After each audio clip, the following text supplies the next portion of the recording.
dream of competing on the global stage never died. Now your chance to rise has returned. New beginning, new season. PMNC Qualifiers, Kenya. 4 paths, 1 road, 1 goal. This is 2026 PMGO Africa Season 2.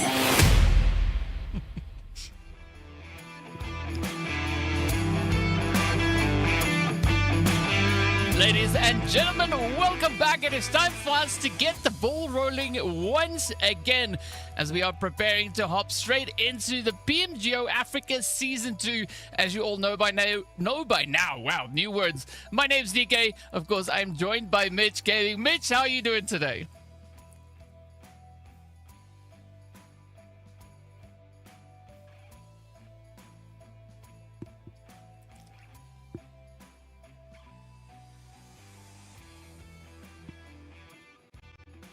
Yes, I think it is going to be a very, very exciting day. And of course, now this with being a Season 2, Mitch is just so excited. The words are just flowing out of her. But of course, I'm just happy that it's not me doing these things this time around. So you have now been properly initiated, Mitch. Welcome to the table. But speaking of which, though, of course, we are going to be looking at a very exciting day. We are going to be kicking it off with quite a bit of excitement and pressure. And the teams are all going to try and fight their way through. Of course, we have got games today. We've got games coming in tomorrow. And after that, the next stop for this particular section here is going to be their finals as well. So, as we've seen in the previous season, right, these different regions really battling it out to make it all the way to that big grand final. Yep. Yeah, well, I mean, it is Season 2. I guess that is the end goal at the end of the day. Some teams did not make it. I wish I could share a whole chart of people, discussing and saying we are the ones who are going to make it. So right now, DK, all I'm going to say is for this season, I am judging. I'm going to be the judge in every single game. I will be a judge for sure. Yeah, well, it is obviously, we have to judge. That's part of our job. We need to see who's going to be the best teams to get through. And of course, if you're as excited about this as we are, be sure to check out all the social media links down below. For your convenience, there's a QR code on the screen. So if you're not watching on your phone, scan that with your phone. Otherwise, I don't know how you're going to do it. But you know what? It's worth a shot, right? Maybe you can work some magic in there.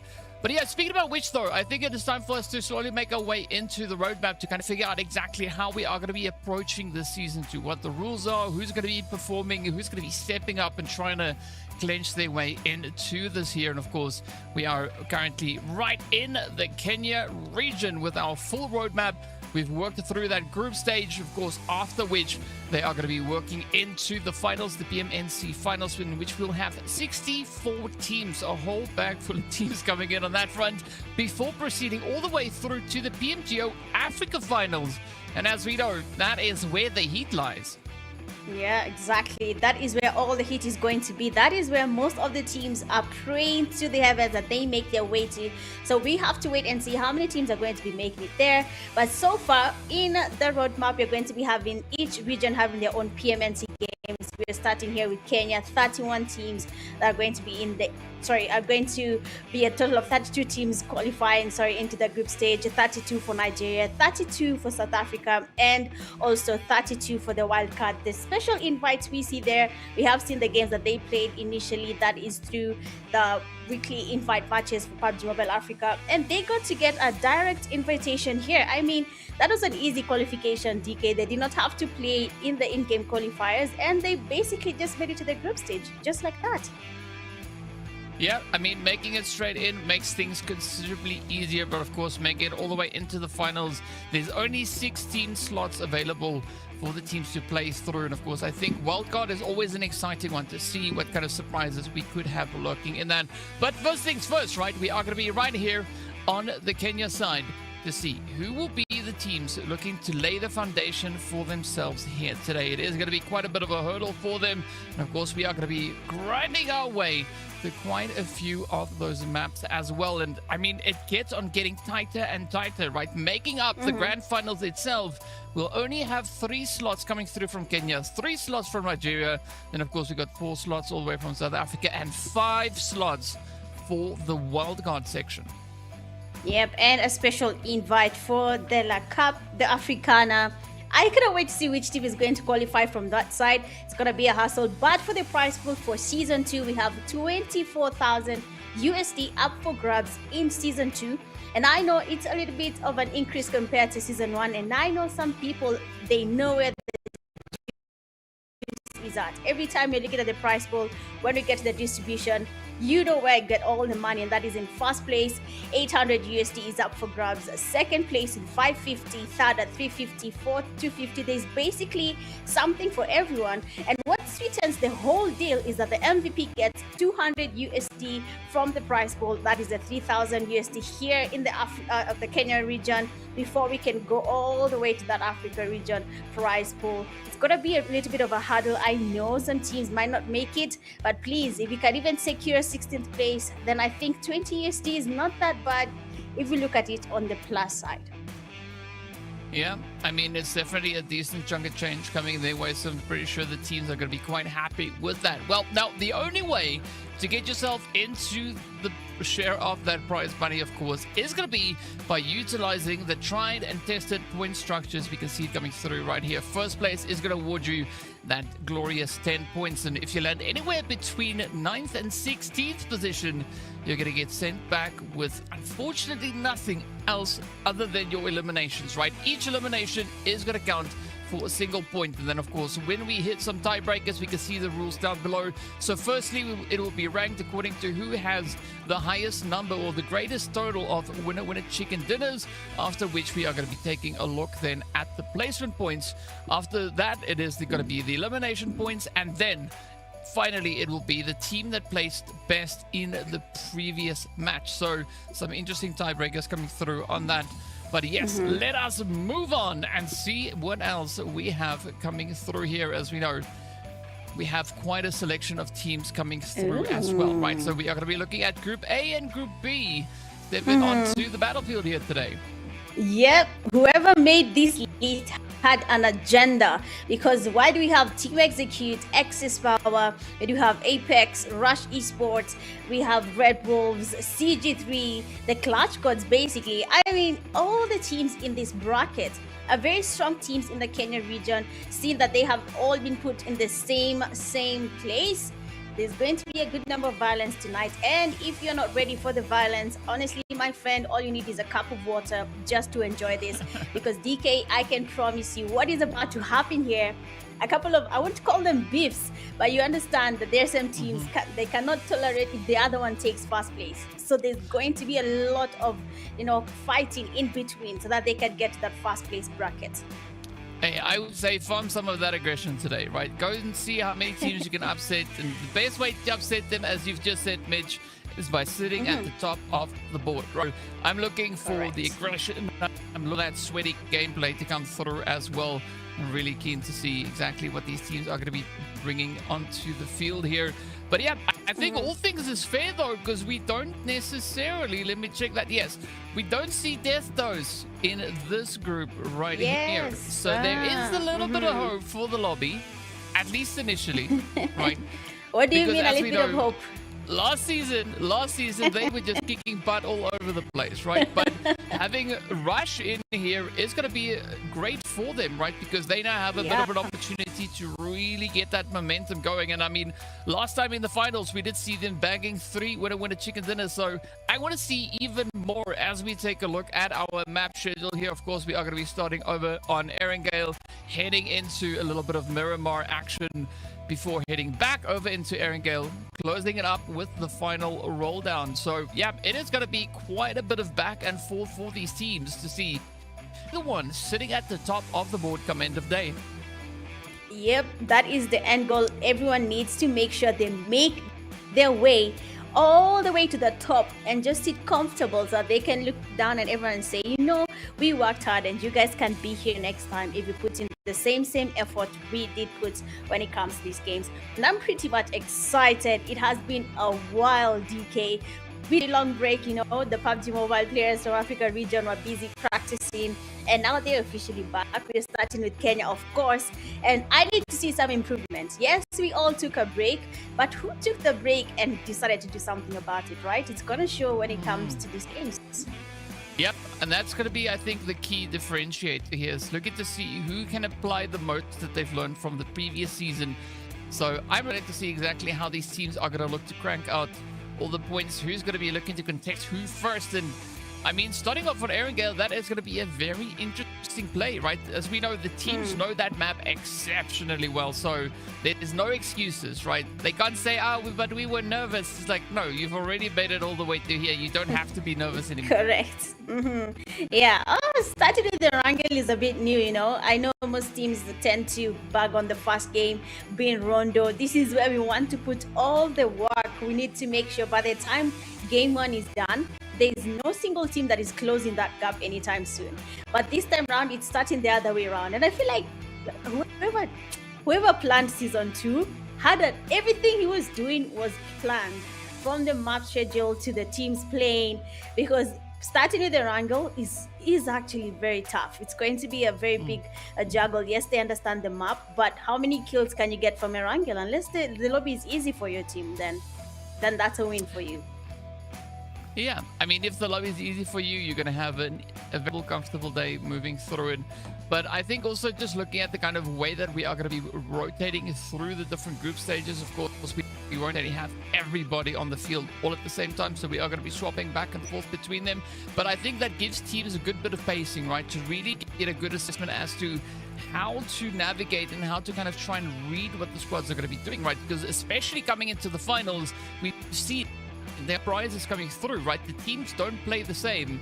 So you have to be ready and you have to be able to adjust for anything that could be coming to you.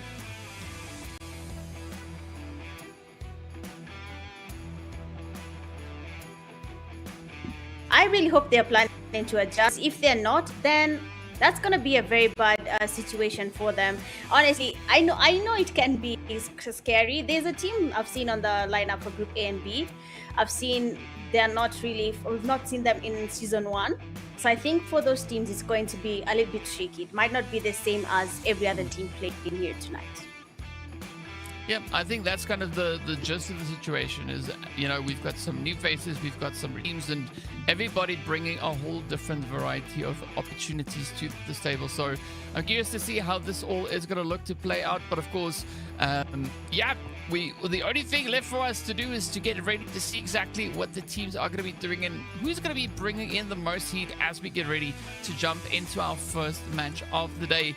And so with Erangel being around the corner, the teams have the opportunity to really lock it in. And so I want to see who's going to be bringing it. This is where I want to Mitch, do you have any potential predictions or shouts that you want to give as to who you think is going to be taking the first? I don't want to put too much pressure on you. I'm just asking if you have an opinion on it. Okay. I'd say Rush Esports. They do have potential of taking the chicken dinner for first game. We have seen them take a chicken dinner before in season 1. We have seen them give us a chicken dinner in Erangel. They did it twice actually. So if they're able to do that again, then I think they can do it now. Because I mean, it's a fresh start, new season for PMGO.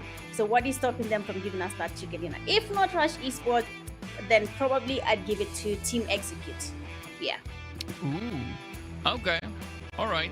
Team Execute. I mean, that's an just fall in there. I mean, based on what we saw in the Kenya Finals last time, Team Execute, they finished all the way in 10th place with a few points going their way. I mean, they had a decent serving of eliminations as well, right? They walked away with 35 eliminations. Compared to what we saw in the teams on the left side of the page, 35 is definitely a point to try and strengthen coming into this next season. So yeah, I think Team Execute is probably a good call to see what changes they are going to be bringing coming into the season. I mean, Rush, they were just on a whole different level, right? They got those 3 winner chicken dinners, they got 52 placement points, 100 eliminations as well. So, you know, they do statements here, so I'm curious to see exactly what the teams are going to be looking to bring on in here. But of course, for our viewers, if you've got any predictions, shout outs you want to make, be sure to let us know. Give us your thoughts on who you think is going to be taking our very first match here of the day. But yeah, I'm excited to see exactly what the season is going to be bringing in, as we are just waiting for the teams to all put their seatbelts on. As we know, those airplanes it's a little bit shaky, especially when the back door opens up, right? You don't want to get Yeah, yeeted out of the for door sure. unnecessarily. We don't want to see some teams did not make it to the landing spots because they did not fasten their seatbelts. We're talking about our seatbelts, new device creeping in for us this season. Last season we saw the GT30, but now we can see the Infinix GT50 Pro, and the pressure is definitely on. But of course, champions are born to win. That's why the GT50 packs HydroFlow liquid cooling and a 144 FPS gaming ecosystem. 144? No way. Keeping your gameplay cool, smooth, and ultra responsive through every intense battle. When the competition heats up, the GT50 Pro keeps you focused, in control, and ready to outplay the competition. The Infinix GT50 Pro, the best gaming phone in Kenya, built to lead, born to win. Oh yes. If you don't have this device over here, I don't know what you're doing. You should get one and just get better at gaming, because why not? As you've said there, Mitch, it is made specifically to keep everything cool, right? So there's no excuse. You just got to lock in and go absolute beast mode. But yeah, it is quite exciting, and of course a big shout out going out to Infinix for being right here with us, helping make all of this possible. I'm pretty excited about what's going to be happening with Kenya, because they also have the live finals, right? So everybody's going to be staring at each other, going like, I dare you push that corner. Yeah, well, we're going to be seeing a lot of interesting ton of events happening here in Nairobi. It's going to be offline. I know most of the teams are excited, and it's going to be a new experience for most of them. I'm not wrong. Some have experienced LAN tournaments before, but now this might be a little bit different. They might dominate online. But what happens offline, DK? Because sometimes the teams no longer dominate. It starts changing, and other people take it. Yeah, but that's the beauty of it, right? Sometimes all the lights, the cameras, the action gets a little bit too much to handle, and that's what it is all about, right? Only the toughest will survive and will make it to the end. True. Be it the toughest on the battlefield or the toughest in the lines. We don't know. We'll find out exactly who's got what it takes. But yeah, we are getting closer and closer to hopping into the action. But I think looking at the overall rotation that we have coming through with regards to our maps as well, right? It's not what we've seen in the previous season. So I'm curious as to how the teams are going to look to respond to that, right? Because we are going Erangel, Murmur, Erangel, Murmur, Erangel, and then Murmur yet again. So that's it, right? There's no excuse here. The teams know both those maps. They know exactly where to go. So I'm expecting to see a little bit of challenging. I want to see the teams really try the drop locations, right? Get their hands on that, and of course, lock in those eliminations as quickly as they can. For sure. But there's something, DK, you've not done. You made me make a prediction, but we've not had your prediction. Now that everything is changing, you should give us a prediction here. You've mentioned the game also is different, no rondo today. So tell me, which team do you think is going to dominate the game? How long of an answer do you want? I can give you the 5-minute version. No, I'm kidding. I'm not gonna. I won't be torturing anybody like that.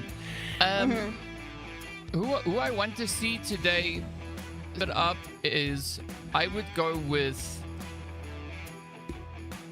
I'm gonna go with what you've said before, right? I'm gonna go with Team Execute, right? I want to see Team Execute. I love myself an underdog story, a team that from a place where they've had a bit of tough time working their way through the finals. Things didn't go exactly according to plan, and they went back and they did the research, they put in the work, and they come back and they just blow the curtains back, and it's like, we've arrived, right? I want to see that. And I mean, might that be Team Execute? Fantastic. If it's anybody else, I'm also up for it, right? I'm willing to take it from any team that's ready to really contest the kind of performances that we've seen come through from like Rush, from Fallen Ruthless, as well as Death Those, right? I want to see somebody challenge those teams and maybe take their slots into those finals. Yep, I see what you're saying. Just to give you, do you know, I'm giving you a backstory about Team Execute, but do you know Team Execute used to be like Death Dose? They used to be a very strong team in the Kenya region, but the team, I can say some players went to another team, some went to Death Dose, others went to Rescue Esports. So basically now it's a new lineup. So I see what you're saying, underdog story, but if the Kenyan scene is looking at it from the past, we're not sure if it's an underdog story, you know, it's a little bit different here. Well, it could be underdog, it could be dark horse, it could be so many different things you could use to describe the situation, right? But yeah, I'm just in it for the action, right? I want to see these teams really step out and blow us away with their performances. So in reality, I'm going to be rooting for everybody today, right? Because it is the first day. Of course. So the teams are here to kind of bring in and establish themselves here to kind of lay that foundation to make sure come tomorrow they can do what they need to secure the slots moving forward. And I like the pressure being applied onto these squads, right? It's not going to be just an easy, everybody strolls in and they're like, oh yeah, you know what, we did it. I want to see it be difficult. I want to see it be challenging. And I know these teams are more than capable enough of really keeping up with that pacing, right? Not letting anything really put too much of a challenge in front of them. Hopefully we see the challenge happening here tonight. I don't know why I'm starting to imagine what's happening in their minds so far. I'm worried about some teams, if I can be honest, and I don't want to mention. So that tonight, I find I'm being asked questions why I could not do it, but I'm not saying they cannot do it. But seeing their experience and exposure to the esports scene, I'm a bit worried. But since last season we had a team that surprised all of us, so why not them as well? I'm a little bit worried. Just I don't know the names, but I cannot wait to see how they'll perform. Clutch Gods is another team that they did put up a post and they said that they're going to be taking over season 2 for PMGO in the Kenya region. So let's see how it goes. I mean, at the end of the day, every single team is given a chance. We are all given a chance to play the game. We are all given a chance to try and make it to PMGO in the global stage. So I just don't want to mention teams, but I kind of say I'm a bit worried for these teams, but we'll see how they play tonight. Again, no underdogs. We've said we're supporting, so no underdogs. Yes. I'll go with that. I hear you. Yes. Yes. Speaking of which, though, you were talking about the PMGO, right? We also have the EWC that is going to be coming up. Starting next week, right? So there's going to be... Oh, no, it's not even next week. It's this week still. Yes. I mean, I've got my calendar completely turned around. And so, you know, there's going to be a lot of exciting PUBG action coming in all over the place. For sure. Yeah, if you feel like... you know, PMGO Africa is giving you just a little bit of a taste and you feel hungry and you want more, there's EWC, right? So you can get your food with PUBG all over the place.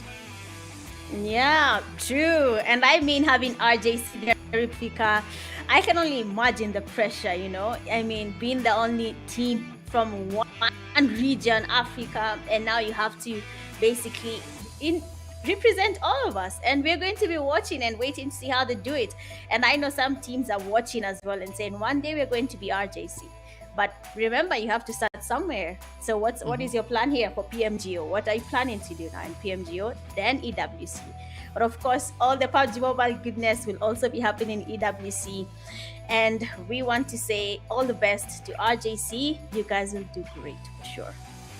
Yeah, and it all starts with that lovely sign a bit, right? This is the road to the PMGO, right? To give the teams the taste of the big competitive scene, right? Going up against many different regions, especially when you make it all the way through into PMGO. So yeah, really looking forward to it. We did see that little pop-up on screen. It is time for us to get straight into the action as we are heading into our very first match of the day. Erangel Group A versus Group B. Getting ready to hit up some action here. Yep, we are finally getting a taste of a PMGO Season 2 Game 1. It is in Erangel and it is Kenya region participating tonight. We asked the chat, which teams are you guys vouching for? What are your predictions? Who do you think is going to give us that chicken dinner for the first game of the night? all has been set. All you need to do is lay for us a nice spread of teams, and we'll be able to pick which teams, or that they'll be the ones to pick which teams give us victory. Now, looking at that flight path, it is looking really, really interesting. It is picking on that basically southern or eastern side of Erangel. It kind of looks unfair, and I'm hoping all the teams will be able to be in that safe zone. DK, for these types of paths, I find them very stressful because you don't know where you're going to land. Well, somewhere down on the ground, ideally, right, would be a perfect position to get everything started with. But yeah, I'm curious as to whether or not we'll be having any of those potential hot drops coming through. We already do see the players there from ITE as well as Rush going straight down onto that southern position. So Northcup military base is going to be their starting point. The zone, of course, is going to be taking us over into the forest there, just on the outskirts of Quarry and Gatka. So a nice central point, already quite a few teams situated, and now it's just down to who is going to look to move on up. So the team that's currently up in Malta, right? I want to pronounce their name correctly. I can see how it's spelled, Puze, right? But how do I say that without butchering their name? Just butcher the name. Trust me, they butcher the name themselves. You will not be the only one doing it. I promise you. They also butcher. So have fun. Last season you butchered a team's name. Feel free to do it again. No one will fight you, I promise you. Okay, so I have permission. Everybody, you heard it. Mitch said go ahead. But yeah, I mean, it's probably who's there, right? I'm guessing. Oh, the laugh says no. Okay, alrighty. I will call them Team P then. That's much easier. But for the meantime, we are going to be right here on the players from One Day Esports to see what they can bring on through. We did see a little bit of contention coming with them onto this military island, but based on the mini-map, they don't have to stress so much just yet. Clutch Gosler, on the other hand, they don't have all that much, right? Not a lot of weapons really that they've been able to loot up, but it is going to be Inhale Tempo looking to apply quite a bit of pressure to them. Inhale Tempo, another really strong team. I don't know why I did not think about them. I'm really sorry about that. But when you look at a player like Fike, has been known to have exceptional calls for the team. I'm not sure if he's the IGL, but he does a really good job when he's under pressure. So we'll see how they perform today. But we have them taking on the Clutch Gods a little bit too early. We can see them trying to go for a push, but Sato will be getting a knock on Fike. That is basically a good trade-off. Now they'll be forced to get a revive happening. But I mean, DK, it's just the first game and see what's happening. Everyone is in utter violence. You asked for it, and they're serving it hot tonight. Yep. Apex now trying to see if they can get a slice of the action over here, but it is going to be Black Rain that is just dropping them right there. I mean, Black Rain, though, they did take quite a bit of pressure. No confirmations coming in just yet. But this could be the Apex Predators now looking to stay true to their name. Aura already taking quite a bit of damage here. Let's see whether or not CP7 is going to be, CR7 rather, is going to be able to get anything done. Or just trying to navigate and relay a little bit of the information across the way. But nice showing coming from Apex as they are still able to hold on. But they still have somebody in here with them. Yep, they do. And they need to be very careful. There's always that one player who can ruin the day for you. So Apex Predators should make sure that is not going to be the case for them. Looking at Inhale Tempo, they do have Clutch Gods. They were able to get the revive. No one was able to confirm any elimination. We can see TC Bolingo passing by as well. We might be having a little bit of, oh, he actually got eliminated by Fike, so that's unfortunate.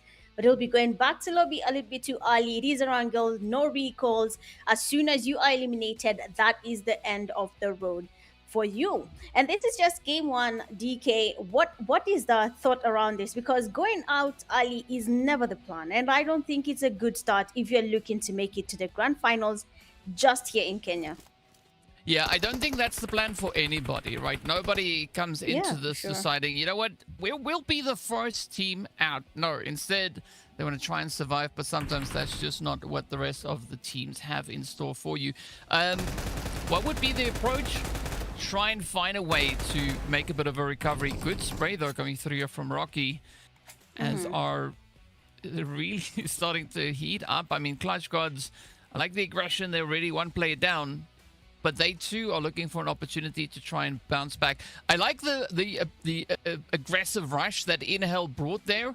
That is exactly the kind of pacing that you need to have here, right? Don't sit back and let something come to you. Go out and go get that. So let's see whether or not they are going to be able to clutch it up against the Clutch Gods. Let's see if they're going to be doing something here tonight. We have them really a lot looking at Clutch Gods, waiting patiently, looking for that loophole. And Clutch Gods are not giving them any chance to get anything going here, but Fike seems quite patient there, just by the fence, waiting.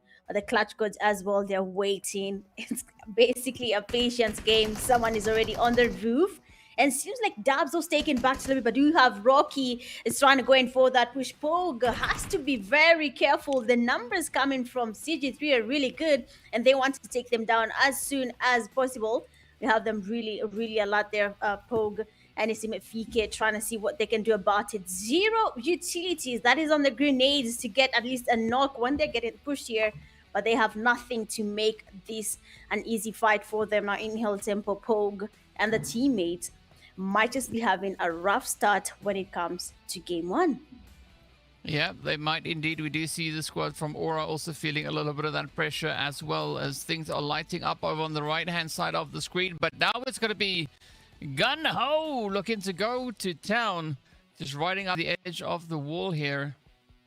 But things are still looking pretty contentious. I mean, Clutch not looking to put themselves out in the open, but they might be kind of forced to do a little bit of something here. As you can see, Inhale taking a deep breath, prepping themselves for this potential push here. I like the wrap around it now with Pogue coming through as well. This is exactly the kind of angle to try and take. Is it going to work out though? Is it going to pay off? Beautiful trades coming in. Gunho looking to get the cleanup. Oh, does land it, and now that brings Clutch down to a single player. Oh, that is quite unfortunate here for Clutch Gods. It is not a good start. Sato trying to go in for that push. The pre-fires are connecting. Sato very much damaged. And now Fike, he takes out the bow and iron. He says, I am about to this player, irregardless of the situation. And just like that, the Clutch Gods have been taken back to lobby. I mean, Fike was hunting, literally. He almost had a good catch, but it did not work out since, well, they brought guns to a fight. So I don't know how that was supposed to happen. But yeah, that was a good one, honestly, from Fike. But GG's to the Clutch Gods. It is unfortunate, though, here. I mean, you saw what Gunho was doing, DK. I mean, he almost missed all those shots. He almost missed them. I don't know how they connected. The good thing is it is only almost, right? But he didn't. He managed to get the shots and land them in when it mattered most. Speaking about landing shots when they matter most, one take. This is their opportunity now to try and get a bit of a play onto the side of Rush, as Rush is going to be pushing in from that southern side. We got Jogo, Viper, and everybody else just sitting there patiently waiting to see if they have the permission to rotate across here. But I like the fact that we are seeing a little bit of pressure coming through, teams trying to keep it pretty tight. But realistically, looking at the zone, right, there's no immediate rush for Rush to rush over this bridge. They can actually afford to sit back and take a little bit more time on this engagement and don't feel too eager to make any immediate plays just yet, as the zone is going to come through momentarily. They still have just under 2 minutes left on the clock before we get up into phase number 2. Yep, they actually have to keep on looking at the time here. If the zone decides to shift, a lot of teams might be forced to come towards them. But one take will be getting one player knocked down, and that does give Rush Esports the loophole they were trying to get for this push to take place by the bridge. It is a risky fight. I am not a fan of bridge fights because you never know who's watching. There could be a fish that is looking at you. There could be someone up the tree just, okay. They cannot be up the tree because they're not playing the Spider-Man, but yes. they're here, and let's see how Rush Esports will be able to do all this, get this fight going without getting third partied throughout the fight. Because if you look at where they're situated, they're very good place by the bridge. But if you look at Pochinki, there's a team coming from that side. If you look here, everyone is around this area, so anything could happen, and either of the teams could get third partied and be on the losing side just because they chose to stay here by the bridge. Might not be the worst decision, as there's not a lot of additional pressure being applied to them, and for the time being it does seem like they do win the bridge, so there might be an opportunity for a very comfortable rotation for them then moving into that next phase. Speaking about 4, it is going to be the 4 Titans as they move up into Gatka, looking to get themselves situated. Nobody here to contest, so this is a decent approach for them as they can sit back, relax, and wait to welcome anybody in rotating up alongside them. Meanwhile, Aura, they are going to be situated right up into Ferry Pier. Again, not a lot of contention really coming with regards to these POIs as to where the teams can get themselves situated. But as we are going to be looking at that next zone pop, this is where things could get quite interesting as we are now heading over towards phase number 3. And it is going to be Call Me right on the front line, waiting for Team P over there to get a bit of a move on. Call Me. Oh, wow. They removed the part esports. I'm not sure about that, but Call Me's. I do have Mafia there. Sports going to be Hadaba looking to get some damage, but it's very safe where he is. The only problem is that they're taking on a lot of blue juice and they need to get moving before it becomes unbearable and they'll start losing their players basically to that blue zone, and it is already starting to close in. So they need to get moving, but so far so good. It seems like most of the teams are playing it safe. We haven't seen much of Team Execute. No pressure is in this game as well, and they're already taking on some eliminations to their name. They're looking to get as many points as they can. Team, I did not really sport it on the logos for the teams playing. I'm really sorry about that, NP, but that is also a good. We have seen them dominate the Kenyan scene for a while, and I cannot wait to see how they will be playing in this group for Group A and Group B. What is the actual play, and are they looking to get their usual chicken dinners? Because it might not be news for us anymore. We are used to it. Yeah, I mean, chicken is only fun for so long, right? I'm of course kidding. Here it is going to be go time now. As you can see, the pressure being applied up onto Ferry Pier. It's going to be Saint and Escanor now quickly falling back. Saint rather, though, having a bit of a feint coming in his direction as he gets put down real quick and fast. No pressure. Looking to apply a lot of it as they move up, keeping the pressure pretty high. I know that this team's name, I'm going to have a lot of fun mispronouncing that. It does seem like it's Njege Masanse. Oh, you actually got it right. That's really good. Wow. Oh, wow. High five to me. Yes. All right. But that, so I hope somebody can clip that because that's probably the only time I'm going to be able to say their name without messing it up. But we'll see exactly who's going to walk away with possession here of Ferry Pier. I mean, I like the fact that we've got 4 teams in here. We've got Puze moving up as well, but they are getting rushed by Rush as they move in right behind them, keeping the pressure on them. And this is where things now look to become quite favorable for the side of Rush, right? We've not seen them so far today, and this is their opportunity to really get that ball going. Yeah, for sure. They have the opportunity to get some points here. They do have a couple of grenades being launched towards Puze. They're trying to get as much damage or even a knock while they take on this fight. But so far, no one is getting knocked just yet. A little bit of some damage here and there, but no one has fallen down just yet. But Dybala, he will be the first player. Another grenade coming from Puze, and that's get Jogo quite damaged. But grenades are still flying, and they're still getting launched towards them. They're looking for the Kobe's, but only one player is down. But I'm not sure why Rush Esports are ready to take on a push, but they seem to be very, very exposed here. Viper goes down as well. Hadaba is not stopping just yet. He makes sure that that knock is going to be an easy confirmation. But as they do that, we do have no pressure creeping in from the back. A nice third party is about to be brewed here, DK, and someone is about to be on the losing end with these third party fights happening. Yeah, Yeah, I think this is where it's very important to be quite decisive as to how you take these engagements. But so far, Pose are doing a really good job at defending their position. As you can see, they are holding up. But unfortunately, there's already been such a big hole hit into the side of them. Hang on a second. That is them just wiping happened? Rush away, taking them down, and off they go. So they're going to feel quite happy about that. But it is going to be short-lived, as No Pressure is going to be rolling up, looking for a bit of the action here. I like this 2-2 split that they are opting for. At least it seems to be a 2-2 split. Well, they've only got 3 players left, so it's a 2-1 split. Keeping 2 players on the front line with a little bit of that backup just in case they need it. But now it's going to be up to Leto to see, can he get these hits and sprays? Good connections made. No Pressure. Watch rushing straight on forward. But it is going to be now in the hands here of Habada to see, can he get it when it matters? Quite a bit of damage being dealt into him already. The armor looking pretty battered, and Brew is going to phase it. Oh, tries to sneak his way through, but No Pressure denies him the access. Oh, that was a good play for sure. The knock on Swashi was immaculate, but unfortunately for him, No Pressure had the numbers. They were able to take him down, but that was a really good knock. He almost had it, but the numbers were not in his favor, and he had to escort his teammates back to lobby. Really unfortunate for Puze, but they will be going back to lobby with a little bit of some happy feels here and there. They were able to take on Rush Esports, get a few elimination points while at it. It's a good stuff there for them. But as we look at Team Execute right now, they have been playing a little bit safe. We can see high on crack, high on shrooms. I hope that will not affect me, because we need sober minds when you're playing the game. Right now, Team Execute, I'm not sure if they have that right now, DK.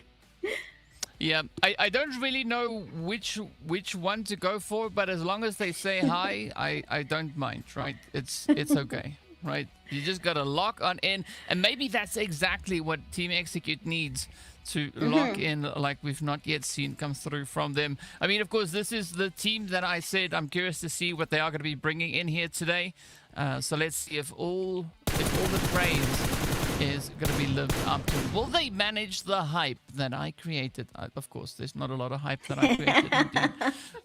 So no stress going over to them. A decent position, though. I like the fact that they've got Inhale also right there, just over onto them as well. So it's not going to be too much of a contentious position. There is a bit of an opportunity, but especially now with that next stage coming through, Mish, this is where things start to get a little bit more interesting, right? As the teams don't have that much space now separating them anymore. Ooh, yep, they do not have that. And PUBG Mobile decides that their safe zone is going to be far away from every single player that thought Fairy Pierre is safe. You'll have to make your rotations. Even Team Executes, I think right now they're just wondering why. Why would you do this? We're going to be able to make some rotations here. We do have a couple of teams that have been able to make their way into that safe zone a little bit early. But for the others, they have to make and find a safe compound. What's interesting is that the 2 compounds that are sort of safe in the safe zone are empty, and no one wants to go into those compounds. They're thinking there's someone there. It's like passing by a haunted house thinking there's someone. Well, there's no one. What's happening here? They're just waiting. What they don't know, it's so safe. They can stay in that house for as long as they like and let every other team eliminate each other from the game and secure the chicken dinner. But at the end of the day, I think it's all on the IGL's call to decide where is our team going to be placed and what are we going to be doing with our current position. But DK, look at what is happening on the northern side. Team Execute is not willing to move just yet. Inhale is not moving just yet. I feel like that rotation might be a little bit bad for them. If you look at the other teams that are getting closer as well, we do have 4 Titans. It's going to be a little bit tricky. They might be sandwiched there, even though you initially mentioned that they had a really good position, but there's only decided to shift. Yeah, that's always how it goes, right? So I think looking at what we had there, it is going to be quite a challenging rotation, especially for Inhale, because they have to decide, right? Are they going to go west? Are they going to go east? If they go east, there's a team waiting that we know they don't know that yet.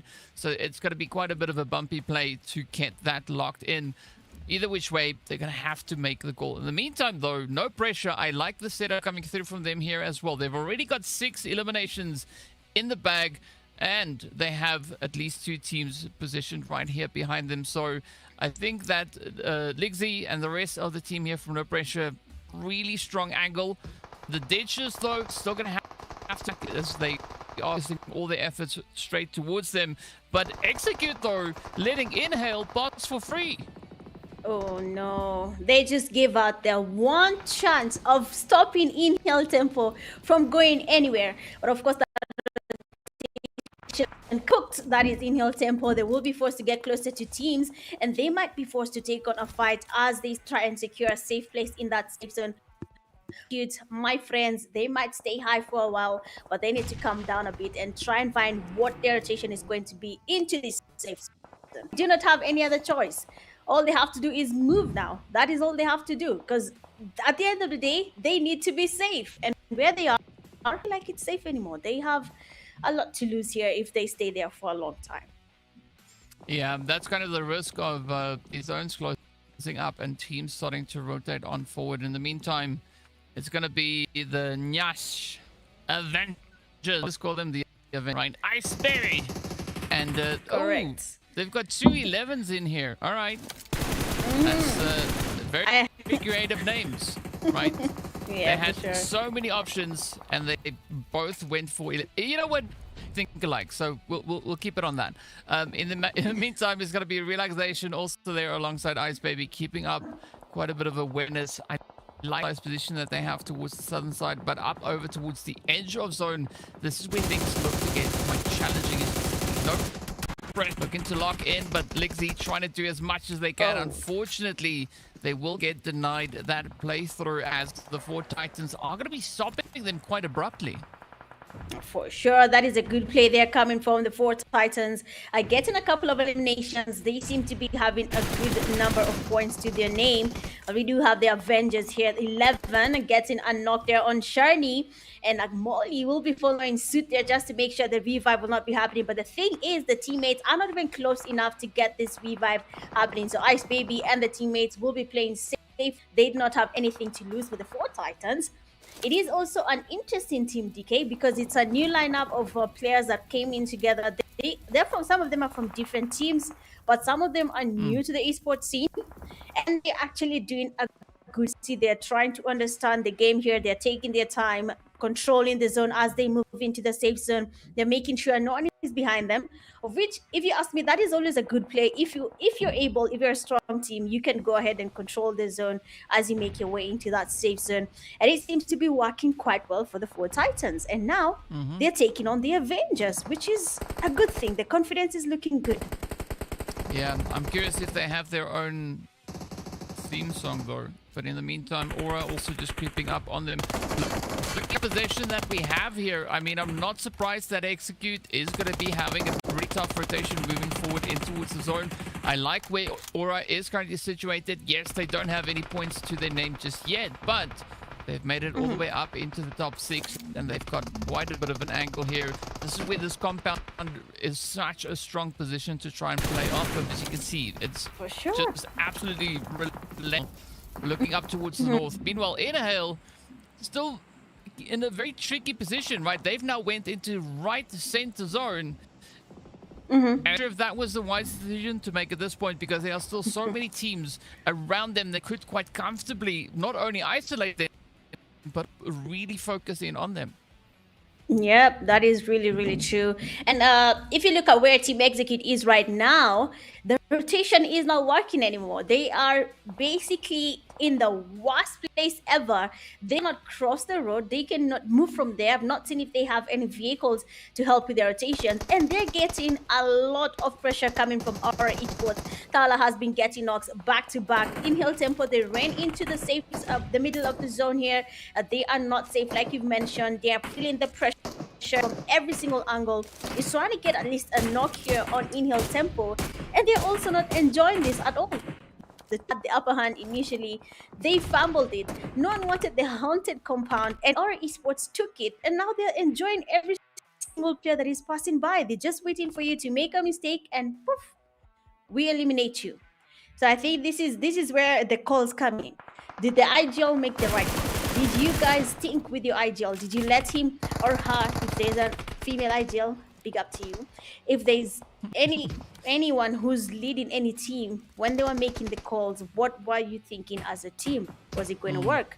Were we making the right call by sticking by the edge of the zone? A lot of things are coming to play now, DK, as the game comes to an end. We're in the 7th phase.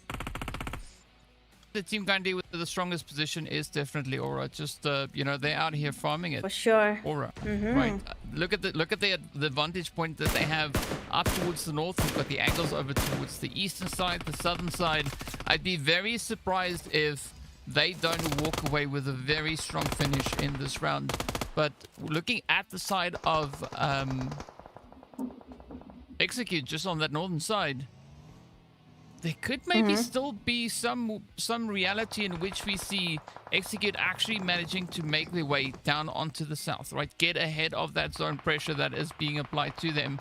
I can't say the same about the though, because this is where things still look very challenging. We've got 4 Titans here. You can see Ice Baby and the rest of the team also now getting absolutely hammered. But up comes Cairo with a full send right up alongside Ice Baby. And it's going to be Tala, though, with the response. Oh my days, the third party is coming from Aura Esports is impossible. They're enjoying every single pass that is passing by. Like, if you try and move a little bit open, they see you. And that is what has happened here. I'm not sure what was going through Cairo's mind with that push there. He went right in the middle of the Avengers, Ice Baby, Double 11. They were all there. And they were waiting. Basically, he was able to try and steal a kill. But as you see, Aura Esports, they had the view. They could see the fight happening. And they got that kill easy without having to hustle their way through it. But right now, Team Execute will not be making their way to the final fight. Because of that rotation, DK. I mean, they had every single chance of making it to the safe zone earlier. But they wasted it. And now it has come to bite them. And they've lost an easy chicken dinner, especially with the numbers they had. I think them and Thala, they're the only full teams that were remaining so far in these final fights. Yeah, it is going to be a pretty tough one. Looking at the rest of our 5 squads now and how they are situated, you can see Power Berry all the way over towards that far eastern side zone. Blue is going to start nipping at their heels very, very soon.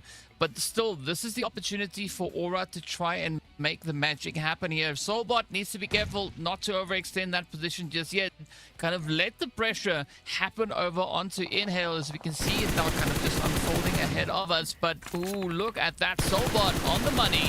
Gets the opening play, is going to look to get the cleanup and add those points to the overall tally. Already 3 eliminations in the bag. Fika, better watch out.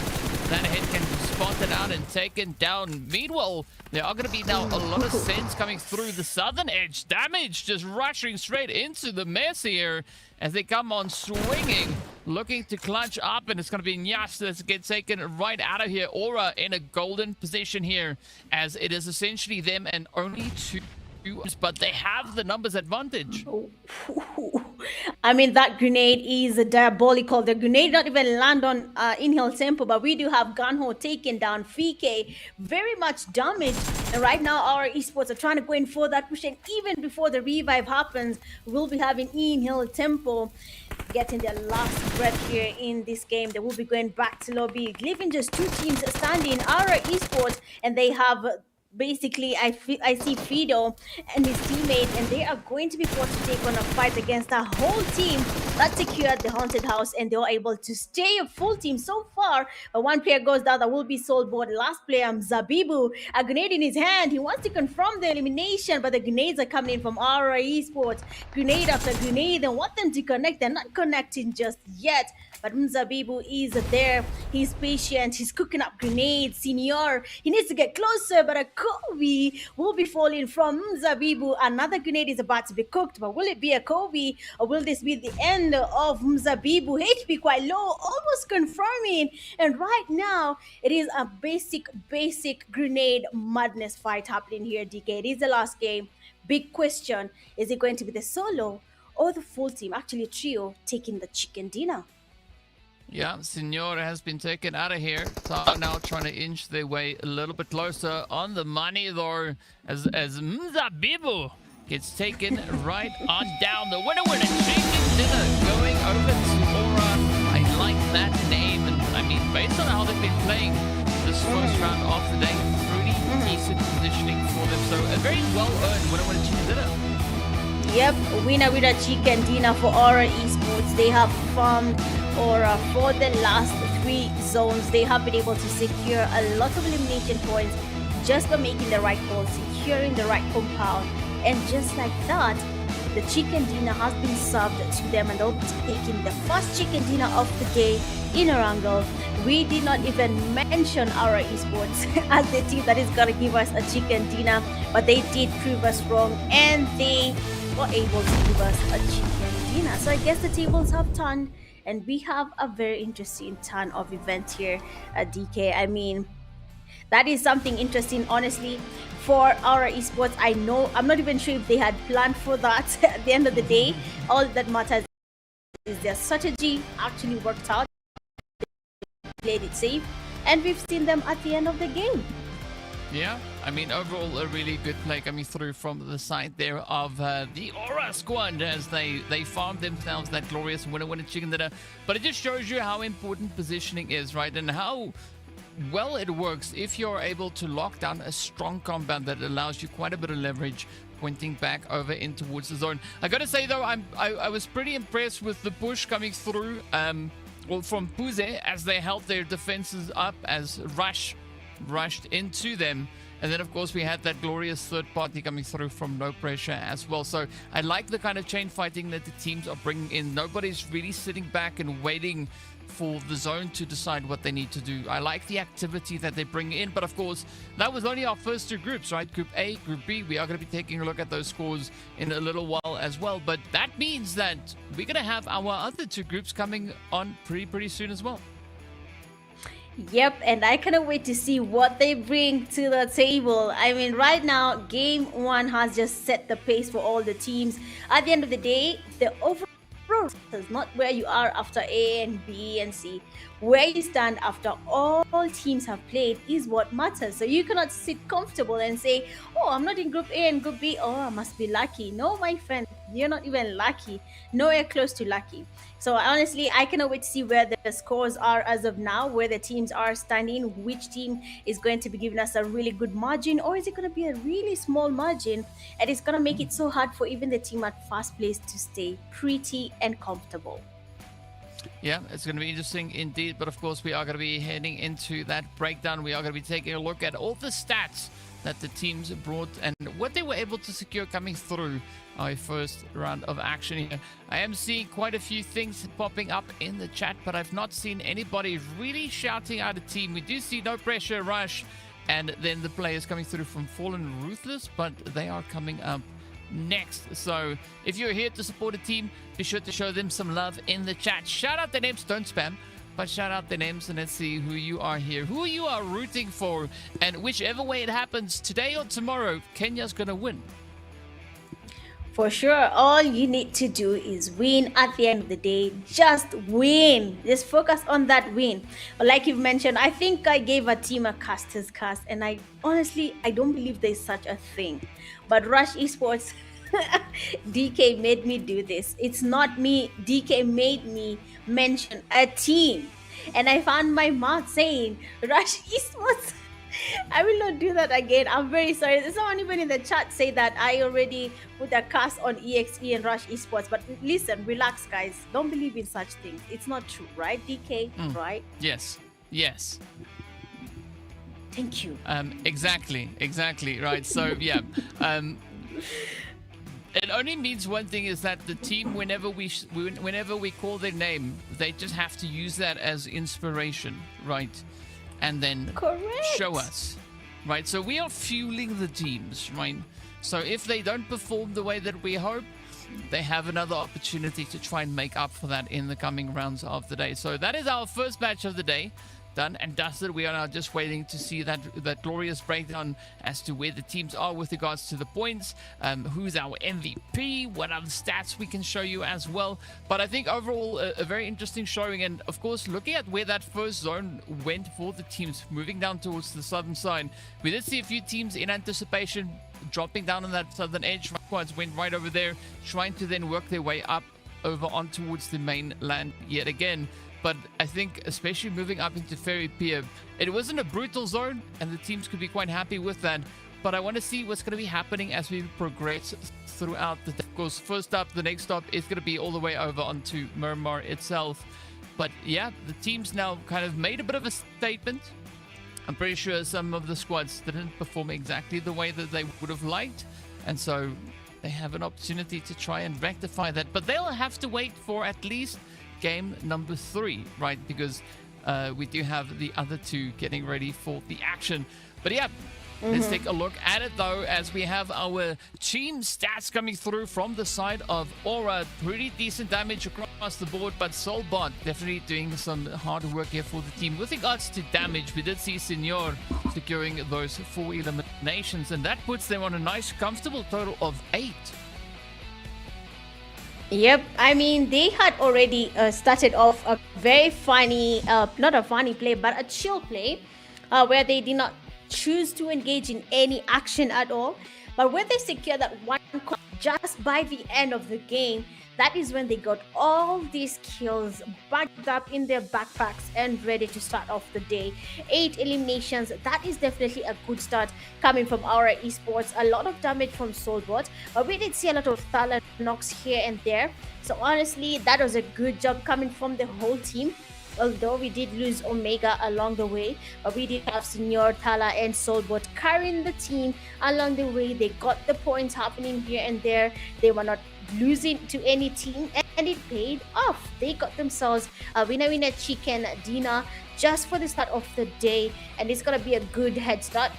It's always a good thing if you start with that chicken dinner, but now the tough work starts when you have to maintain the same position, where it becomes crazy. 100% agree with you on that one. Then, of course, moving on to our match summary here, we still see quite a bit of presence coming through from Senor and the remainder of Aura, but we also then have Kairu as well as Power Bebe coming in here, traveling the greatest distance. It's unfortunate that we didn't see too much coming through from Power Bebe in this last game. Hopefully we'll see a little bit moving into the rest of the day. But of course, those grenade eliminations that we saw coming through from Senor all happened in that last zone, right? Quite accurate hits coming through on that. So really good to see that close quarter engagements coming through from the side of Aura. Overall, decent servings here. Let's take a look at the next slide, which would most likely be the NP. It's none other than... I don't see a name. It just says the player, but there we go. Oh, okay, I get it. It's the whole entire Aura team. They are the MVP player. No, of course, that is Senor coming through with the 4 eliminations. 601 damage. Marks all the assists, 17 heals, and surviving all the way to the very end. So, big shout out going over to Senor for getting first MVP of the day. Yes, for sure. Congratulations to our MVP Senior. He was quite, I didn't see much of him when it came to the fights happening, but when now the game was coming to an end, it was like, okay, now everyone now hold my, it's time to show what I can do. And he finally got that MVP, and Aura Esports is proud of his play, but of course maintaining that, because there's 200 USD for the MVP, so you have to just stay there as long as you can. Because the crazy players have not yet started playing yet. I've not seen those crazy players with 10 kills because they felt like they needed 10 kills from the whole game. We've not seen that yet, yeah? But the MVP bracket is a really interesting bracket that I like looking at, because it's never the same. Unless you're Shiva, It's never the same.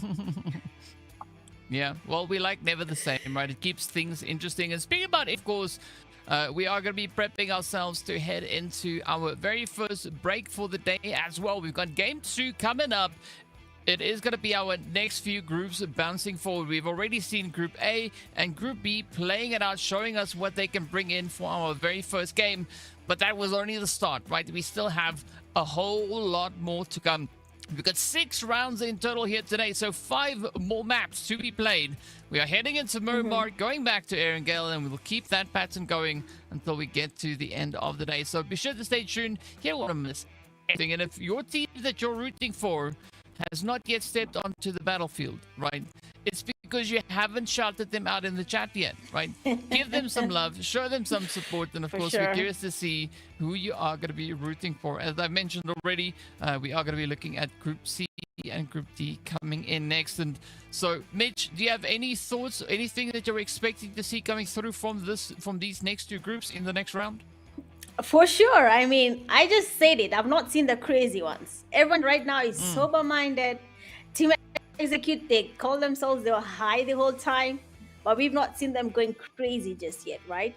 So when we go into these next groups, there's some names like Fallen Ruthless. We've not seen them in the game. We've not seen Rescue Esports. We've not seen them in the game. So these are teams that people are going to be looking at. I've not seen Brutal Psychos. I've not seen a good number of teams that I know can really do a good job when it comes to the Kenya scene. So, of course, when we head into the next groups, I'm expecting more. I'm expecting a little bit of some change here. Compared to Group A and B, we did have a slow, nice, and easy game. So, let's see what Group C and D is going to be bringing for us in the next games. Yeah, well, we are going to be hopping into that break. So, we'll see you back in a short few moments. Don't go anywhere.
dream of competing on the global stage never died.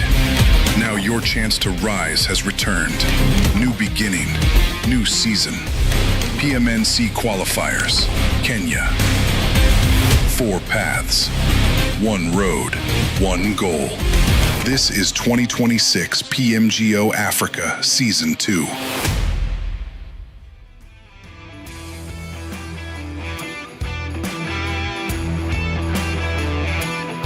PMNC Kenya full group stage, day number 1st, game number next, coming in hot, also known as game number 2.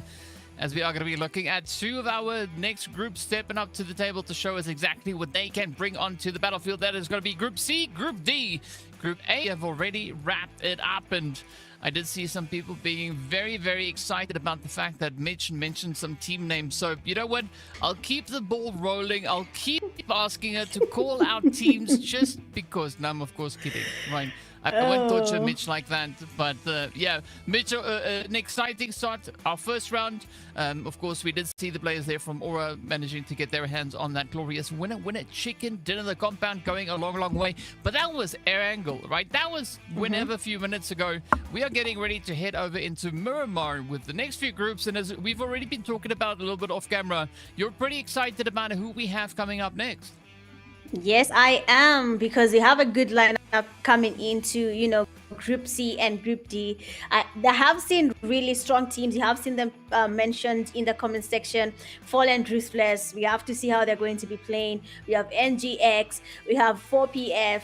These are teams that the Kenya scene is here with, and they're expecting a lot from them as well. I'm not the only one who's expecting these teams to dominate. I'm sure people watching from the comfort of their couches are thinking these teams need to do something. So I'm really excited. I know here we're going to be having a couple of crazy ones, and I'm here for them. I need to see them.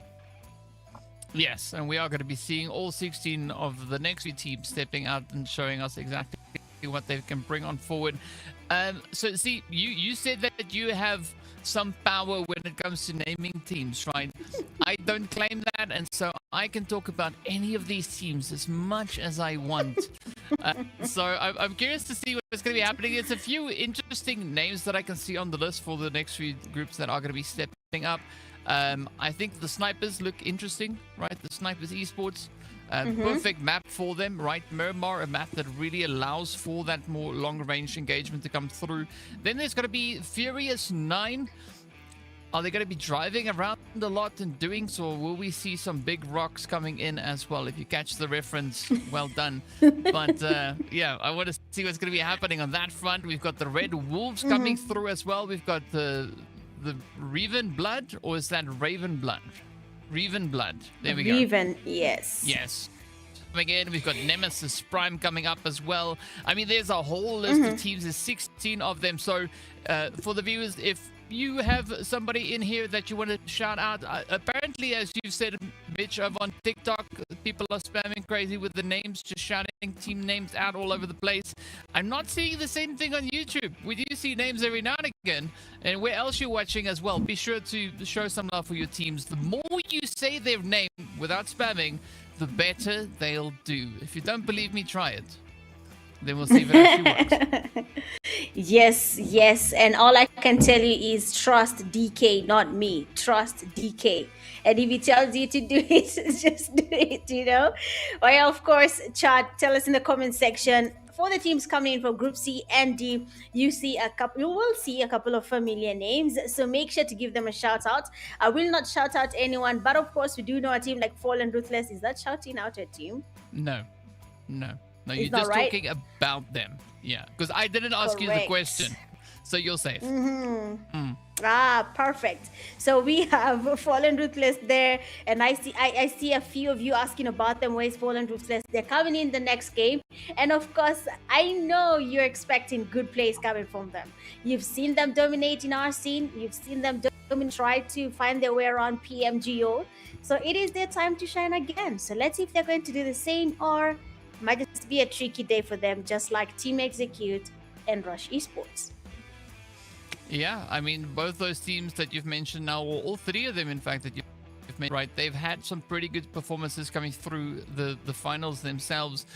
But in other teams that we see also coming in here is we got the NGX as well. We got the 4PF coming through, and I'm just looking kind of based on the performance that we've had from them in the past. And I mean, I also just realized that Aura placed 16th last time around, right? And so for them to bounce back like this already, coming in with their first winner chicken dinner, where the previous season they weren't able to get any, already says a lot about what these teams are capable of and just how much work they've put in preparation to being here in season 2. So yeah, I want to see where this is going to go.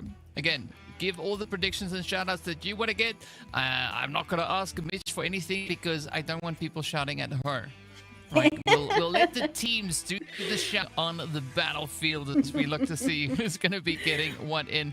But I'm expecting some great things. I mean, especially looking at what we have, our historical data based on, you know, teams' prior performances. I want to see those change-ups, right? Because, as I said, right, NGX in next, we are going to be looking at the players from Relentless coming forward. 4PF, as that you've also said, could be a team to watch. See, are they going to blow us away when it comes to Miramar, or are they going to wait until we see them over on Erangel? It could be one of those two. Could be.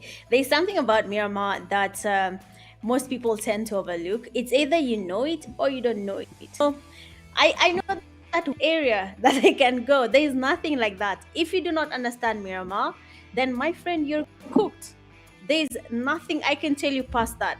Miramar is a tricky map. In PUBG Mobile, it is the trickiest map and you have to understand it.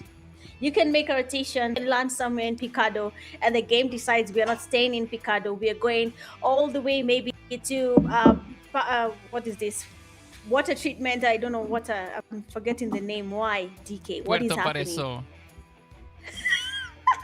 Puerto Paraiso, no. You know, you can go anywhere. True. I said water. Honestly, but even being on a serious note here, Miramar is not a map you cannot play if you do not understand. You'll be on the losing end from the word go, because you can go anywhere and find a team that understood that if this game is starting here, there's a rotation we'll make. So if your team doesn't have mentality, Miramar will be a big L for your team. You might not even secure a kill or even placement points by the time the game comes. I think you have a very valid point over there, because I mean, map knowledge is a big thing. You've got to understand not only where rotations can come from, but also how you could look to contest those rotations potentially, right? You got to understand where the compounds are, what are good angles to take, what are good positions to try and pick, and of course also the range of your weapon, right? It doesn't help you want to go with a crowbar, but is like 100 meters away, right? Unfortunately, PUBG doesn't work that way, that you can throw the crowbar far enough to get to that person, right? So you have to be very decisive with that. But yeah, overall, I think I'm quite excited to see what Miramar is going to be bringing in and how these teams are going to be looking to kind of get themselves set up. After this round, there shouldn't be any reason for nerves anymore, right? Everybody has had their first go, has had the opportunity to kind of get themselves nice and warmed up and, you know, get the blood flowing. Then we want to see pushing, we want to see pressure, we want to see big brain plays coming through, because as we know, there's only so many teams that can move from the group stages up into the regional finals. So if you want to be the team to potentially represent Kenya moving forward, you know what you got to do. You got to bring it in. And speaking about a heat though, Mish, we are just a few seconds away from hopping into our very second match of the day. So where do you think we're going to go with regards to the planes, right? Do you think it's going to be on the middle or somewhere on towards the sides? May the god of PUBG put it towards the side so that we can see who understands Miramar, because that rotation will be so hard that you will not know where to go. So if the gods are listening to me, may the game be on that farthest side towards the sea. May we all become fishermen and maybe see the best fisherman with the biggest catch. Well, may the best fisherman win, as we are going to be making our way down. We are pretty close to where you've asked, right? But instead we are a little bit more down towards the southern side. As you can see, that western edge of the zone quickly approaching that big old wall of the no-go zone coming up as the teams are going to be looking to make their... Why is bro running out of the sky? That is very, very interesting to look at right there. But yeah, we'll see in a short few Very moments pretty. exactly where everybody is going to look to get themselves situated and how they are going to look to loot it up as, well, there we have the spread. Quite a nice split coming through. A few teams heading north, a few teams heading south. And, ooh, we could be in for some hot drops. Yes, yes, and yes. This is just something. What? I said far away, and then it became in the. Oh my God. It took a good slice, a nice, good slice of Miramar. But you know what? It's fine. Next time, I will say what I want so that it can give the opposite. I'll say what I don't want so that you can give the opposite. Exactly. But yes, you've said it. We're going to be having some early here at La Bendita Impala. We do have a good number of teams landing around that area. Picado, there is a team there. Los Leons, almost most of them have chosen to stay around La Benita. El Pozo, we will also see a little bit of some fights happening there. I like this. I like it when the team believes in their potential, because all these hot drops, they all know in their minds and in their hearts that they can actually win every single fight that finds their way to them. The Furious Nine, Fallen Ruthless, same place as well. So let's see how this actually plays out and which team will be going out of the game very, very early as we begin here in Miramar. Yes, yes, yes. It is going to be NGX now trying to dodge a monster truck as 4PF is going to start to pushing up Kakashi and Kiro having a bit of a showdown here. Both just deciding that, you know what, it's not worth it, right? I don't have a weapon, you don't have a weapon, and I'm not going to sit here and try and run you over. You know, tires are expensive, but in the meantime, NGX, they got to find a little bit of something here as there are a few scattered compounds ahead of them. Viz also now finding themselves right on the edge of Graveyard. They do have a little bit of company, though, coming in alongside them. I believe that is Relentless 7 sharing the position here with them. Yes, that is true. I mean, the name is there. The snipers, they're all the way up in the tower, and they're ready to do as their name states. They have a sniper. He has a KFC T-shirt. I mean, what could go wrong with a sniper and food? Nothing. He could easily eat, also get the kills counting. So I believe this is a good start here for the snipers. They're quite prepared. They're ready for the second game here in Miramar, being the first game for Group C and Group D. Now, here's the thing. We are yet to see in the chat, just like you mentioned, DK, which teams are people voting for. But like I said, if you look at TikTok right now, we do have FR being mentioned, F9. They are getting mentioned, and they need to live up to the expectations. We need to see if they're going to be doing that. We do have FR repeats. They are coming from John and No Cup. So we'll wait and see if we're going to be having something happen here. You see, I'm not the one jinxing DK. At this point, it's the chart. Let's say it's the chart. It's not me. No way. Yes. Right. So, Thank chat, you. you must know, with great power comes great responsibility, right? Don't Correct. abuse it. Use it wisely. Right. So, yeah, I mean, I want to see how these teams are going to look to go about it. We got the players here from MTF also going about their loot, looking to find a little bit of something. We see them, they drop on towards that northern edge, getting, or rather southern edge of La Bendita, pretty close to Minas Generales, but they are not going to be looking to get all too aggressive just yet. FTG, though, decent setup all the way up in towards Chumacera. We've got the squad here from AC, also about their way. I know AC is not their full name. They do have a nice long company in there, but we've not been able to look at them just yet. Oh, that's probably Zero Esports, because I can see the there in their logo. The what? Exactly. It's there. Yes. Just like DK said, we can see Zero. I don't know how to say that. That's quite, I cannot say what you're saying. So that's really cool. But yeah, we have them, Rescue Esports really, really close to them. There might just be an encounter here. We can see it. is getting towards one of the players from Rescue Esports. That might be a risky play coming from him. Saying that Dice and Goon are very far out and they're not that close to him. So one knock is enough to confirm that elimination. It will be easy.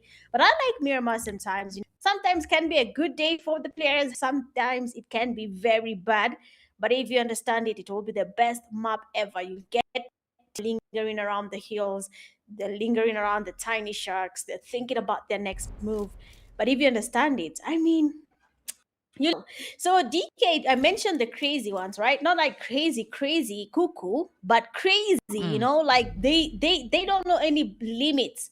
And that is RC. This team has no limits, right? You'll see it. They're the blue zone, and they will roll to get at least a couple of eliminations before they can go to that safe zone. Yeah, but sometimes that is exactly what you got to do. We can see Hate now. Ooh, yeah, he doesn't like that at all, as Zero Esports are losing players slowly but surely. The pressure is going to be applied. You can see RC now just full sending at Rescue Esports. Trying to see if they can bounce back and claim a few cheeky kills. But it is going to be Goon and Bisho quite separated, and especially in a position like this, you don't want to have too many gaps between you and your teammates, as Bishu is going to be now the last one left to kind of keep everything together here. For Rescue, this is looking pretty decent, right? Already just racking up those eliminations, and points are stacking up as, ooh, Dice is the last one, and he's just under the camera, so we can't really see him just yet. But based on the position and what we know about Pozo, there's not too many hiding for them. Yep. I mean, right now, that's like I said, they are the crazy ones, right? They're risking their HPs to that blue zone. They're using their utilities a little bit too early in this game. And now, for a team like Zero, these guys are remaining. Rashian is looking for a chance, to get a thrust happening here on Goon. And Dice is also quite patient. The moment Mike is aware of his surrounding, he will be able to easily get a knock and a thrust there happening. But we have Hamilton trying to get some rotations, trying to start up the Mike has been spotted. First casualty there coming from Rescue Eastwood, but Dice not be able to confirm this. But 3 grenades in your bag, my friend. That grenade love being used to confirm Mike. Because this thing could go either way, DK. Either he survives or he takes one person home. The best bet, take one person home with you. Easy. Yeah, and with home, of course, we are referring to the lobby, right? That is the place where the players live. That is their home. So we'll see whether or not Zero Esports can maybe look to clutch this one up. Either which way, it is going to be a little bit dicey, but we'll find out soon enough.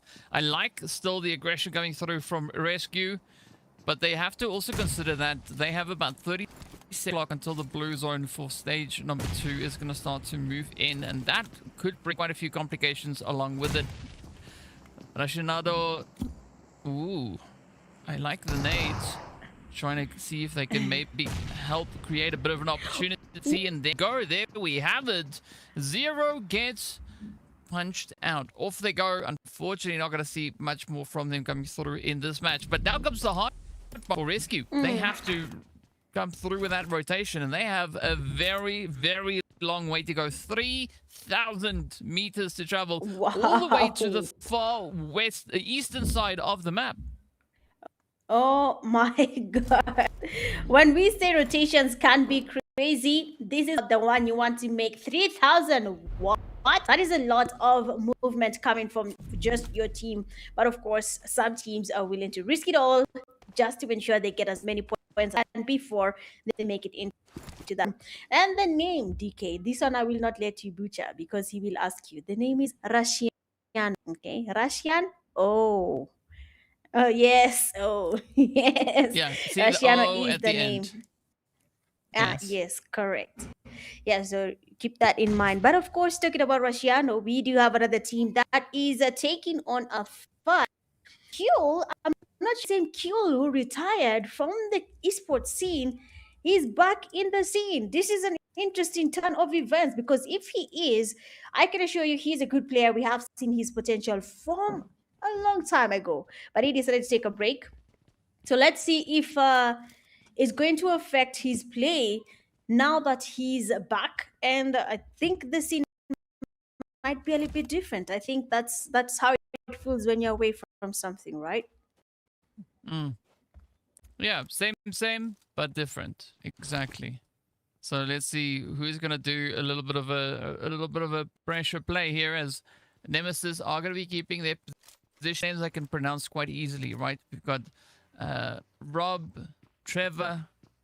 I can perfectly read every name. It's gonna be Kule though, just holding on the edge, waiting for Nemesis to try and do a little bit of something. But it doesn't seem like Nemesis Prime are all too aggressive. Either they're trying to get a good assessment of the position here, or they're waiting for something, as we do see Yakari up on the top.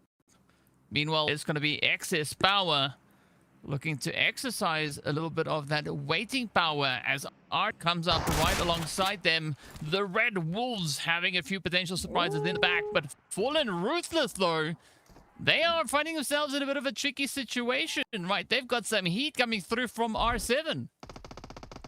That is a little bit too early here for Fallen Ruthless to start losing their numbers. But we have Shakid trying to get the revives, and TZ is also trying to secure some elimination. We do have a fight here brewing, and it's going to be a hard time for Hulk and the teammates from S&P, and they'll be going back to lobby a little bit too early. I taking that first leave in the game. It's the most painful thing in any esports player's dream. I mean, there is no way you're making the fast exit. It feels bad, you know.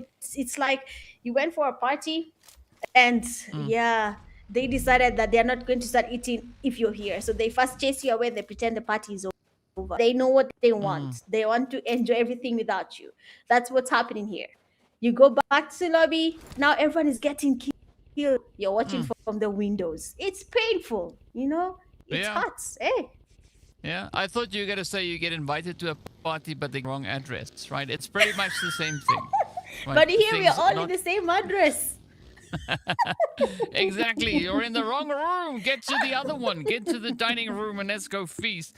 But speaking about which, though, we are looking over at the Red Wolves having themselves a little bit of an angle over onto Excess, right? Excess, though, I mean, not the worst position to be in. It does provide them with a little bit of an angle, a little bit of a play through on this position here. But I want to see Excess actually get out there and look to bring a little bit of something here. Meanwhile, it's going to be the Revan Blood team now looking to up as they don't for third parties, right? They are the third party as they bring the aggression, the rush, the speed. And this could be very good pacing for. A lot of times we see teams that just double down on the aggression. They have quite a phenomenal day. Yeah, it could go either way. Could go either way. Depends on which side of the fight you are in. But that will be the end of the road for R7. And as they finish that, we might be having a fight of the century. That is FR and RC taking on each other. We have seen Hamilton has been taken. Why would you call yourself Hamilton? But of course, you have to live up to the name. And we've seen him already taking off the race here, and he's going to be chilling that lobby as the team decides what is their plan from now that we've lost one of our teammates. What are we going to be doing after this? So right now, Riven, like you've mentioned, they did move off the fight, but they do want to still have whatever is happening right in front of them. They're really careful though. They could lose a couple of players along the way if they decide to stay there a little bit longer. They might be seeing teams creeping in from angles that they did not plan to have happening around them. But so far, DK, you can see the teams that we mentioned: Deadly, FR, RC. They might be in a huddle, all the three teams together. Yeah, I mean, that seems to be the play here. But now the big question I have is who else will we see potentially pushing further up in towards the zone? Because they're currently pretty open, right? All the teams essentially just situated over on towards that edge position. To risk it just yet. Meanwhile, we do see those altercations coming through in the feed. Is it going to be Revan Blood now full sending it here, looking to get in? Oh, we got to watch out behind you. The Stings now hitting as the pair. The Red Wolves. Ooh, good defense though. I mean, just backing it up, hit after hit, and with that, It is going to be Riven Blood getting taken out of here. 5 points, though. They are picking up those 5 eliminations. So it's not going to be a bad case to play here for them. But still, a lot of positions to try and apply pressure from now. As we can see things starting to dilute a little bit as the teams have to prioritize zone positioning. Yeah, they need to start moving as fast as they can. For Deadly there, they have lost Manu. And look at Riven there. I mean, you mentioned how they did go away from the fight, but they came back. Now see how what happened here. It went all the sides other than victory. But it's totally okay. There is a next time for RC though. Grenades are towards them. They're FTG Sali looking to get a couple of eliminations to their side. Rescue Esports, one player might down. Deadly Teamy creeping in as well. We can see a number of players by here trying to see what's really happening. But as you can see, Rescue Esports not ready to lose just yet. Sali has a very, very tight position. Nice grenade there coming from Sharky, but he misses by a small margin. Now he's creeping in. He's like that parasite that you do not know where it is, but he's just coming to bite you anytime you're idle. And we have Timmy there trying to get something happening against Sali, who is making a run for it.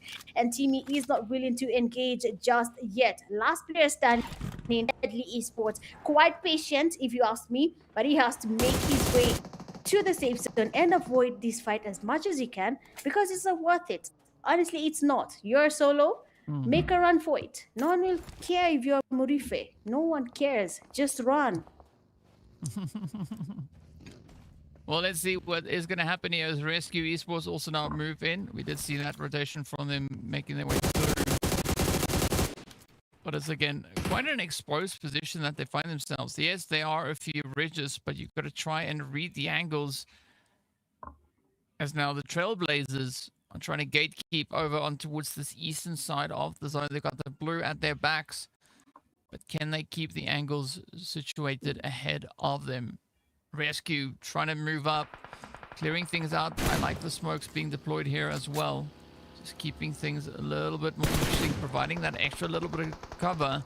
But it is a big shot. Kid though, ooh, having the shots just nipping at his heels. Meanwhile, 4PF also finding themselves a little bit of an altercation as things are starting to pop off all over the place. Of course, that's happening all the way up in the northern half of the zone as the teams are going to have a little bit of difficulty rotating up. Down south here, things are looking quite comfortable though. Yes, we do see Rescue and FR having a go at each other, but all things considered, they don't have to move up from here. And we also do have eliminations now starting to trickle in. That's actually true. Fallen Ruthless are trying to bug more as they throw some grenades towards Rescue Esports. Rusciano quite damaged. Another one comes in from TZ, almost connecting, actually does. And Rusciano's HP is so low. Oh, the one small spray coming from Shakid will be taken run. And as you can see, they're trying to get these eliminations confirmed. They want to make sure the team in to be surviving. One player remains standing, and as Akitra is going for that push, nicely done. The shotgun will be connecting, and QE Sports will be making an early exit in the game. Now, DK Gojo from the comment section, I am jinxing EXE, and then he said, "Easy for RC." Guess who's jinxing RC now? Yeah. Just shows you, It right? happens. If your name appears in blue, there's something you can do to make some magic happen. That's why I'm happy with my name looking exactly like everybody else's, because, you know, I don't want that responsibility on my shoulders, right? I'm just here, and we're trying to, you know, convey everything that we see happening on the battlefield. And so I'm happy with that. Speaking about which, though, we did see the players there from Nemesis finding themselves right alongside 4PF, but 4PF has already been dealt quite a few heavy hands, as I can essentially just see one player from PF up on his feet as Kakashi now gets taken down. I'm not quite sure how things are going to play out there for them, but yeah, for Gardner, the Gardner holding up as a solo. Things are looking a little bit shaky there. And then, of course, we do see the players there from Fallen Ruthless just to the south of them as well. Good thing is they are in zone, so they're going to have to make something work with these positions as they continue to come through. Meanwhile, the Trailblazers up towards the north. They do spot a few rotations coming in right alongside them. NGX. Oh, no. Oh, what a hit, though, onto Alex. Nice. But up comes the rest of the team trying to close it up. No way. Gets another hit going his way. It's the Trailblazers down to Ryan, but Ryan's got to watch out for that health bar, as the shots from NGX could be wrapping it up for them right here. Kelly 4K sending the nade over, and this could be the end. In fact, it is. NGX making one look easy. That is an amazing grenade there coming from Kelly. Well there from Kelly. He was patient. He watched as his teammates were getting eliminated. Unfortunately, his cover sprays did not do much. That did seal the deal for the team. A little bit of some eliminations have come to their bag, and they can stay a little bit longer from this game and be happy with those elimination points.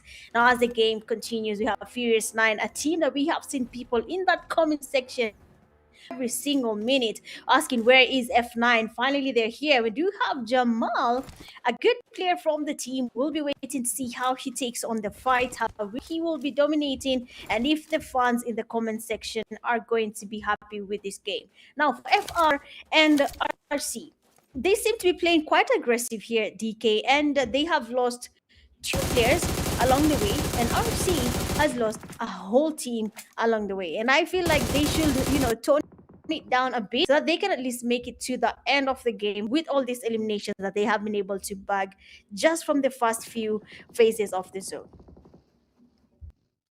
Well, let's see whether or not they can make anything happen with it. Can they put that into some forward momentum here for them? Fallen Ruthless down to that 2-piece. It is going to be a kid and Tezen just now trying to kind of advance the overall whereabouts that they are here. As you can see, some mad dashes coming through. Shakid just joining up with his teammates. So essentially, we've got quite a few squads already situated within the zone. We do see NPE also starting to come through with a bit of a rush as they rotate around, trying to get over those mountains and back into the safe area. Excess power, though. Nice bit of a setup that they have on the southern side. They only have, though, if they can bring Arman back into the fight, it could really help them lock down at least a few of these heals. But looking at F9's position, right, Furious 9 is going to apply quite a bit of that leverage over onto excess power. Yes, they will, and their numbers are looking good, but they have 2 players lurking in from Fallen Ruthless. Shakid is also trying to get closer, trying to get a peek of what's happening, and we see TZ on the other side getting some knocks as well, with Shakid confirming them along the way. Now, this is good teamwork coming from Fallen Ruthless, and we have NGX Kelly creeping in as well as Solo from NGX, last man standing. And he seems confident enough to take on fights right in front of him. All I need to see is F9's plan, that they have at least duos and solos in front of them. They have the numbers, but somehow they are not the ones engaging fights just yet. But we do have, they are taking on a fight. Yakari has to take on a 1v1 against Shakid, who's very much confident, throwing a nice grenade. You can see the grenade they're having a whole Sharingan happening there, but the grenade goes in nicely down there from Yakari as well, and then Nate does get some damage on Shakid, but we see him trying to go in for that push. Shakid, a shotgun in his hand, pre-fires connecting, and Yakari is not stopping, but Shakid times the reload, and will be taking the last player from Nemesis back to lobby. What amazing play there coming from Shakid. Yeah, it's unfortunate for the side of NPE that they brought through such a long rotation, trying to get themselves back up in towards that zone, only to find themselves at the mercy of Fallen Ruthless. But a good play overall. Now, looking back over onto the players here from Furious 9, they do have quite a bit of possession of the zone currently, and we've seen it time and time again. If a team is able to kind of spread out, keep themselves relatively close, but assert their position in the zone, it is going to be a very comfortable push towards that winner chicken dinner, as we do say goodbye to excess power, as they will get completely drained and depleted of their health bar. Now, down to the final 4 teams it is. We still have NGX in here We've got the players from 4PF, we've got Fallen Ruthless, and then, of course, Furious 9. So a decent lineup, but it is all going to come down to who has the best control of the zone, who has the most possession, and of course is able to utilize everything available to them here. So I'm going to be looking at Furious 9. So for the fact that they have 10 eliminations already in the bag, hitting the double digits is going to look good. And the only thing to add with that is going to be that winner chicken dinner. Correct. That double-digit elimination is just the icing on the cake. If they get a Nadina, just to make sure they have sealed a good margin for every single team that is participating tonight, but they are not stopping. They are waiting for more. I mean, they're hungry, and you can see they can hear Kelly, and we do have F9 Bonnie was looking for, I mean, that loophole. Basically, any player that is not a lot in this fight, he will be eliminated on Bonnie's moving around, scouting the area. Same to Shakid, who's also looking for anyone who's lurking around without a plan, and that would be key. Be spotted by Shakid. Now, here's the thing. For the teams like Fallen Ruthless, they have been able to secure good elimination points, Furious 9 as well. But we do have one player there from 4PF DK that no one is talking about. Gardner. Oh, never mind. Yeah, Spoke you were too saying? soon. Spoke too soon. You were saying something about the player, and then something happened, and then bing, bang, boom, and then other stuff is unraveling all over the place. Yeah, I'm not pointing fingers, but we only have two teams. It's going to be Fallen Ruthless and Furious 9. Oh, Fallen Ruthless now trying to get their 14th elimination in the bag. That could be at the expense there of Borny. As you can see, the nades just landing in. Kiddo and Jamal holding up towards the northern side. We've got Dynamo coming through with a potentially dynamic position all the way on that far southern side. Can they get the wrap? Could this be the ticket for Furious 9 to rush down and take out the side of Fallen Ruthless? Both teams have been working so hard at just bagging up so many eliminations, but it is going to be relying on Tezen and Shakid to see, can Fallen Ruthless get their first winner chicken dinner? The Kenya Group Qualifiers, day number 1.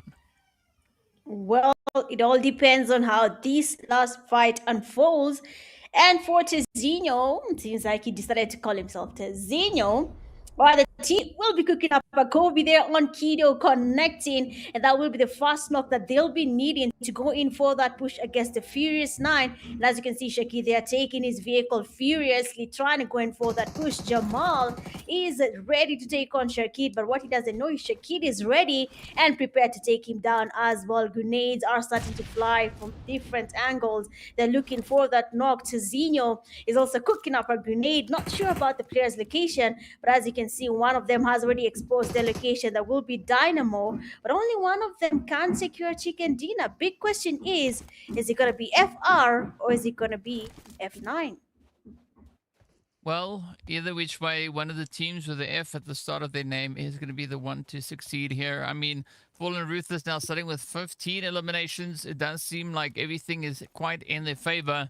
They do have a little bit of leverage, a little bit of high position. Jamal also in a very similar setup there, as Dynamo is going to look to fall back and try to strengthen up the position here. And this is where being too spread out is something that could come back to bite you. And that, of course, explains why Jamal is not doing all too much. Right, Shakito has had the opportunity to kind of repair that health bar, bring himself back up to full, but now it is going to be the Send, spots out a bit of an angle. Tezen also making sure that they are properly primed as they are going for the painkillers. Oh, the grenade starting to come on through. Beautiful hit over onto Shakid. Now feeling the pressure as Jamal and Dynamo are going to start to approach, rushing straight on forward. Quick shift in momentum. But a play coming through here from Tezen does bring us back onto even ground, as it is now a 1v1. It is Tezen versus Dynamo. Good nade. Oh, he runs straight into that. The blue is going to start nipping at his heels. Wow. Meanwhile, Dynamo is going to look to keep the team in the fight. It goes for the rest. Quick reaction. That is it. F9 comes through. They reign supreme, but FR walk away with 15 eliminations to their name. And I believe that F9 made it all the way up to 12 No, but I mean, what was that push coming there from Cezinho? I'm not sure his plan was. Maybe for the utilities, they were a bit low for him. But honestly, that push did, of course, cost him. And it is the reason why he wasn't able to take on F9 while they were trying to, see what their plan is against FR. But good play coming from Furious. They were furious enough to get themselves a chicken dinner, but are they furious enough to be crowned the best team in Kenya after their games are done in PMNC Kenya stage? That is all going to be up to what they decide to do after this game. It's their first game of the night here for Group C and D. We have enjoyed Teasy. We have enjoyed Shakid, but looking at Furious 9, the energy they had from the word go actually paid off when it came to that last zone fight. They took their time, their reflexes on point, and they were able to get themselves a chicken dinner. Yeah, but it was also quite close, right? We did see Yeah. Fallen Ruthless coming really, really close to turning this whole situation on its head as well. So, yeah, very exciting, quite nail-biting all the way to the very end. But you got to give credit to where credit is due. And Furious 9, they do with the team to just do the most, right? Managing to hit the shots when they mattered. A few risky angles being taken, but you know what? It paid off, and it's good to see. Speaking of which, though, we are going to be making our way into that team stat breakdown very, very soon to give you a better look at how much damage everybody was able to bring in, where they find themselves with the amount of eliminations. But quite a few cheeky nades. I mean, Shakid also rushing into that garage that we saw a little bit earlier on, going in with that S12K. A very, very bold move to make, but unfortunately for Shakid, the shots all worked out. And yeah, that's all. Yes, it is. At the end of the day, it is a game. How good are you so that you can be crowned the best? And so far, so good. I'm loving what I'm seeing. I'm happy with what's happening right now. The teams are cooking. The teams are looking for a chance, to show us that they've been practicing during the break here from PMGO Season 1. And Group C and D might have been doing a little bit more here. I've seen how... Wait, before I say they've been doing great, RC has something to explain. Why they went... They went out so early, they went back to lobby, and now everyone is asking in the comment section, what happened? Why did they lose this early in the game? It does put a lot of pressure on the fans. Or am I talking too much about the fans? Go, because as see, you can talk about them because you're not talking about the teams, you see, and so... Good thinking, eh? I like that, yes. That's a nice save, eh? But of course, RC, they did the fans what really happened there. I did not jinx anyone. You see, FR was there. They got themselves second place. So, guys, the cast is lie. But of course, good play there coming from RC and FR. They tried their best, but we have to give it to the Furious 9 for that chicken dinner. And not only a chicken dinner, they were able to get themselves at least how many? 12 eliminations with 10 points from that chicken dinner. Basically, like we said, that icing on the cake. That means for F9, they will be going back home for this game with a total of 22 points just from their first game of the night.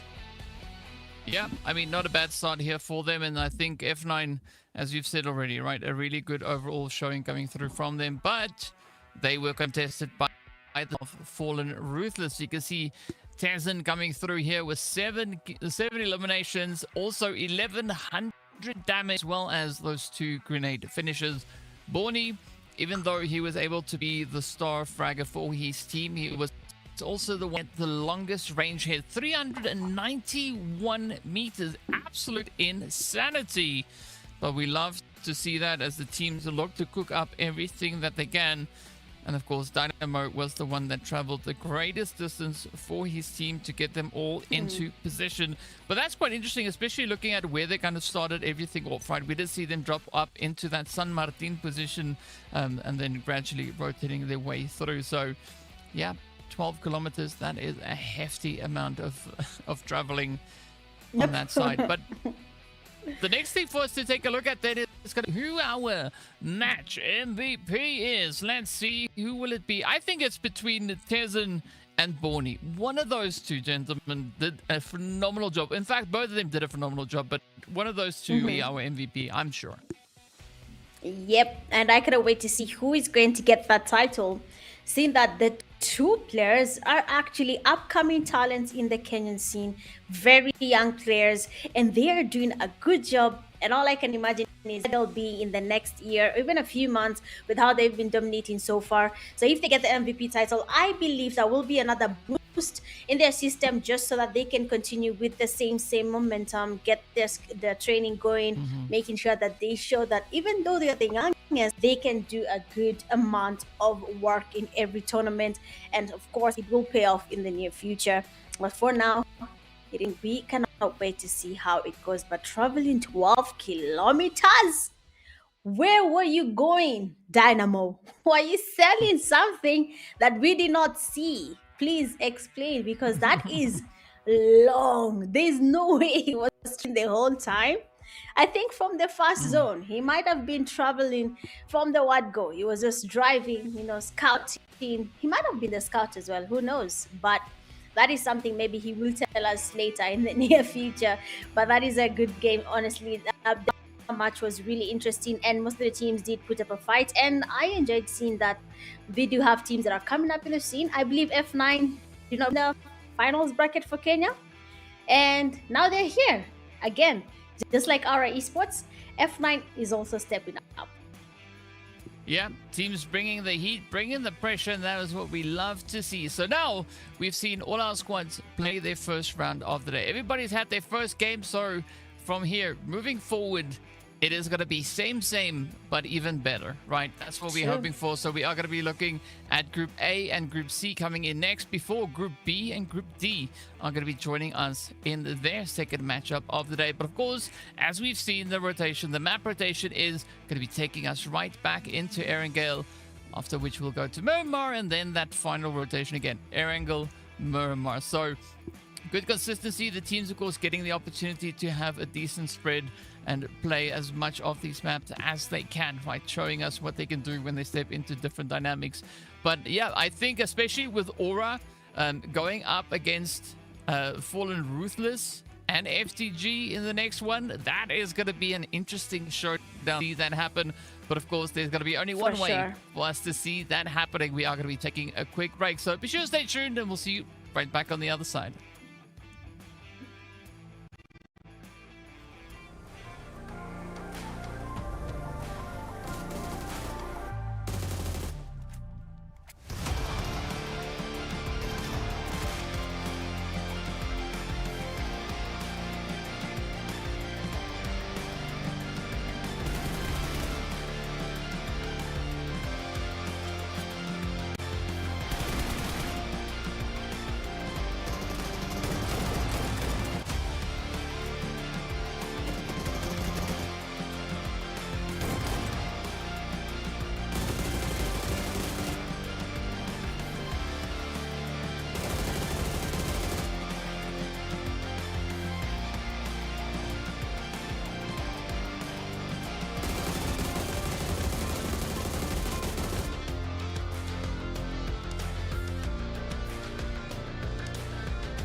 dream of competing on the global stage never died.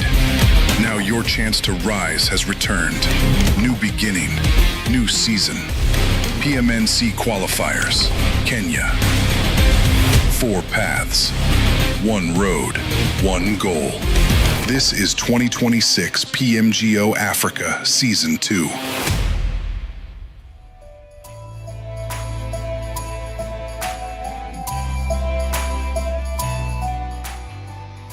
Welcome back to the PMNC Kenya full split as we are getting further into group stage, day number 1. We've seen the first 2 games. We've seen all 4 groups play their first rounds, and of course now into the exciting end. But this is where we head right back into Erangel to see what Group A and Group C are going to be doing. Group A already run on it. We did see what Aura was able to do, but now we add in the addition of Group C over onto Erangel to see can Excess Power, Fallen Ruthless, and all the others maybe bring a little bit of their own flavor and spice onto the map. Yep, well, I'm sure they can. Not the lineup here coming from both. I mean, we've seen a taste of all sides. We've seen A, B, C, and D. So that means we do understand what we're going to see. From Group C, we know who we're going to be looking at. From Group A, we're going to be seeing who we're going to be looking at.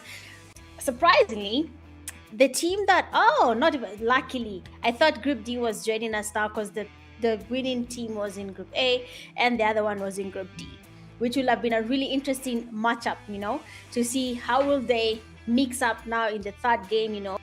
Everything is about to change. You've already experienced Group B, you've experienced Group D. So what is going to be your next play here coming into this next games? And I'm pretty excited. I'm now excited and pumped up for the next games. I need to see some more action, Yes, let's go crazy, yeah? Ooh. Yes. Perfect.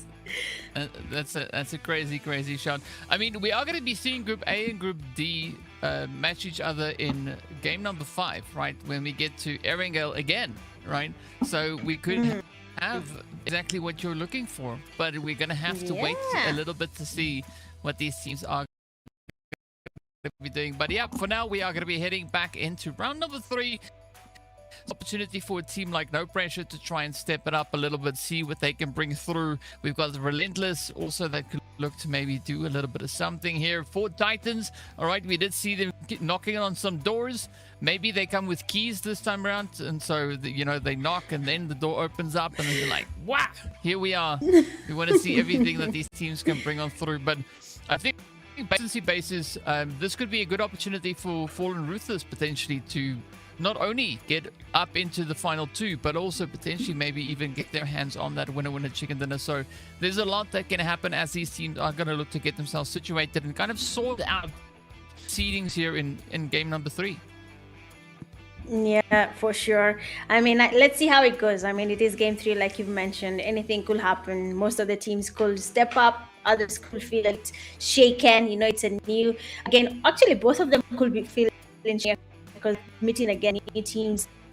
But what I like that is interesting is that we don't know where they are. We don't know where they start leaderboard. We don't know who's taking the last place here. We don't know who's in the first, second place. But it's fine. I like a little bit of some suspense as the viewers, so it's okay. It's fine. It's a surprise. That's the answer. It is a big old surprise. Of course, we'll find you say build tension and help suspense alive as we're waiting to see exactly going to play out here for that. But yeah, so again, for watching, if you've got any predictions, anything that you want to share with regards to the team, let us know. Who do you think is going to take it? Do you think it's going to be? Could it be or the chicken dinner? Could we see coming through from NG? Are we going to see Nemesis Prime do a little bit of either 4 Titans or Apex or I mean, so many teams to choose from. Again, if you forget who's playing here, and this is the whole lineup, right? So as you can see them from the top, we've got No Pressure all the way to FTG. So if you're rooting for any of these teams, you have no excuse not to comment their name in the names pop up. Yeah. Crazy action. Tell us what you guys voting for. So I believe the teams that are coming into third game will be a good show for viewers. So make sure to give any team that you're a shout out in the best of them the whole season for this game to be for this one. If we are giving you pressure, okay, you can make sure for the whole season that into play better. Right now, do you have one chance for you? It's good to have you jinx for some time. So we have seen Group A, Group B, Group C, and Group D. We have seen all the teams that are playing. In your quick math, right? Which think are going to be grasping from that 5th place bracket? First to 5th place bracket. Do you want the exact order? Ooh. Yes. Ooh. That is a tough question to answer.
There is no pressure. That's in your head. Okay. So if you've had your team's name, you're cooked, because jinxing that is about to befall these 5 teams, we'll all place it on DK. No. See, that's the beauty of it. I have no such power, right? I have no such power, and I have never claimed to have the power. I think those 5 teams that I just named will be blessed. Right, and if you didn't hear your name, you are also blessed. Everybody's blessed. Right? So you're playing it So they safe. gotta step it up. No, I'm playing it smart. Yeah. Saying that I'm blessing everyone. I see. Well, it's go away. I mean, DK has given us his prediction, top 5 teams. I don't want to say he's, but I think he's like 80%, but we'll just go with it. I told him to do quick math. I was doing like quick, right? I was like, and then I see us there, and I know that I cannot say, because if I say cooked, I finished just like so. Yeah, I'm late for them. Okay. Yeah. Like I'll answer. I won't ask you the same question. That's fine, right? So the teams can give a sigh of relief because I didn't call them right. And when referring 5 names that I named, which I also can't even remember myself, those 5 teams, good luck to you, to everybody else in the lobby as well, right? But yeah, it's also, I believe, just kind of what the teams can bring in, right? And I think that's the important part about what we're looking at right here is if you come in with quite an aggressive push onto the lobby, right? You don't sit around and wait for things to happen. You create them, make wonders happen for you and your team with regards to points. For sure. Well, DK is a big of playing with guys. He will go away from the top time. Make sure he's safe. You know what? It's fine, DK. I will allow you this step around. Guys, we're taking a very, very short break, and I will be right back with DK just to mention teams again, just to make sure we seal their fate in the next coming games. We'll be right back after the break.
dream of competing on the global stage never died. Now your chance to rise has returned. New beginning, new season. PMNC Qualifiers, Kenya. 4 paths, 1 road, 1 goal. This is 2026 PMGO Africa Season 2.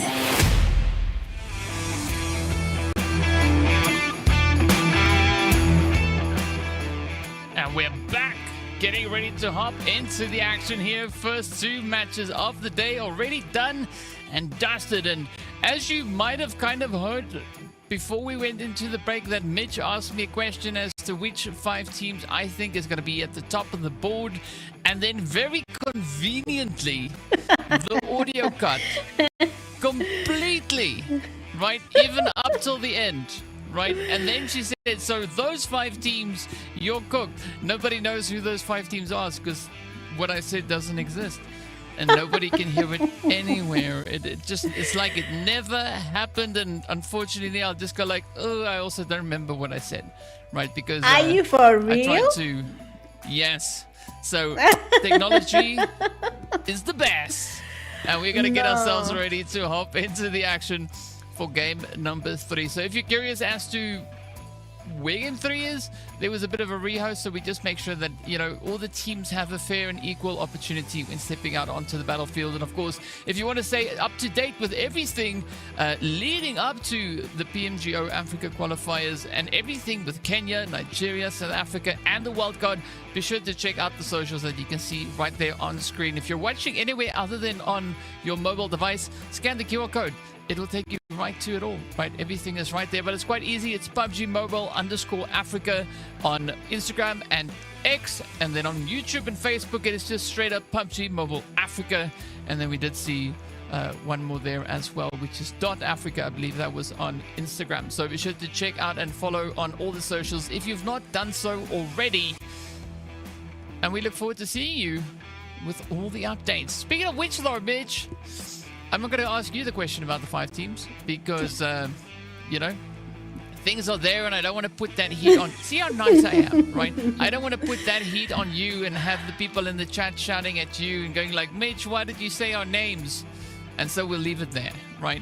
But heading into our next roundup, I just want to see a little bit of pressure coming through, right? I want to see the teams kind of heated up. I want to see a little bit of that fallen ruthless action come through because we came pretty close in seeing it in game number 2, but unfortunately we couldn't see all of it. And from what I recall, they of course were able to get themselves 15 eliminations. So far, yep, they are the leaders when it comes to the amount of eliminations they've been able to secure in one single match. Yep, that is actually true. FR got 15, like 10 plus 5, 15 eliminations in just one game in Miramar. And I can only imagine what their plan is right now coming into Erangel. This could be a familiar space for most of the teams again. So we'll see how this goes. For Group A, they have already had a feel of Erangel. Now we have new set of teams coming through in Erangel, making sure they get a taste of what is about to happen here. But looking at that flight path, it is looking good. It is looking comfortable. We see places like Pochinki, but for some reason, no one likes Pochinki, and everyone went towards Georgetown Hospital, towards its side. Query, we have people on that area. I mean, why are we running away from Pochinki? It sounds nice saying Pochinki. Why don't you go to Pochinki?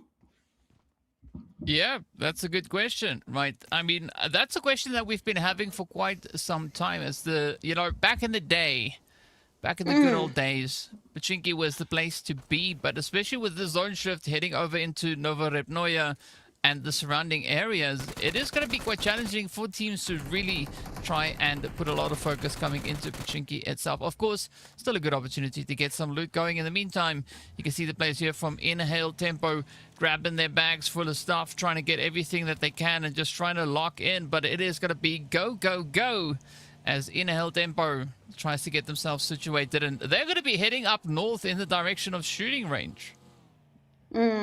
True. I mean, she didn't. Why? Okay. You said good old days, and I always said why people fear such legendary areas, But of course, everyone with their own preference.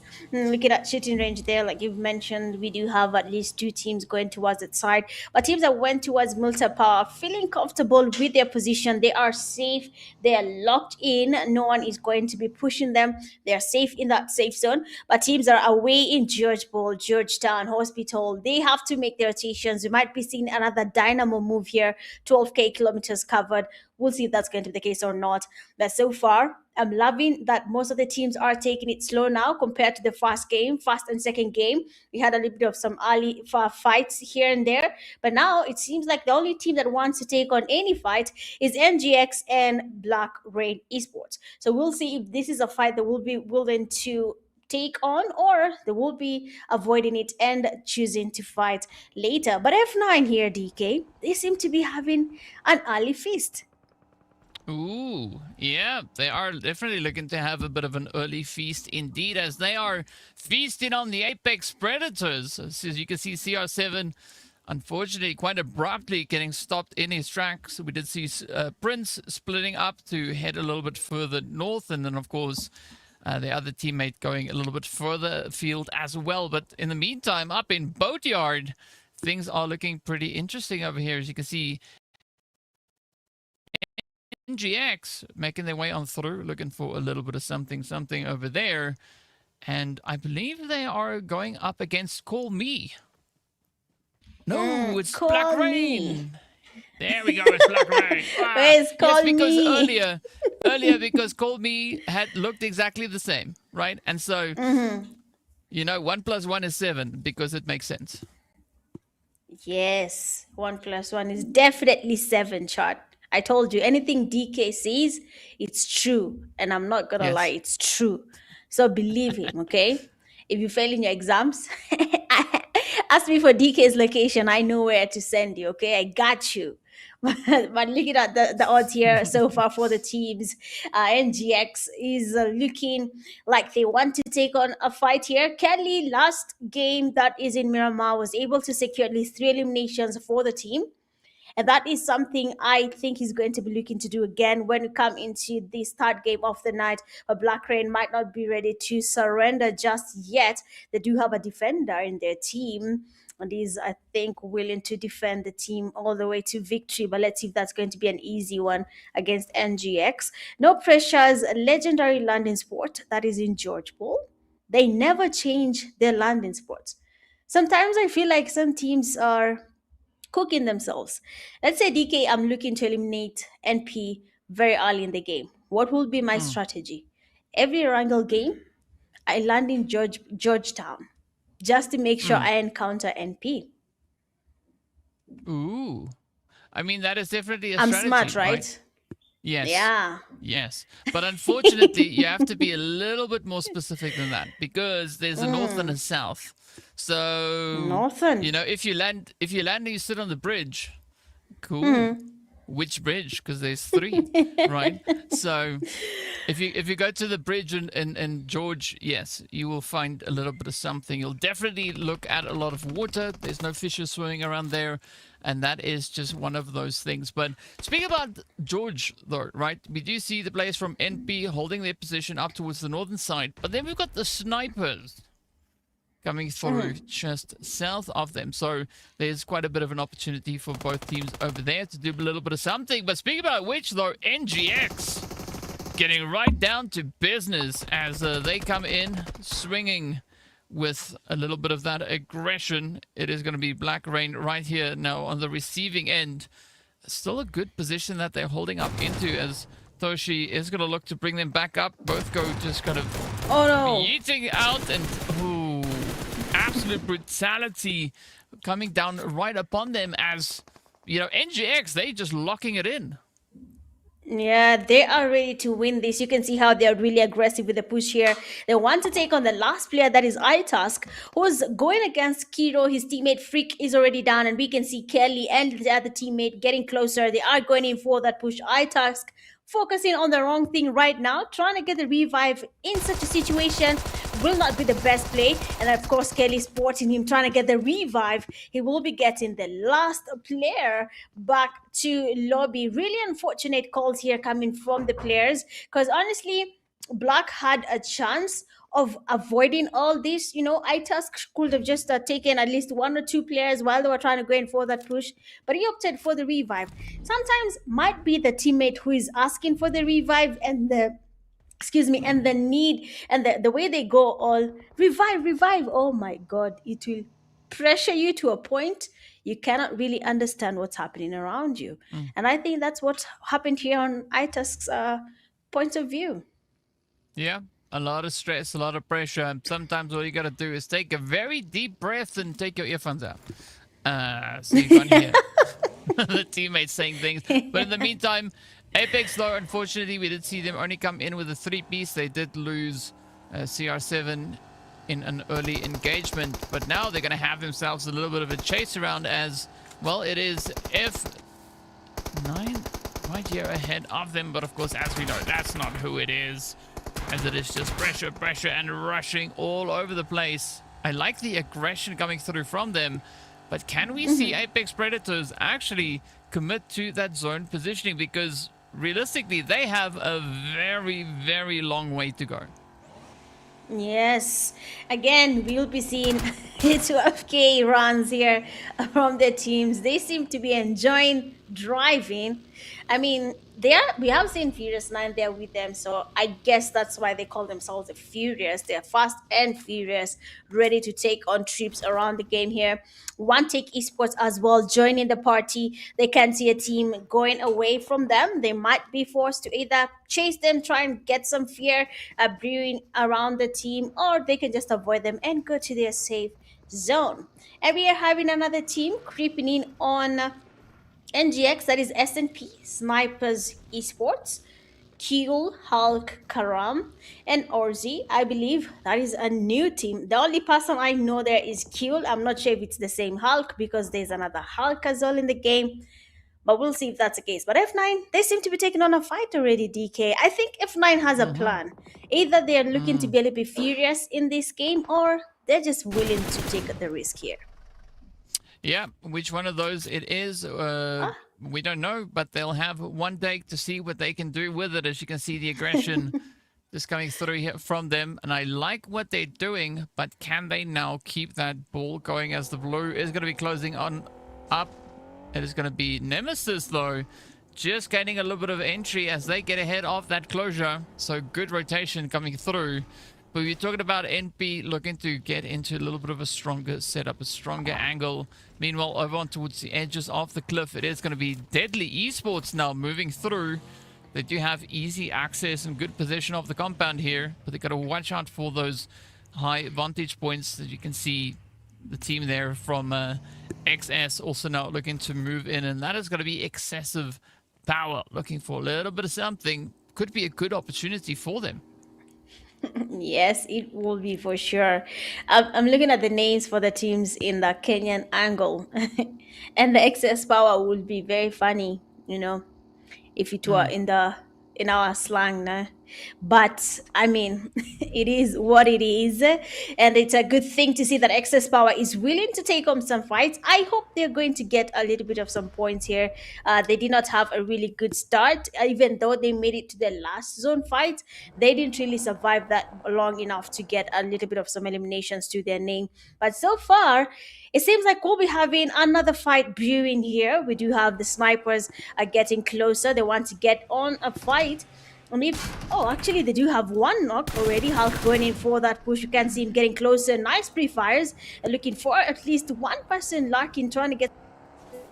We have Kuel there with the DBS going in for that push. Another player as well from the snipers tries to go in here. Kari gets knocked, actually thirsted by Hulk, and they're not stopping just yet. Kuel with the DBS. Another player goes down. Feroz taken back to lobby. Karam taking on a push as well. Nestolf in his hand. someone was trying to watch the movie from the couch, but we have Karam taking him out as well. Last player remains standing, and his grenade might just be a Kobe, and Karam is cooking that grenade to perfection. One nice grenade though will be on his head, as we have that is going to be Raven cooking up another one nicely down there. Does get some damage on Karam, and of course Hulk there has to be forced to get a revive, and immediately as they do that, we have another team, third party, Fallen Ruthless. DK.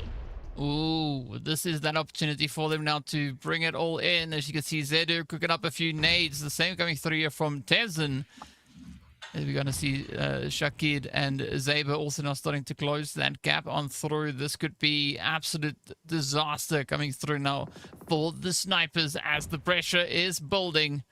Can they keep it all together to add to the pressure? The blue, of course, is going to be coming in, sweeping through here. And it is stage 3 blue, so you don't want to spend too much time, as it is going to be just taking away from some of your health. You can see Cooler is going to be the first one trying to get out of the pressure situation, but your kid with the off-angle position is going to look to stick it in, hold right there alongside him. And whichever way you look at it, it is going to be a really difficult decision now for the snipers to make, as they can't actually rotate out. They are going to get absolutely lit up when they start to push on forward. In the meantime, we do see NGX rolling up alongside them, so quite a few points of contention and a lot of pressure starting to build. Yeah, Fallen Ruthless, of course, they had every single opportunity of getting as many points as they could here, but they decided to retreat and fight from afar. Zabar trying to get some sprays there towards the snipers who were standing strong, and we still see them getting spray there from Shakid. Nice rotation there from Shakid. He will be getting fast player down. A grenade is about to be launched. A nicely cooked grenade will be giving him a beautiful Kobe to his head. But we do have Karam missing that grenade by a very, very small margin, and we have Zedu, and the teammates going in for that push, and just like that, Karam will be going back to lobby and joining his teammates for a nice cup of hot tea. Now everything goes well with tea, so they can relax and plan on the next game. Yeah, and if you don't like tea, you can be like me and have some coffee. While we're dropping out the rhymes over here, the team's continuing to push on forward, making their way through Malta Power and squeezing up onto this small little peninsula that we've got here. Again, not a lot of space available, and we do see still quite a few teams not situated in the zone, so we could see multiple squads getting just picked on up and swept away by the big bad blue zone, because, I mean, looking at the space, it is going to be absolutely crammed if everyone tries to squeeze on through. For Titans, though, finding themselves a decent position here. Good bit of leverage that they could look to apply from this position. But, ooh, MTF are going to be moving up as well. And I kind of like that position from MTF, right? Already in the zone. They don't have to stress about getting ahead of the blue. And similar kind of thing happening over on towards that far western side, right? The team that we just saw there over in the orange, of course, that is going to be Fallen Ruthless, also now looking to get themselves situated. So there's a lot of tension building up here in Malta. Yep, that is true. Honestly, why is the rotation taking too long for some teams? No pressure though. They might have covered their 12K run, or rather drive. They have made their way into that safe zone. They might be taking on the southern side, where they'll find occupants, that is basically Excess Power, who have been holding that same position for a while, and it seems to be quite fruitful so far. Deadly Esports also in the same area around the southeastern side of the safe zone. We have a very good play here, but our Esports, DK, they are fishermen, and they seem to be looking to get a good catch, because Excess Power has two players also around the sea trying to get some, some cleaning happening as they wait for the game to continue. So there might be a nice exchange happening there between the two teams. Yeah, there definitely could be, but let's see how this one is going to play out. We got NGX over on the coastline. We got Deadly moving in behind them as well. Ooh, I like where Deadly is currently situated. Even looking at what we've got here coming through from REN.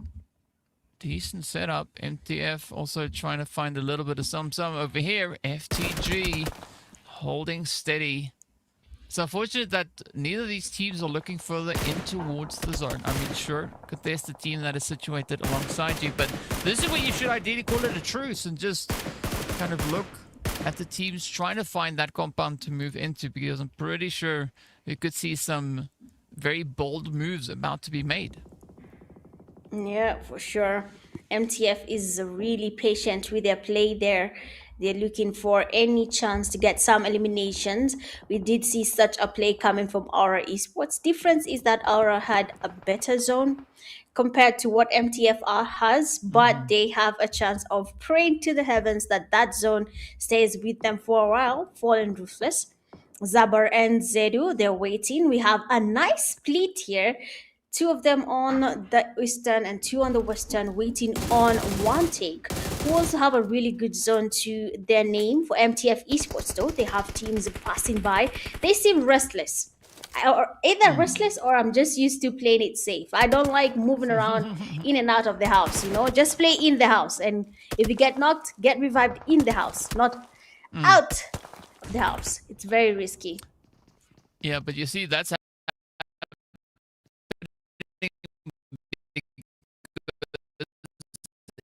if you stay in the house and you don't move, right? It is no longer strategic delayed rotation, it's called camping, right? And these teams don't camp, right? That's not something that they do, but it is going to be Relentless Esports, though, looking to get nice and aggressive as they're rushing forward. Ooh, the four Titans could be in for a world of pain here, but Relentless needs to be cautious. Not overextend everything all at the same time. You can see the utilities are coming through. Relentless taking a really good spread here, but the shots coming through the smoke as well. Oh, unfortunately, Dembe missing out on the position. Smooth, though, getting ironed out. But Relentless looking really good right now. I mean, Dembe. The FPP is coming to play here, but he's somehow missing 90% of the shots right now. And Titans, they are also going in for that push. A nice FPP coming from Rookie. Nicely done. Does get the fast player down. Might be looking to get another one. And Relentless Esports will not be able to survive anymore. They tried to get their game happening here, but it seems like the four Titans were willing to take the risk and go in for that push and get a nice taste of victory right now. But as they do that, it seems like no pressure here. Have added a different player to the lineup there. Spiky has joined the game. So let's see what Spiky is about to brew for the team. A nice player. He calls himself the goat of three fingers. So let's see if that's going to be the case when it comes to this game. Will the three fingers come to play here? But no, he gets knocked. Almost busted. Beautiful cover from Swashi. And he'll be taking Void back to lobby and easily getting the revive on Spiky. One thing to note though, Deadly and MTF and NP are all in the same compound. Yeah, and that could be devastating for either of them. So let's see whether or not No Pressure is going to be able to hold up to the hype that you just created here for them, as Spiky is able to kind of patch himself up, but they are currently sitting on 7 eliminations apiece. We do see Nanu also just trying to contribute to the chaos, as No Pressure is feeling a lot of that. They are pinched between 2 other teams, and of course we do see the 4 Titans also creeping closer and closer. Washi now holding steady, looking for a bit of an angle out the window. Deadly, though, being an absolute menace, forcing them to focus on so many different angles of attack. But so far it does seem like No Pressure looking pretty decent. They still have at least all 4 players in this match, and they are now all back on their feet. So there's a big opportunity here for No Pressure to try and turn the tide. Yep, there is definitely a big opportunity for them here. Fast grenade and knock here coming from Spiky. That will be Deadly Manu. And of course, as Manu is getting revived by his teammate, No Pressure is willing to apply the pressure. But they have to be really careful. MTF is still in the building. Demolish might just be able to demolish Aura. But of course, if it goes the other way around, we'll be having Aura farming some points from MTF elimination. And as they do that, we do have 4 Titans creeping in. They are making their rotations into that safe zone. Now, this is what we were talking about. Make sure you are composed enough not to get distracted with whatever is happening around you. DK, if you look at NP right now, they do have 1 player dealing with MTF and 3 dealing with the duo of from Deadly Clan right in front of them. I think this is good play, good teamwork. Yeah, divide and conquer. That is the approach they're trying to take here. And you can see a quick wrap-up coming through onto MTF as Demolish gets absolutely smoked. Now, MP, good rebound, but can they now pick it up yet again? Because, as we can see, they are not currently situated within the zone, and they still have that deadly threat right here in their midst. So let's see if that is going to play out for them. Meanwhile, the 4 Titans starting to push up a little bit more, and this is where things are getting really, really crazy, because I mean, we still sit with 6 teams in the lobby, and this could swing either which way. At least 3 of them are right here on the screen. Yes, that is true. And No Pressure is really pushing to get this fight down. Otherwise, the zone will be their worst enemy. Glixie goes down. Manu gets knocked as well. I mean, amazing plays there from NP. Good cover from Spikey, getting the last player that will be Deadly Goat. And as they finish that, they need to start making their rotation. The zone waits for no man. And if they're not careful, they might lose a good number of players to that blue zone and make it so easy for Excess Power. A team that has held to this hill for the longest time possible. I have not seen them move at all.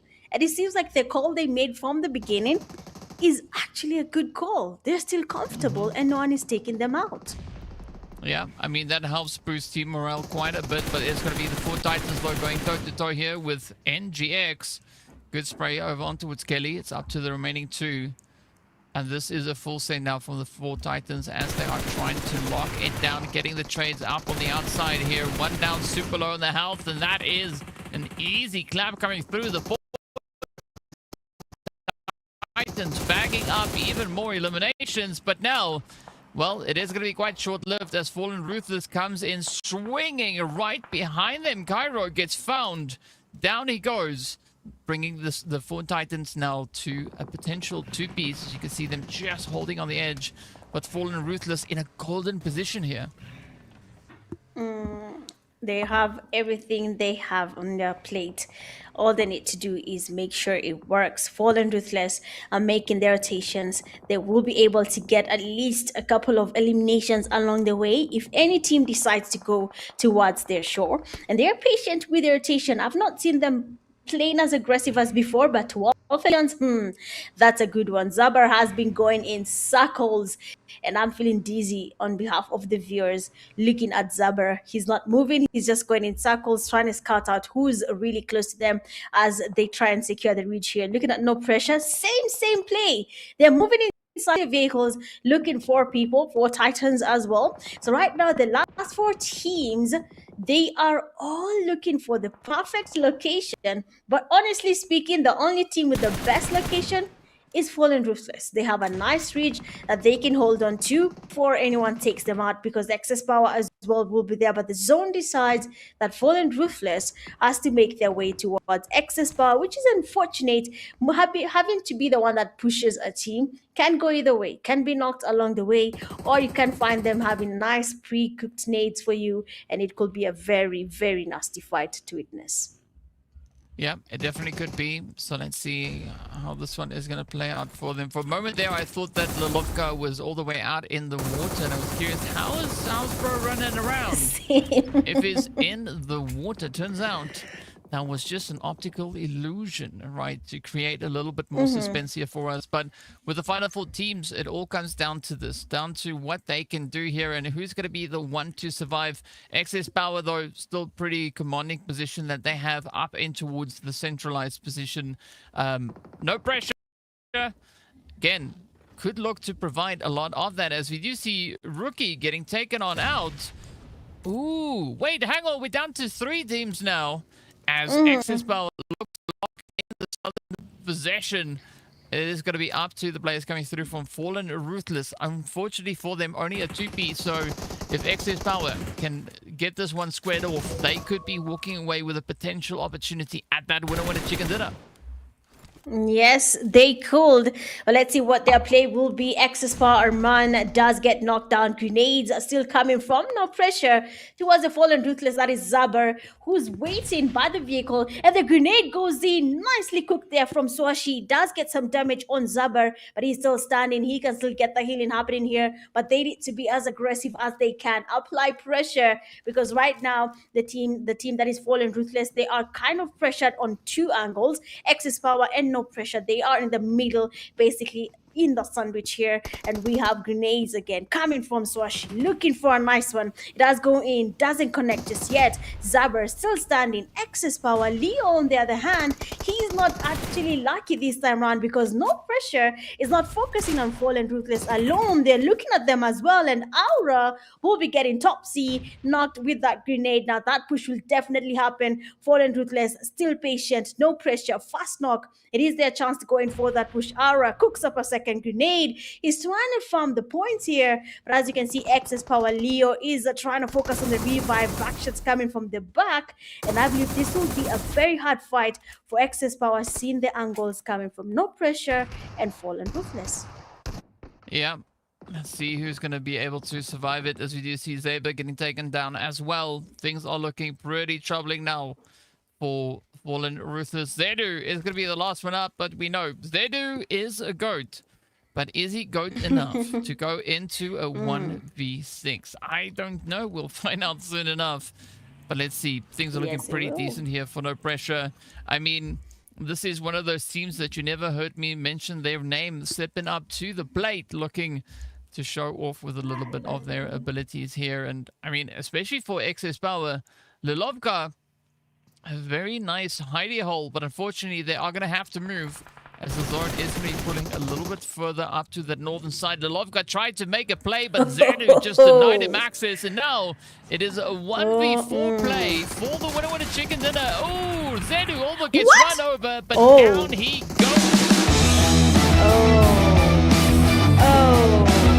DK, did my eyes play a game, or did he almost get that knock, or did he get that knock? I'm lost. He did. Oh, he got did? the knock, but then got taken down himself.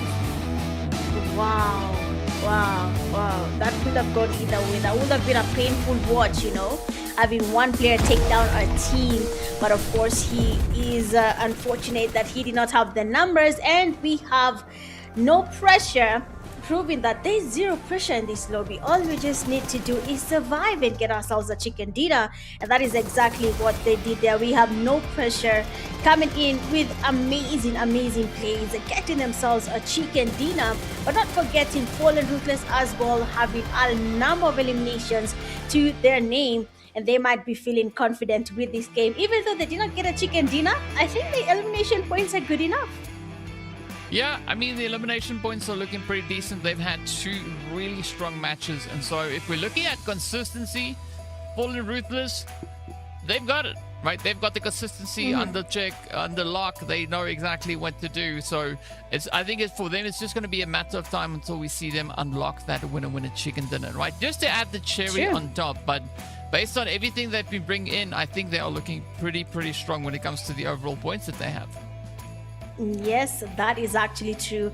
FR, just from the elimination points without a chicken dinner, they're sitting pretty over around 25 plus points.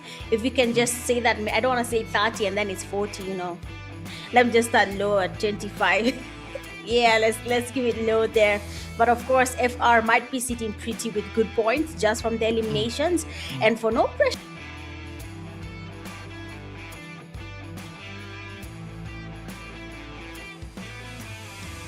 Seems like Mish is pulling off a bit of a mime game here, as she just went all disappeary, but a very strong showing coming in across the board. I mean, we did see the four Titans also looking to play quite a few upsets. We did see them come in with that takedown over onto the side of Relentless as well. So I think overall the team's doing a really good work here. I mean, a lot of pressure being applied, and we are seeing a little bit of consistency now starting to be formed here as the team's locking in, making sure they can get the job done, making sure that they can keep on carrying their team forward. Speaking about which, though, in carrying forward, here's Mitch right back at it again. a nice little bit of a cheeky surprise that you brought in there, right? You're full of surprises today. I mean, they don't call me Mitch the Magician for no reason, you know. So I have to pull some few tricks here and there. So I hope I surprised you guys well, you know. I did good, right? Yes. Yes. Anyway, let's see how it goes here, DK. I'm done with the magic tricks. Now it's up to the teams to impress us as well. I've entertained the crowd enough, you know. Yeah, I'm just waiting for you to pass your hand around so we can see everything, you know, coming into that. But yeah, it does seem like we are also pretty soon going to be heading ourselves into a break. We'll be getting into the points and all that stuff a little bit later on, right? Today, we're focusing on the gameplay, making sure the teams can bring everything to the battleground. And then later on, we'll take a look at those points. But speaking about which, though, we have round 4 coming in next. So be sure to stay tuned, and we are going to be going for a quick break.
global stage never died.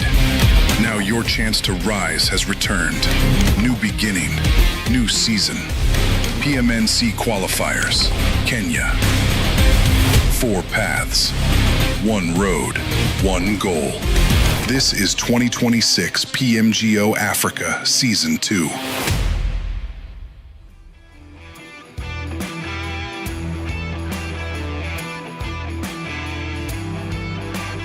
Showtime, showtime, showtime. Ladies and gentlemen, welcome back to the party. It is Priest on the mic, and I'm here with Mitch, and it is the PUBG Mobile National Championship Kenya, the qualifiers. We are here, and we are ready to go to take you through the last 3 sets of matches, and an interesting turn of events we've seen so far, Mitch. It has been a ride. So many performances, so many amazing teams. They've stepped up to the plate, and we have been very impressed with what we've seen so far. But I think there's still more to come. Or what are you expecting? I mean, we still got a couple of games to go, right? Yes, definitely. There is more to come. I'm expecting a couple of changes in that leaderboard. I believe we haven't seen where the teams are standing as of now, but with how they have been playing game 1 to 3, it has been a really interesting turn of events from the first third game. We haven't seen any repeat chicken dinners, so you can tell from that it's going to be a really interesting day here for us. Absolutely interesting. And again, it has been very interesting, to understand the pressure that has followed all of these teams and all of these players. But, the pressure is on nonetheless. But champions nonetheless are born to win. And that is why the GT50 Pro is packed with ultra cooling and liquid cooling and all the types of cooling that you have ever seen. Gives you a 144 Hz ultra response refresh rate. It is so intense. Even when the battle gets hot, the phone stays cool, and that is what we love about the Infinix GT50. So it's built to play. We're going to love how to see that one. It is the best gaming phone in Kenya. It is a non-negotiable. The best gaming phone in Kenya, non-negotiable. And it is going to give you the opportunity to become the champion, to be the one. But who will be the one in this coming game? Well, we're going to see who that will be. The action does not stop. It is PUBG Mobile action at its finest. And I have seen a couple of teams do some unorthodox things, but they will still get their chicken dinner at the end of the day. And I'm looking forward to see if there's going to be more of that, or if the couple of teams that I'm expecting to turn up will finally turn up. Some usual suspects are there. We've seen Rusciano, the usuals, the likes. We've seen No Pressure. We've seen Falling Ruthless. We've seen F9. That's a new name, but they're up there. They're cooking something, but I'm still expecting more. I want to see more. And this is your hometown. These are your hometown players, your hometown team. So you understand what this means to them, right? To play, to get to the global stages. The road to PMGO, it starts now, and this is what I'm excited to see. Solid players and solid teams coming together to compete for that top level. Yes, for sure. It is my hometown. It is my home ground. I know every single player. I can even tell you who's the tallest, He's called Taller. I don't know why he's not playing. He called himself Taller because he's tall. Literally in the crowd, you spot him when the time comes, But of course, I cannot wait to see how this turns out. I know these teams, and I know they have good potential. F9, though, they are new to the esports scene. They are really, really good here. We have seen them understanding the scene quite fast, which is quite rare, especially for new teams adapting to this scene. But for F9, it seems like just an easy day, an easy walk by the beach, and they're actually enjoying it. Yes, sir. W production with that animation, though, the cool GT50. Saw that one. I saw it the first time. I really liked it. Also with the little animations that go on in the background. Some of you don't notice these things, but I notice these things. We were waiting for the last game to say it. Relax. Waiting for the Nah. You got to give the flowers while they're hot. And either way, we have a very dynamic playing path coming in from that western side. And it cuts right through across towards the northern side. So we've got Monte Nuevo in the conversations. We've got La Riera, we've got Chumacera, we've got Minas de Valle de Mar. I think we've got San Martin, we've got El Pozo, Pecado, and maybe a little bit of Hacienda del Patron, and even water treatment, and maybe Cruzeval in the conversations. I don't think anybody is going to want to play in the eastern side unless the zone wills it.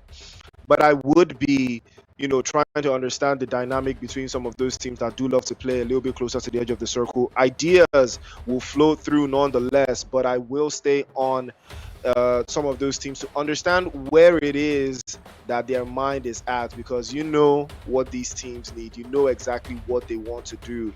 You know that the zone is going to be a very, very major definitive factor for those teams. As you can see, the zone is not in the eastern side, it's the northwest. So I think this could be an easy game for some of those teams that do love to play a little bit more closer to that central position of El Pozo, Craterfield, and maybe La Cabrera. But Mitch, if you were in this playing path, right, where exactly on this map would you be right now? Probably in El Pozo, because of it's a very big space and it's not easy for teams to get to clash unless you're just walking around without thinking. But it is a good place, enough loot, you can move around, you can maneuver around it without getting spotted. But if you are again a restless player, you might just have a hard time in El Pozo. But for me, I definitely go for El Pozo.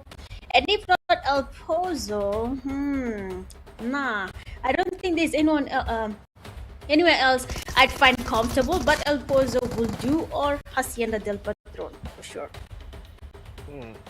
Okay, interesting. El Pozo, Hacienda, that's like a central thing. You've got a central thing going on, but it looks like Rescue Esports will be rescuing some points all the way through there. 5 and Rio have been knocked away. Way. It's about to weigh them back in gold and put them back into the lobby. Shotgun straight to the score. 1 for 2 species. And that'll be a back in and a back end of the road for them. Unfortunate scenes. This is not the start that they would have expected to have at this stage, and they are getting absolutely riddled with bullets left, right, and center. Nox and his teammate there, I'm not sure they can find their way around and escape this ambush coming through from the guys from Rescue Esports. I think Nox has a sideline into that corner. He's trying to pop one through to the right hand side. He does get the knock on Mike, and is about to polish him even onto the corner there. Tries to play over to the right hand side. M249 straight into the window. The pressure is on the Red Wolves. Will they howl into the night? Will they howl to the moon? And the grenade is going to be tossed over from Weiwei's position. He lands that one, but no dice for him, as the Red Wolves will have to try again. But fortunately for Rescue Esports, they have the numbers advantage. Doesn't look like Red Wolves can breach them on the sidelines. On the other side, Spray does get knocked away. And again, there's so much chaos, right, in this particular area of the map. Do you think that is because it's Miramar? Is that why this is happening at this stage of the game? Of course, I believe most of the teams are quite comfortable in Miramar, and they tend to land anywhere they are familiar with, and it's usually the same places. They don't have new places where they want to go to. They always just stick to the usual. They stick to the basics. El Pozo, La Cabrera, they go all the way. Maybe Los Leones, if it was in the safe zone, they'd go there. Picado. I mean, that's why you see all these fights happening this early. Most of the teams are comfortable with one position, and I don't think these players even play Miramar after the games are done. Do you play Miramar, Chris? I play all the maps. That's why I'm the best player. Of course, I play all the maps. What kind of question is that? I play all the maps. Don't say. Yeah, I mean, I even land in a place in Miramar that you don't know yet. It's called Sambisa. Is the Sambisa area? You see, exactly. You don't know it because you're not locked in. You're only playing Livik. Leave Livik alone, Mitch. Stop. Relax. Leave that place. I don't even There's no one there. I don't even know the places in Livik. You know, relax. See, we're gonna start the night. Ooh, that's a nice shot though from Ice Baby. Ice, cool as ice with the shots flying through, and the rest of the team from. Wait a minute. What kind of name is? Okay, yeah. Okay, chat. What are we doing, chat? What are we doing? What is that name? I don't think Mitch, is this what they're doing in Kenya? I don't know what it means, but they are the Avengers, you know? They are the Avengers. Yeah, sure. Is this what you're doing? Is this what they're doing in Kenya now?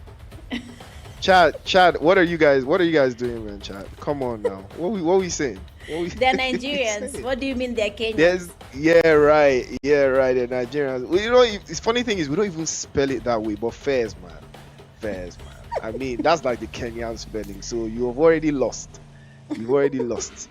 Chad, I see what you guys are doing in Kenya. Fairs, man. I respect it. I respect you guys bringing it all the way to the global stages, man. Africa to the world. Africa to the world, nonetheless. Well, at the end of the day, we have to leave a mark, right? And I think they're doing a good job leaving a mark. Yeah. Okay? Oh, of course. Marks, Yes. stretch marks, big size, small size, you name it. You got it all in Kenya. Big congratulations to Kenya. Congratulations to Avenger. I mean, his name is really Relaxation. And what other way to relax than that way? You gotta love it nonetheless.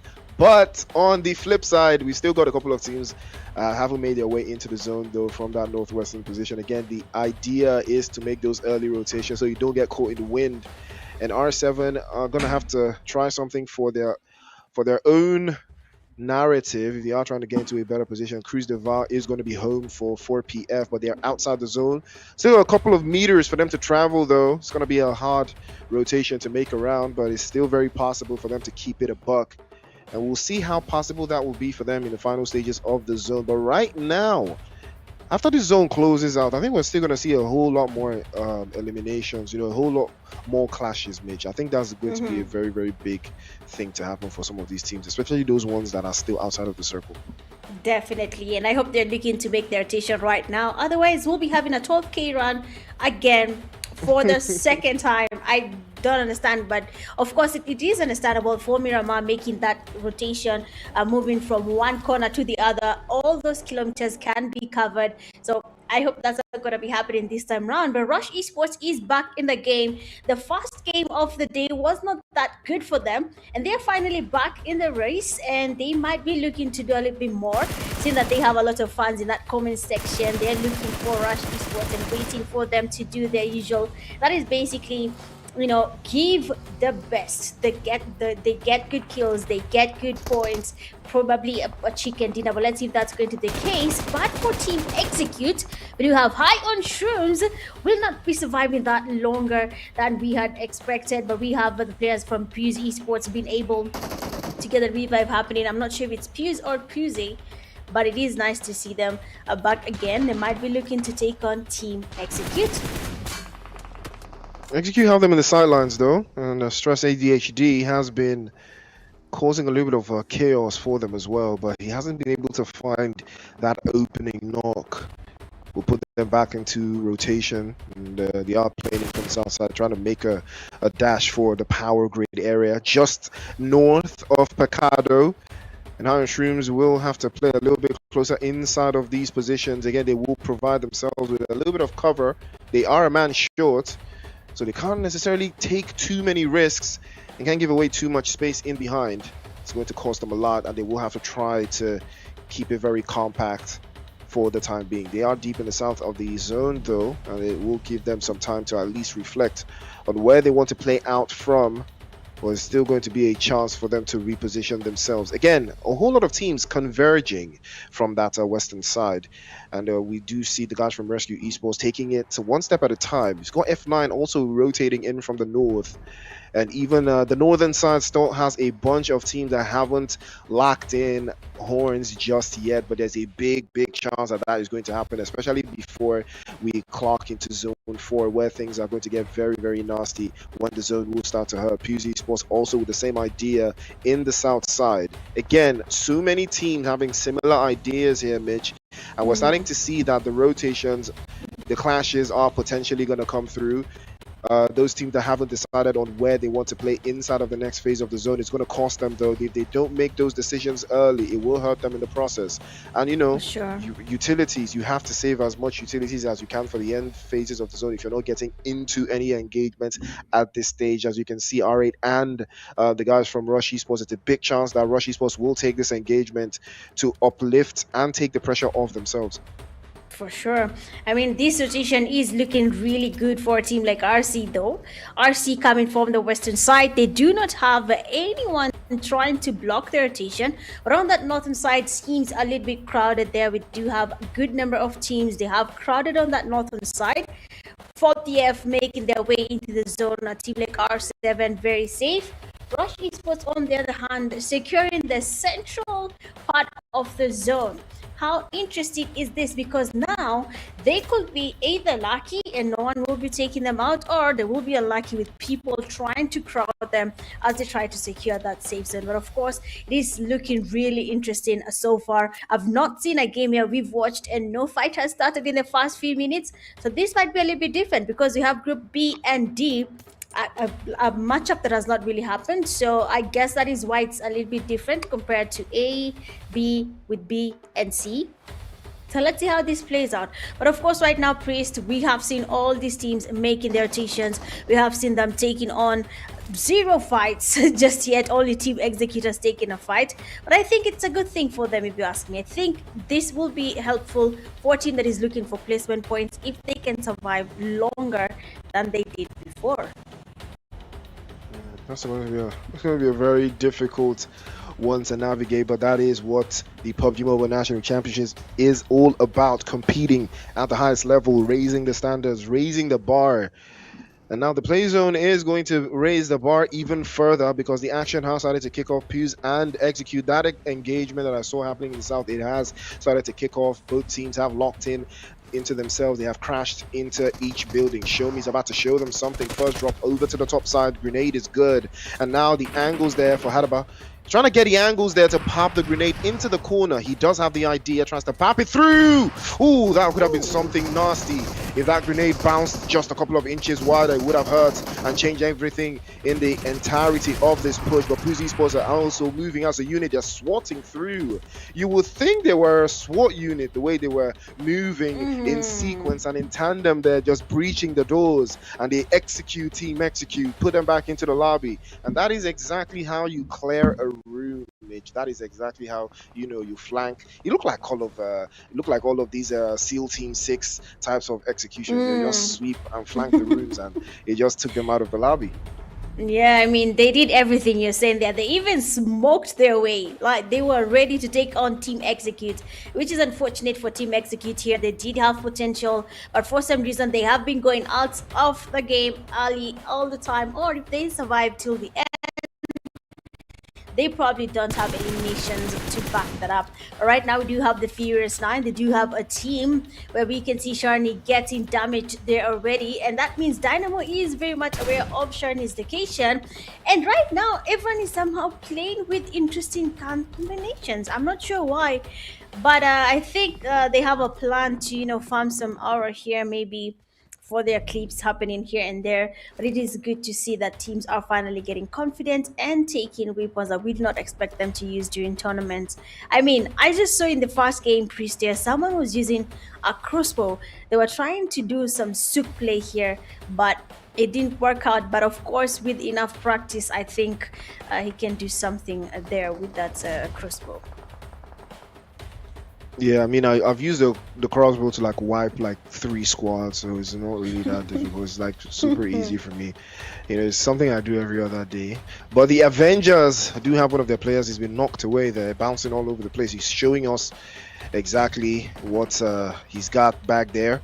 And he has been sent back into the lobby by Weiwei. Rescue Esports, I believe, are the ones that are going to be pulling up, or rather, is it Rush Esports that's pulling up into this mix? I think Rescue Esports and Rush Esports are both here, trying to create a little bit of a Yash sandwich onto the guys from Yash Avengers, and they're trying to force them into a very, very worse position as Weiwei continues to pack it in. Their angles are too tight, but they can't seem to find a way around it, though. The angles are just not working for them. They do have a high ground position, but they're too close to the edge of the circle, so there's really limited plays for them to make. Rush Esports have a better angle to escape this chaos, and they are going to make them feel it one after the other. Grenades probably going to be the better option to make here. Can't seem for them to commit all of their bodies forward, and I can understand that because the angles from this high ground position do not allow Rush to advance even higher. They will take the risk of getting crushed out even by Rescue Esports. On the other side, Sato will be sent back into the lobby by Hank there. R7 enjoying that position that they've got so far, not having to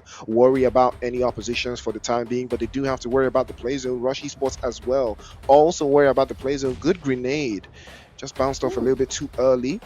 But if you're Rush Esports right now, Mitch, do you want to commit to this? Do you want to take a 2-on-3, or will you allow Rescue Esports to do the job for you? Because it looks like they want to do it. Weiwei's already pressing forward now. Number 11 tries to pop through, immediately pops through with the S12K, and he does get the first shot immediately.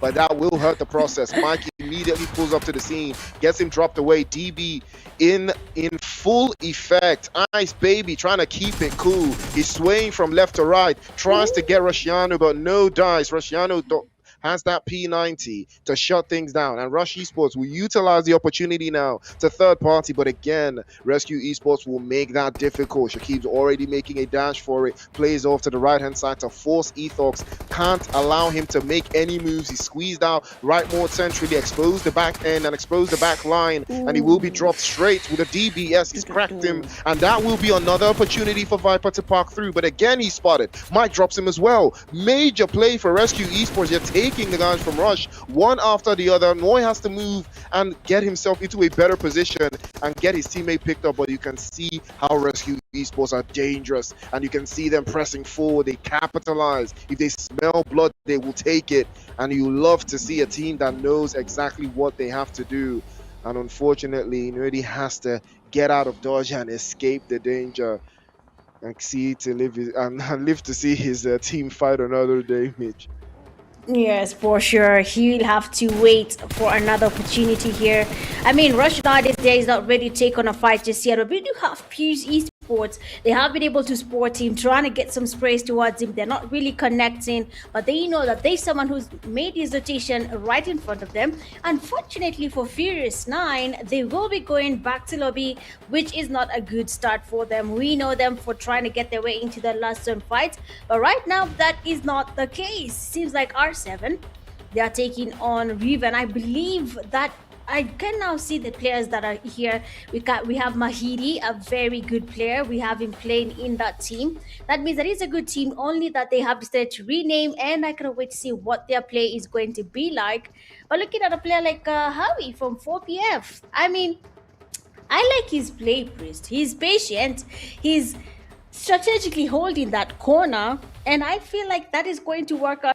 We'll see if that's going to be the case or not, but so far so good. Like I said, Revan, everyone knows Mahiri, who's also playing with Vaughn, and we have Windy, fast player down there on R7. That will be their chance going for that push, but for Habibi, he will have to go find his Habibti in lobby. This will be the end of the road for Habibi in this basically fourth game of the night. Another win for the strategic waiters. We'll put that one back into the lobby there, and that's another drop again. R7 getting absolutely bamboozled there. They had no idea that they had like two strategic waiters in the corner there to lobby them one after the other. Lambo goes down immediately as well. And RB, they are trying to hold on to R7. Hank charges a grenade, just to bounce it over the wall. They gets the angle right. And that's a beautiful grenade there from Windy. And he changes the weather immediately as well. Tries to pack the right one. And Hank could be exposed there. He's spotted. Tries to play over the right-hand side, but can't seem to find a space inside again. Swaps through to the S12K. So 2v1 now. If he can hold the angles right, he might make something happen. He does. Windy for the double.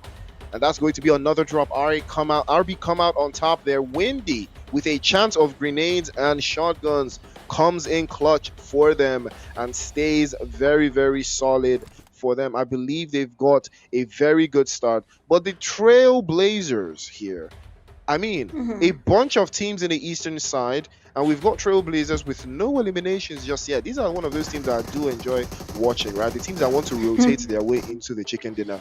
They just want to rotate into the chicken dinner. The chicken dinner just going to fall from the sky and just land in your hands. I love teams like that, man. No, maybe, the strategy is let them eliminate each other, then we'll come later. If you ask me, that's an easy 10 points. But of course, it's not going to be easy. I mean, your fingers are not really that warmed up because you've not engaged in any fight, so you might be a little bit frozen during the fight. But honestly, the guys are shining with that play. If they want to play it slow, I think they'll do great if they get the chicken in. If not, it might be a waste of their strategy from the beginning till the end of the game, which can be a little bit costly, especially if we get no points from being that patient. Exactly. I think this is the game that this is the type of game where patience might not necessarily always be a virtue. You might have a different idea there, but this is a nasty position right now from DNG again. But they are trying to hold their own, and they're holding your own roughly against one of the strongest teams in the lobby right now. We Rescue Esports trying to breathe down their necks. Valve Esports also trying to hold it in here. Grenades getting traded off. If they can get one perfectly, might be able to change something. Riciano is getting caught time and time again, and the smokes do come out in quick succession, trying to hold it in. Molotov also perfectly launched 2 minis in quick succession.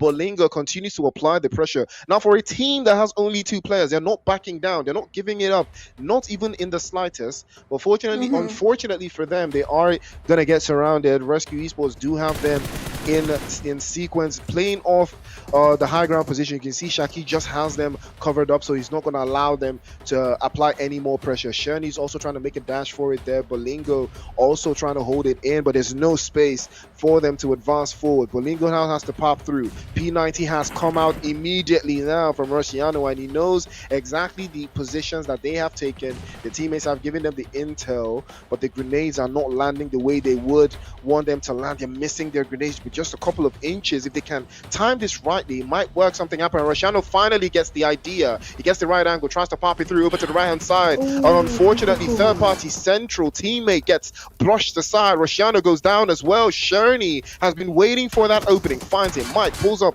into the back end. AUG straight to the back of the head there, and Bolingo is all left to him now. Bavu Esports, can they hold it through? Mike tries to press forward again, tries to get an angle, but the car provides at just enough cover to allow Bolingo to reset and reposition. But the left hand side is exposed. If they pull up, they will be in a world of trouble. Mike is trying to get an angle here on Bolingo's position and also try to get his teammates picked up. There is still a huge risk here because the guys from R8 are still around. They're still in the vicinity. They could still be a problem to deal with at this stage of the game. Remember, Mitch, play zone is already on their back. Exactly, and you do not want to lose numbers to that blue zone. It is not a good look and a good fall for your team. But Rescue Esports, we still have Mbavu Esports in the game. Bolingo holding the same position. Mike trying to see if he can pick enough to see where Bolingo is, but he has a good shot to his name and he has to make his rotation. And surprisingly, it seems like Mike was able to get one of his teammates up and they're running. That is Rusciano. Well played there. I think Bolingo wasted a good number of minutes, and unfortunately for him, those minutes did not count because he'll be going back to lobby with that last fight there. We have grenades there coming from PMNC Esports looking for something to connect. Dybala's grenade did connect, and one of the players was already taken down, and Fallen Ruthless will be following suit as well. Unfortunate for them, but if you ask me, Zero Esports here is having a good time trying to get an RC. Mike, good sprays happening. You gave the enemy your back. He's getting some damage. Those back shots will be hurting you guys later, because if you get eliminated with those sprays, that is not a good look for your team. But as they do that, we do have Zero getting closer as well. That is gonna be Bisho. Knocked and dusted. Rusciano, Mike, they're also in the fight here. They are getting sandwiched basically by PMNC Esports, and Zero Dice getting knocked as well. This is unfortunate for most of the teams here. They had the upper hand. They were taking on RC, but if you look at what is happening right now, it seems like the numbers are dwindling for most of the teams, because the third parties are actually working and some of them are falling prey to this race. A whole lot of praise in the area as the Rescue Esports are still alive. Rusciano has been the bane of the existence of majority of these teams, especially with that P90 that he's had. For the most part, he has caused a lot of commotion and a lot of chaos going forward into the game. But SVG have something here. They have the numbers. That is the only thing they have. The numbers and a little bit more position that they would have liked there. And Mike has been looking for that opening. Takes a couple of shots through and across. Does connect. Deals just enough damage to Dybala, and he's popped through. And I talk about that P90. Rusciano lets it loose. He lets it fly. But but he's gonna take damage as well. Show me will show him the bullets, and he goes down as well. PMNC Esports are not giving this one up, not even in the slightest. Dybala still knocked away. Rosciano plays in the back end, can't seem to find a way around. Dybala still knocked away, and he can't seem to find his teammates.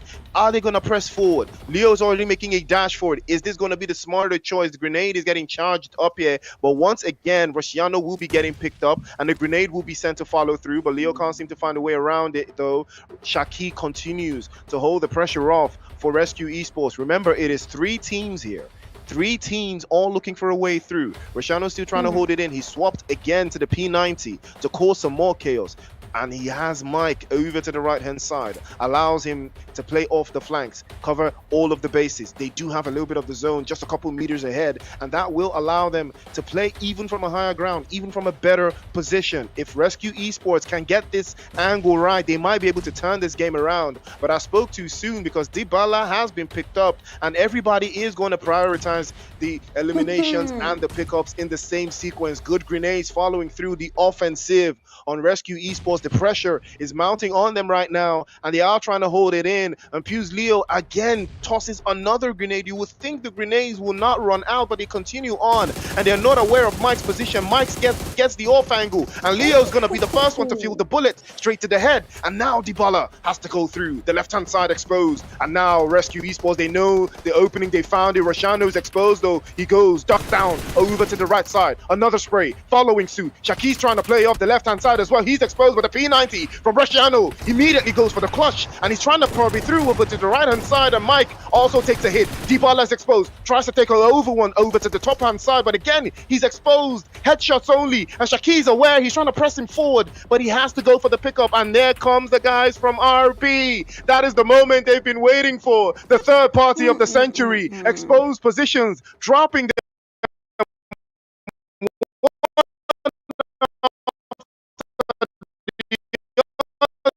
but Rosciano will not back down. The P90 is still his. He is still going to cause problems. Mahir and his teammates are just in the mix. They are looking for a chance, looking for an opportunity to snatch this chicken dinner away, but it is looking less likely to snatch it away from Rescue Esports, Mitch, because look at these positions they are holding.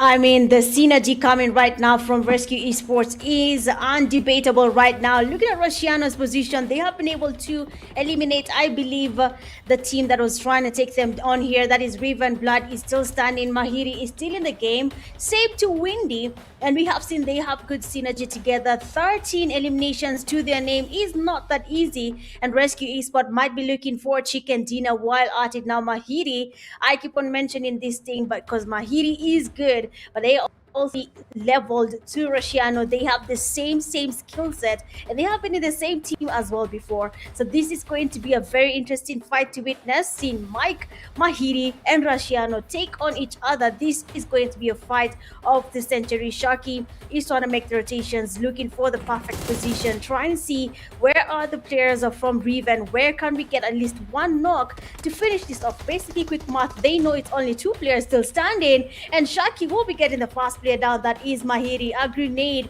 is in his teammate's hand, trying to get something happening here, trying to get Sharky knocked, but that will not be the case this time around. They're going in for that. They're not taking it easy, and just like that, with a 6 switch, we'll be seeing a Rescue Esports getting their share of the chicken dinner. Chicken dinner. It is that chicken dinner. Also, I love this chicken dinner animation. It's so cool. Again, chicken dinner, undeniable. Rescue Esports.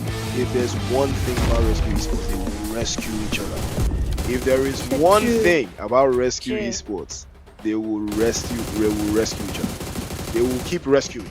If you knock one, they will rescue him. If you knock the next one, they will rescue him. They will just keep on rescuing. Correct. As long as you don't flush, they will continue to rescue. And the more they rescue, the more you are exposed, because they will still keep getting the numbers over you, and that's just what makes it even much more difficult to deal with a team like that. And I gotta respect it. It has been one for the books.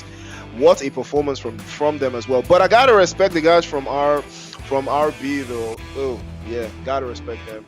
I gotta respect them, because you know, I think they were a little bit overwhelmed, because at some point they did have the game in their hand though, but they got a little bit overwhelmed because they just that P90, man, it puts the fear of God.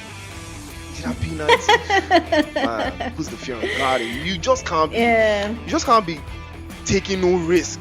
Especially when you have that in the hand. If you notice, right, they made sure that Rosciano did not die.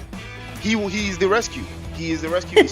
They will keep. You see, everybody else is getting knocked, but you see Rosciano, he's not. Wait, so you're saying Rosciano is basically the backbone of the team? Yeah, he is. So if I want to elevate Rescue Esports, I have to take out Rosciano? Yeah, but before you do that, you have to ask yourself, will I be rescued? Will my teammates rescue me? Because once you get him, they're gonna get you. And what happens next? You know, what happens after that? That's actually true. I agree with you on that. Of course, that is Rescue Esports for you guys. They have been able to secure a winner chicken dinner after trying a couple of times. So congratulations to you guys. But of course, we'll be taking a very, very short break, and then we'll be right back to enjoy at least 2 more games before we can tell you guys good night and get to close in on the first day for the group stages. We'll be right back after the break.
dream of competing on the global stage never died. Now your chance to rise has returned. New beginning, new season. PMNC Qualifiers, Kenya. 4 paths, 1 road, 1 goal. This is 2026 PMGO Africa Season 2.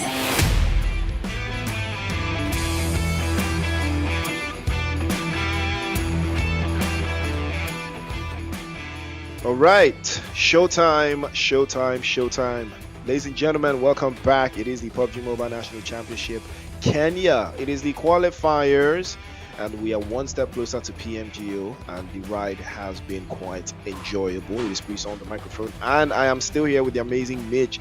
Mitch, we saw Rescue Esports do their thing in the last game. We saw how strong of a team they are. We saw how consistent they get.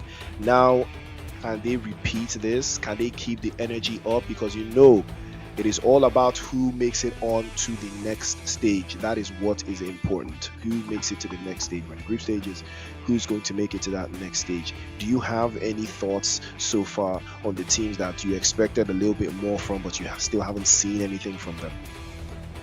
Yes, I actually have Rush Esports and Team Execute in mind, Access Power as well. Those are teams I am expecting to see more from them, but I'm yet to see them do much. It seems like the games are not really getting into the system right just yet. They're kind of, I would say, lagging behind, but the performance that they're giving is not what I'd expect them to give. So I really hope that when you go into the 5th game, basically 2 games to go and we call it a night, I hope they can change their strategy. Let's hope that it's going to be a little bit different for these teams. Yeah. Okay.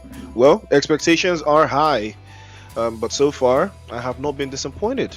You know, I have seen solid performances so far. It has been a little bit shaky, I won't lie, but I have still been impressed, especially from Rashano in the previous game. He did show his level. He showed how he is one of the best players in the Kenyan ecosystem, and you know, we're gonna keep our eyes on him, especially when we get to the later stages of the finals, and then we can now put some more pressure on those teams, because remember, it is only the best teams that will qualify to PMGO that will play in that global stage. So the party is on, ladies and gentlemen. It is the PUBG Mobile National Championship. All roads lead to the PUBG Mobile Global Open, and this is where the journey begins. But Mitch, any expectations from those teams that have been inconsistent, right? Because some teams have had good games, they've had not so good games so far. Now, those teams that are still yet to find their footing just yet, not the teams that have, not the ones that haven't been able to adapt, right? I would say the ones that have had some decent games, maybe shy of a chicken dinner, but they've had decent games. What do you think they should do differently, going into these last 2 games? That it's one team, Fallen Ruthless. Come on, guys, Fallen Ruthless. Every time they get to 2nd place, they don't get the chicken dinner, and every time they're less in numbers, so every time they get to 2nd place, it changes. It's like they lost some 2 players along the way, and then they come and try and get the chicken dinner. I think right now they should maybe change their strategy. They seem to be playing on the aggressive side. They are pushing a lot, getting up to 15 plus kills. We haven't seen a team do that, but for FR they have, but they're not getting that chicken dinner. So I think it's time they change that strategy. Maybe, yes, get your kills, but as the game progresses, slow down. Let's see if you can get that chicken dinner if you slow down, if you change your strategy. Okay, slow down, get a little bit of a breather, and then win the game at the end. Because again, it's also very important, because these chicken dinners, they play a vital role towards the final count, right? Sometimes things get tied up, and the chicken dinner is the icebreaker, it is the deal breaker, it is the tiebreaker. So getting 1 or 2 chicken dinners along the line is also always going to be very ideal, as no matter how you perform, right? The chicken dinner is always going to come out in full swing.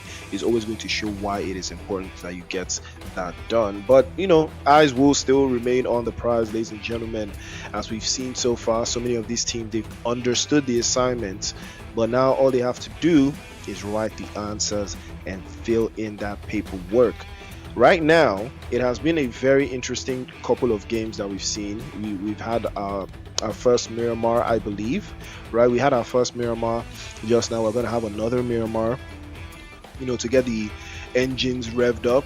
And then, the teams are going to have to lock in to get a little bit more closer to that dream of playing in the final stages. Or was I tweaking? I think we're going to Erangel instead, actually. I think we're going to Erangel, not Miramar, if I'm not mistaken. I think we are going to Erangel, not Miramar. Yeah. Okay, yeah, I was right. We're going to Erangel. anyways, because that's my favorite map, Interesting enough, though, at some point of this game, my favorite map was Vikendi. Real ones know Vikendi. Yeah. Real of ones. Course, The real PUBG mobile players loved Vikendi. If you didn't love Vikendi, you are not a real player. Wait, is it still in the game? Yes, of course. Wait. I think so. I think it is because I know 2 updates ago it was there, but you know how these things go now. Every time PUBG come out with a new update, they give us the Naruto thing right now, and that's what's hot right now. And then there's a Spider-Man thing as well. That's what's hot. Yeah, but wait, the Naruto thing is still there now. It didn't just go away. Yeah, it's still there, of course. Yeah, it's still but there. I feel like they should bring back Vikendi in esports, I wish it's so white hope and so. nice. I miss Sandhawk, I miss Vikendi, I can't lie. Rondo is Sandhawk? cool, but I miss Sandhawk, I can't lie to you. I miss Sandhawk, I miss Sandhawk, I can't lie. Sandhawk would give a different vibe, like it was pure action. It's the smallest map, all the maps is are the big land now. of pure snakes. There's no way, man. Every map is big now. All the maps are big now. You get me? Vikendi is still Every there. single map is big. Yeah, Vikendi is still there. Yeah, still there. I miss Vikendi, the snow map. It was chill, different guns. The G36C, that was my favorite gun. Literal to no recoil. My sprays were so good. I could spray like 300 meters, no recoil, 4x, 6x, full spray, the whole thing. Man, I was cooking, man. I was cooking. Bring back Vikendi. Hashtag bring back Vikendi, chat. I want to see you guys in the chat. Tell them bring back Vikendi. Yes, tell them to bring back Vikendi. Should. It's a good map, It should replace But I don't even know what Karakin is doing on Nusa. I don't know what those maps are doing in this game. If I'm being real, like I gotta be real. Like what's Karakin doing in this game? What's Nusa you do know doing people play it, right? You've not seen people playing it. People actually play What? it for the You've seen people playing Karakin? red zones. Yes, now I also you see play people playing Karakin Karakin. once every year. That's why you're no good at the game. Because why are you playing Karakin? What's going on there? Literally nothing is happening there. It's good. It's Imagine good for that. reflexes and running away from bombs and the grenades and everything. It's not like we get red. I don't even know why we don't get red zones in PUBG Mobile esports though. Like, why don't we get red zones? That would be dope. That would be really dope. Getting red zones. It will ruin the game for everyone. Same way we don't get sandstorms these days. Does the sandstorm happen? No. Okay, hold on. Am I tweaking right now? Okay, you know what? Let's see what the map is, because I'm looking at the map feed right now, and I'm seeing because this says Miramar, but I think we're going to Erangel. All right, ladies and gentlemen, the plane is in the air, and yes, I was right. We are going to Erangel, not Miramar. I was right about that. I know how to predict, chat. So Mitch doesn't know anything. Either way. Yeah, right. Party's on, party non-stop. We keep it going, we keep it rocking. And now that is where the action stops in the game. Playing path from north to south. Savani all the way down to Sosnovka military base. Rozok school, Pochinki farm, all within touching distance. Shooting range as well. Funny enough, shooting range is a one-person looting spot. It's not for a team. You know that, right? No, it's for a team. It has the most ammo. What do you mean? The only issue is that you'll get one gun per player. That's the only bad part. but the ammo in shooting range is a lot to fit the whole team. But of course, you don't play these things, so you don't even know. I understand, it's okay. Don't worry. But of course, how we are going to be seeing the game progressing. It is game 5. We are in Erangel, and that playing path is quite fair if you ask me, coming from Severny all the way to military base, and the safe zone choosing to be on the southwestern side of Erangel. What an interesting turn of events. But we'll wait and see how this is going to be affecting the teams here. So far we do have no pressure has never changed their position. It's either George Pool on the northern side, or they will go all the way to Kameshki and come back later, covering 12 kilometers just from one game. Of course, every team with their own plan, and we are not here to judge them. If it works, it actually Yes, we works. Are you judging? Why? Chad, don't worry, I'll tell you guys what Mitch said about you guys before the break, or rather during the break. I'll tell you guys what she said. I'll tell a lot of you what she said. Don't worry about it. We'll stay locked in. But even at that, nonetheless, in Hill Tempo, again, this is a team that's been playing relatively very slow. I'm not really seeing them pop up the way I would have expected, and they get into really good positions. Very interesting dynamic that I've seen from them. But right now, MP 36 points to the good. It's a good start, right? Rescue Esports with 33, 25 for F9, 24 for RB, IV with 21. If you're not in the 20s right now, what are you doing, right?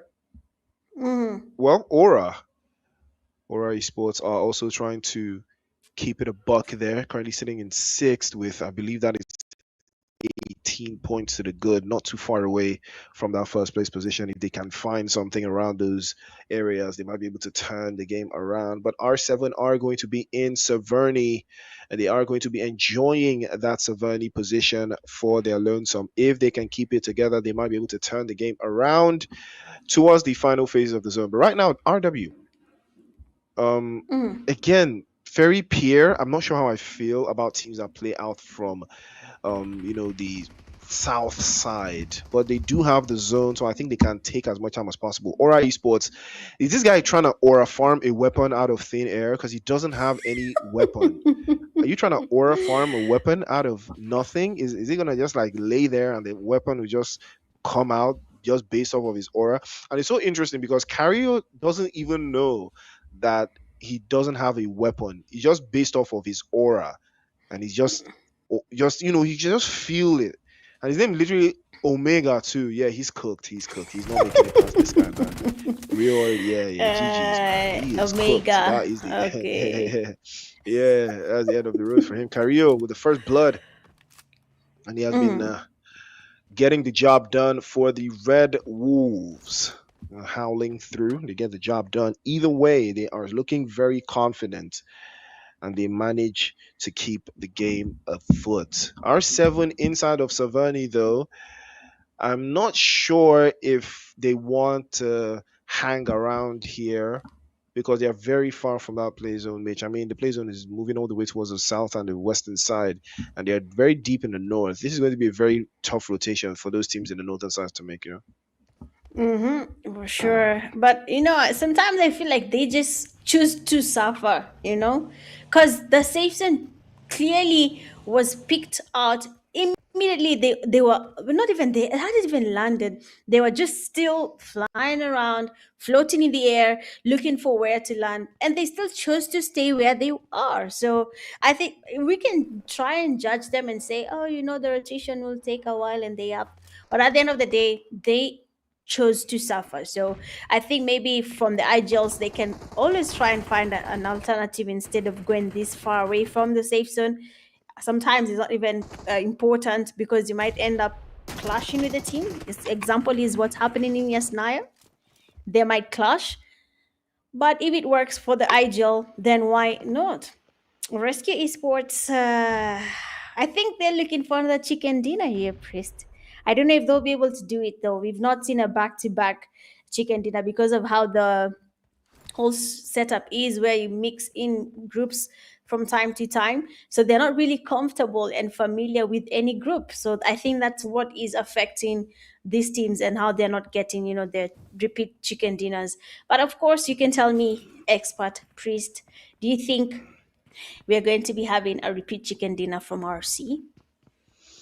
Hmm.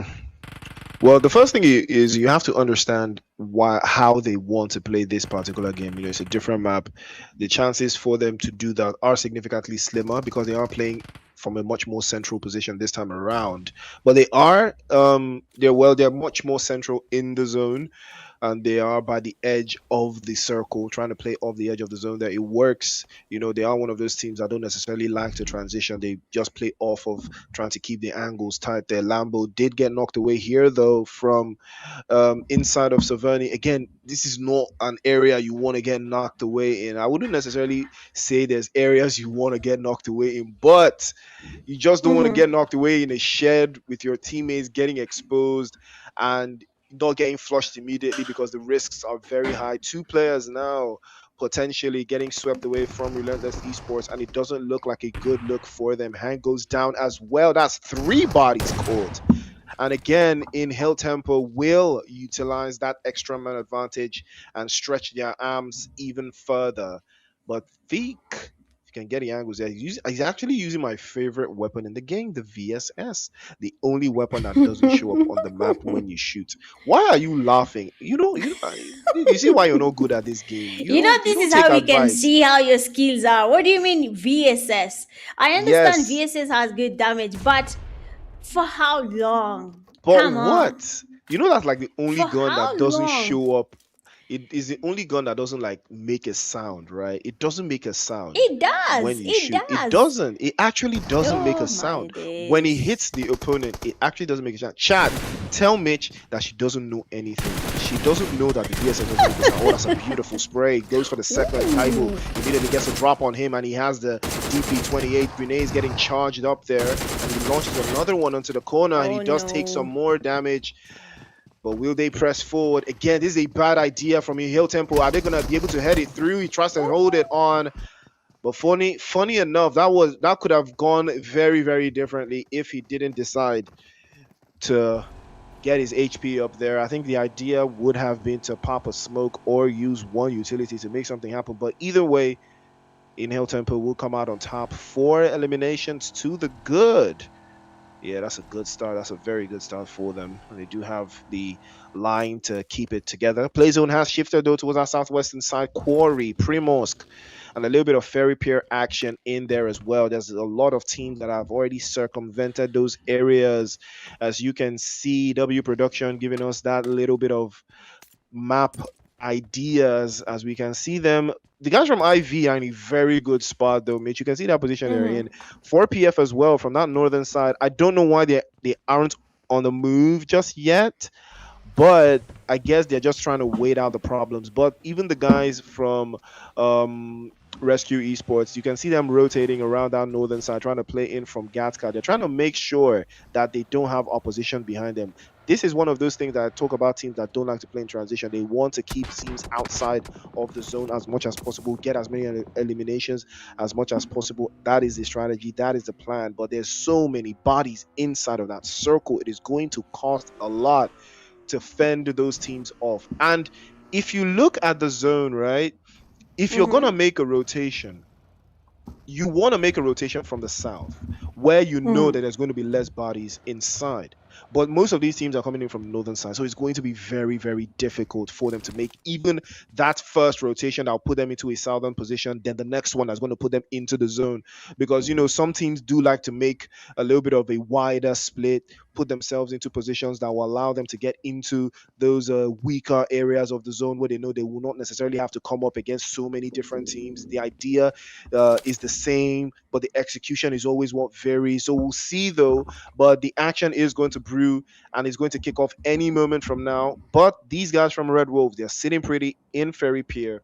They're going to enjoy this area for at least the next 2 zones. And I think that is going to be a very, very key position for them, seeing as they have already secured at least like one elimination earlier on. Yeah, for sure. I mean, it's everything to do with your location. If you're in a very safe place, you'll be lucky enough to stay there for a while before any trouble finds you. So let's see which team is going to be enjoying that the most. Seeing that the first game in Erangel, we had a very interesting turn of events where we had not even a single team taking on a compound that was very safe, which made it so easy for our esports to secure the compound and get a chicken dinner to back that up. But so far, we do have the Furious Nine. They are taking on One Take Esports. One grenade there has been launched, confirming a Kobe, and he seems to be looking to confirm the elimination. But Dynamo cooking up a grenade as well. Jamal goes into the push there. He's not even scared about anything happening because usually take on the players from One Take Esports shotguns. They have been used here quite well. Beautifully done. Dynamo does get the second knock. Third player goes down. That leaves only one man standing from One Take Esports. That is Murife. I believe he's not ready to run just yet. Actually, he was. But Borny from the Furious Nine will not let that happen this time round. I mean, Furious Nine right now, they are very, very lucky to get the first good number of elimination points at the first phase of the game. I think that's a good start for them, honestly. It's a good start. Very good start. You know, Furious 9 on the front foot again. They have put things into perspective. Mike, again, Rescue Esports getting caught in transition. Not surprised. Like I said earlier on, the position that they put themselves in the zone, a little bit too close to the center there. And it was going to cost them a lot. Trying to put all of those teams, from the northern side off to the back end, it was always going to be very, very tough to manage those expectations. But nonetheless, RB have been on a little bit of a nasty hit. Windy goes down. He was the MVP for them in the previous game, but he's not going to be the MVP this time around as he has been swashbuckled back into the zone. 4 Titans. Like I said, this position they have had in the zone has been very, very ideal. The only problem is they can't get offensive from these areas. That's why it's going to be very difficult for them to transition into the next phase of the zone, unless the zone blesses them again in phase 4, possibly in phase 5. But if it doesn't, they're going to have to make a very, very, very strong rotation, a very definitive one, and they're a man short. So it's going to be very difficult for them going forward. But we will see how they will manage. Ooh, no pressure is also here. Interesting. Did not see them in the last game. I'm guessing that was not their group. So, so now we get to see the likes of Glixie, 1,000 Aura. The one of the tougher teams to keep out for. Swash, you can see them just popping through 2 eliminations they have secured so far. 1,000 Aura spotted though. He's taking hit and he's going to be dropped away. Well, I spoke too soon. And they will be pulling up into the mix as well. They will not be giving away anything. They will take some more hits. But now that is the danger. Swash will trade one for the other. Glixie's on the other side. Grenade launched over the top there from Glixie. Launches yet another one. 2 bodies. 3 bodies potentially as he babs one. Another grenade. And you gotta love the guys from No Pressure. They will make you feel that pressure. They will make your GT50 feel a little bit harder than it should be. And he drops another one onto that right hand side. He's been exposed though. He's taking way too much damage. Fortunately for him, he has a vehicle, a getaway car in sequence. Probably gonna have to use that one to get out of dodge. The guys from 4 Titans also in the vicinity causing problems. That play zone has shifted away though towards the southern side, and everybody that's not moving right now will have something to deal with at the later stages of the zone, Mitch. Yep, which will be a very sad situation. I mean, losing your numbers to the blue zone again. We'll keep on saying it. It is not ideal. So if you're a player and you're watching right now, please avoid staying in that blue zone for too long. Will definitely hurt your team and you will not be enjoying what comes after that. But right now with that zone shifting, and we do have at least 2 teams that securing very nice compounds. We have our esports might be surprised. It might be seen that is Riven getting in for that push where they are. They're making their rotations around them. 4 Titans as well, making their rotations just around them. So we have a couple of teams that are going to be clashing there. 4PF is also about to join the party. Every single team right now is looking for that safe compound to occupy. So we'll see which compound works out for them, which compound is the best for these teams. But so far, so good. Most of them are playing safe. For the Apex Predators, I have not really felt their presence just yet. This is a team that I know has good potential, but for some reason, they are not really showing their potential to the masses. They have shown it to the Kenya scene, but Africa needs to see it as well. But honestly, it must take time to get this going. But we have a team here that is passing by, that is in hill tempo, and Fike, of course, will be making a run for it. Choosing the right fight to take on is very important in every tournament. And for in hill tempo, that was wise. But guess what? They're about to clash on a very furious team here. Priest. There's a big chance that Furious team is going to change things up, and he did. A couple shots there from Cairo, tries to worse for wear to get the angles tighter and force them into a very uncomfortable position. Furious 9, though, they have been enjoying this little rotation they've made into this pocket of space that they found so far, but Titans also trying to hold it in. They are playing S3, though. Swash already leading the chance for the guys from No Pressure. Oh, no chance for him. Cairo had no idea that Swash was right there, and he takes him out of his vehicle immediately there, pulls him out by the shoulder. Cairo takes that one down. Unfortunately, he will be getting sent back. Kakashi also following suit. He goes down as well. Power Baby. Well, it's been a while I saw that name. But 4 Titans are still very much in the mix here. It's just unfortunate for them that they have to lose another one in that same sequence of events. He has to spin the block and get out of dodge. And it goes from the frying pan potentially into the fire. There's a whole lot of bodies in every single area, in every single position. Smokes dilating and dialing in there. More shots following through. Spark almost getting knocked out as well. Fortunately for them, vehicle is very much in shape, so they will get out of dodge and they will run for another. Mario pulls up into the scene as well. Malik goes down. Kakashi tries to take one off, but unfortunately for him, he will be getting dropped away there. Mahir putting work in with that DBS, crashing inside and avoids the burn that follows through. But 4PF will not back down, not even with the slightest. Jay with a grenade over the top as well. Tries to burn away and bomb away there. Kakashi takes some more damage, and unfortunately, it is Jay that will put Kakashi out of his misery. Unfortunate scenes there for 4PF, but they will lose a player in that regard. And now an opportunity for RB to advance their position. Vaughn still knocked away in the back line. He's trying to feed the intel. Jade again will apply some more pressure. Another Molotov launched over the top as well. No dice for Vaughn as he will succumb to his injuries. He goes back to the zone in that same sequence. Malik Unfortunate scenes here. Malik has been trying to do something here, and he's getting caught every single time he tries to make the play. He's trying to, you see what he's trying to do. Finally, it works, because he's been trying to do that for a while, and you can see. I mean, it happens. You see. Yeah. Well, it happens sometimes. You're trying to cook, you're trying to get yourself some clips farmed for your team, but the game just says relax, not today, maybe tomorrow. So I think that is kind of a pain for Malik, but there's always next time for him to try that. And as they were engaging on that fight there, we did see No Pressure passing by, but they realized that the fight is officially done and there is no need to engage in that fight anymore, and they have decided to retreat. Still waiting on Aura Esports. They have been getting a chicken dinner. Okay, they got a chicken dinner in game 1 because of choosing the right compound. And for some reason, even in this game, they have been able to choose the best compound. We do see Thala and the teammates have been able to secure a very safe compound in that safe zone. So we'll see if that's going to be given them a chicken dinner or not. But for TB, the Trailblazers will not be creating any trails for their team, because No Pressure Spiky will be taking them back to lobby. I like how No Pressure goes towards their fight head on. They either take you out or they retreat. Can be either of the two. They do not choose 50-50. And I like that play so much so far. High risk, high reward for No Pressure.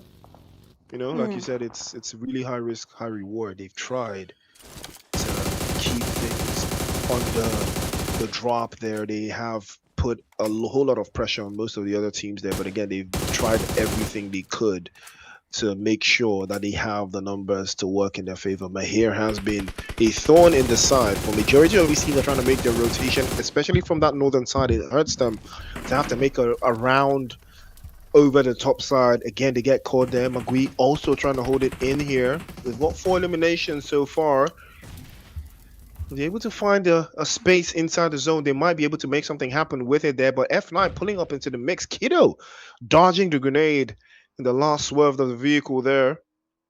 And the guys from the Red Wolves also on the other side. It is going to be a very interesting trade-off between these two sides because there's a major chance for a third party to happen at any given instance, at any given chance. It is still there to wrap around. It is still there to make something happen with, but we will see how possible that can be.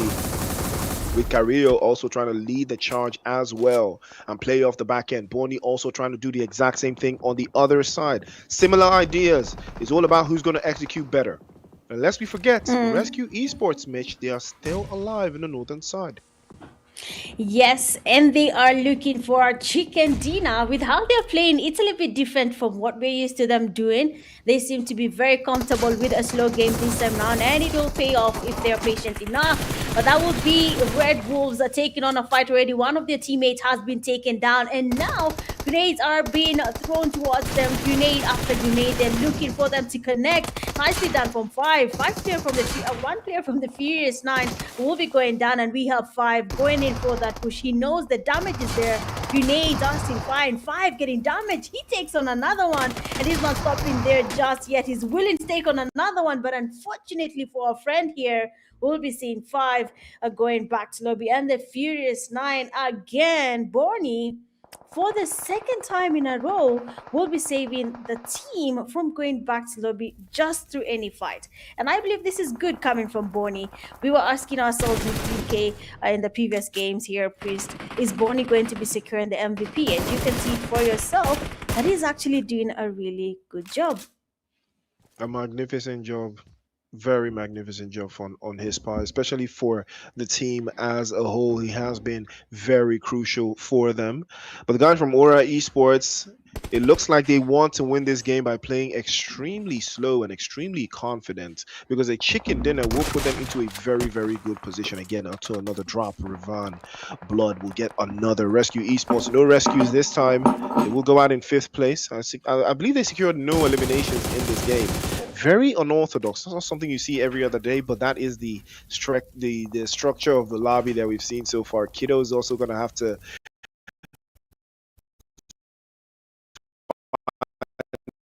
an angle here for the Furious 9. They're up to 14 eliminations. They have been dropping bodies left, right, and center. And now it is all left to no pressure. Can they turn this around, especially from that position that they've got just up the hillside? If they can find an angle, they might be able to turn something in. But lest we forget, RB are in a sandwich here. Swash is going to be called by Malik. Malik is also going to take damage into the other corner, and that will be the end of the road, courtesy of Bonnie again.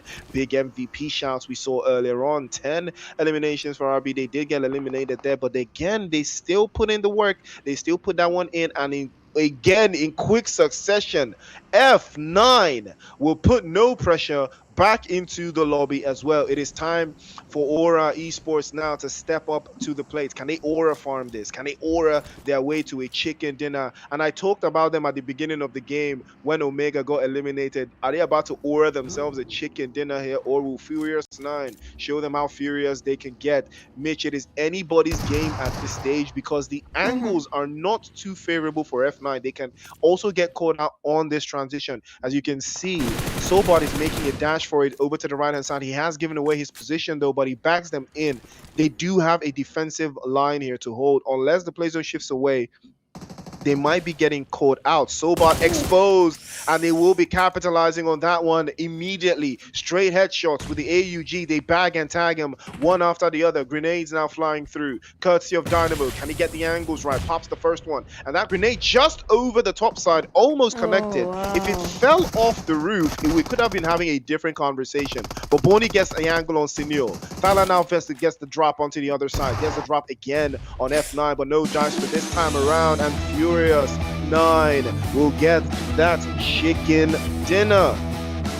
I mean, what an amazing game coming from Furious 9.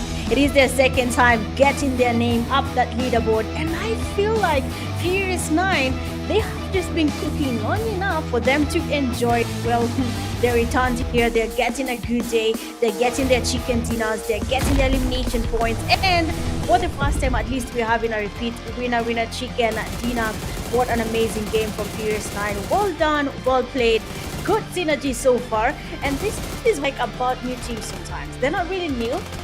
We know Jamal, we know we've seen them before. Him and his teammates, we have seen them play in the Kenyan scene, but right now they have come here when it comes to this PMNC for Kenya region, and they're dominating, and that is exactly what we like to see. Again, the teams that are new to the scene, they somehow seem like they have gotten a grasp of what is happening here in this esports scene, and they understand what it takes to have a good chicken dinner. So good stuff there from Furious 9. Well done, well played. Good game for them. Absolutely incredible game. They're showing exactly why they have understood what needs to be done to win games. It's all about winning games for them, but they also do it in stylish fashion, getting eliminations here and there, standing on business, and again, they're not necessarily the most aggressive team, but they always put themselves in positions where they always put themselves in positions where they can get the max out of the lobby, right? The exact same thing. We saw that earlier in the day, how they played in that game, the similar style, the similar strategies, the similar player as well, Borny as well, lit up that game to show that MVP race, he's going to be in there. And his team, they play with him, they play around him, they allow him to express himself, and that's something I love to see. Teams that play, to the strength of one of their best players, he shows every single time. So that's something I love to see. Absolutely love to see that. But nonetheless, the action continues, ladies and gentlemen. We know what we are witnessing here. The PMNC, the PUBG Mobile National Championship Kenya, the road to their finals has kicked off. The road to PMGO has kicked off. 5 games down, 1 more to go. We'll be right back after the break to give you guys all of the action. Oh, okay.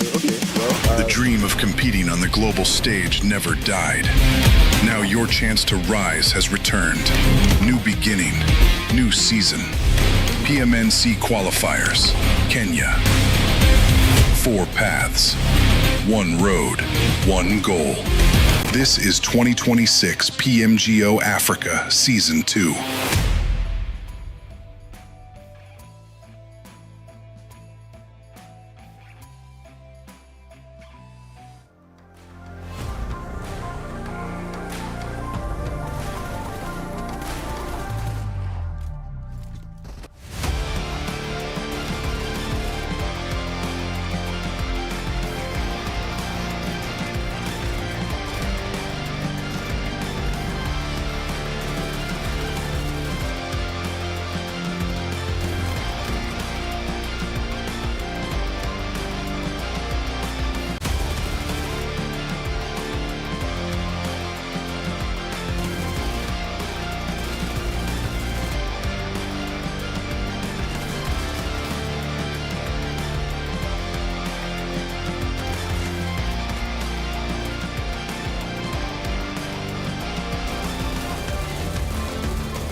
The dream of competing on the global stage never died.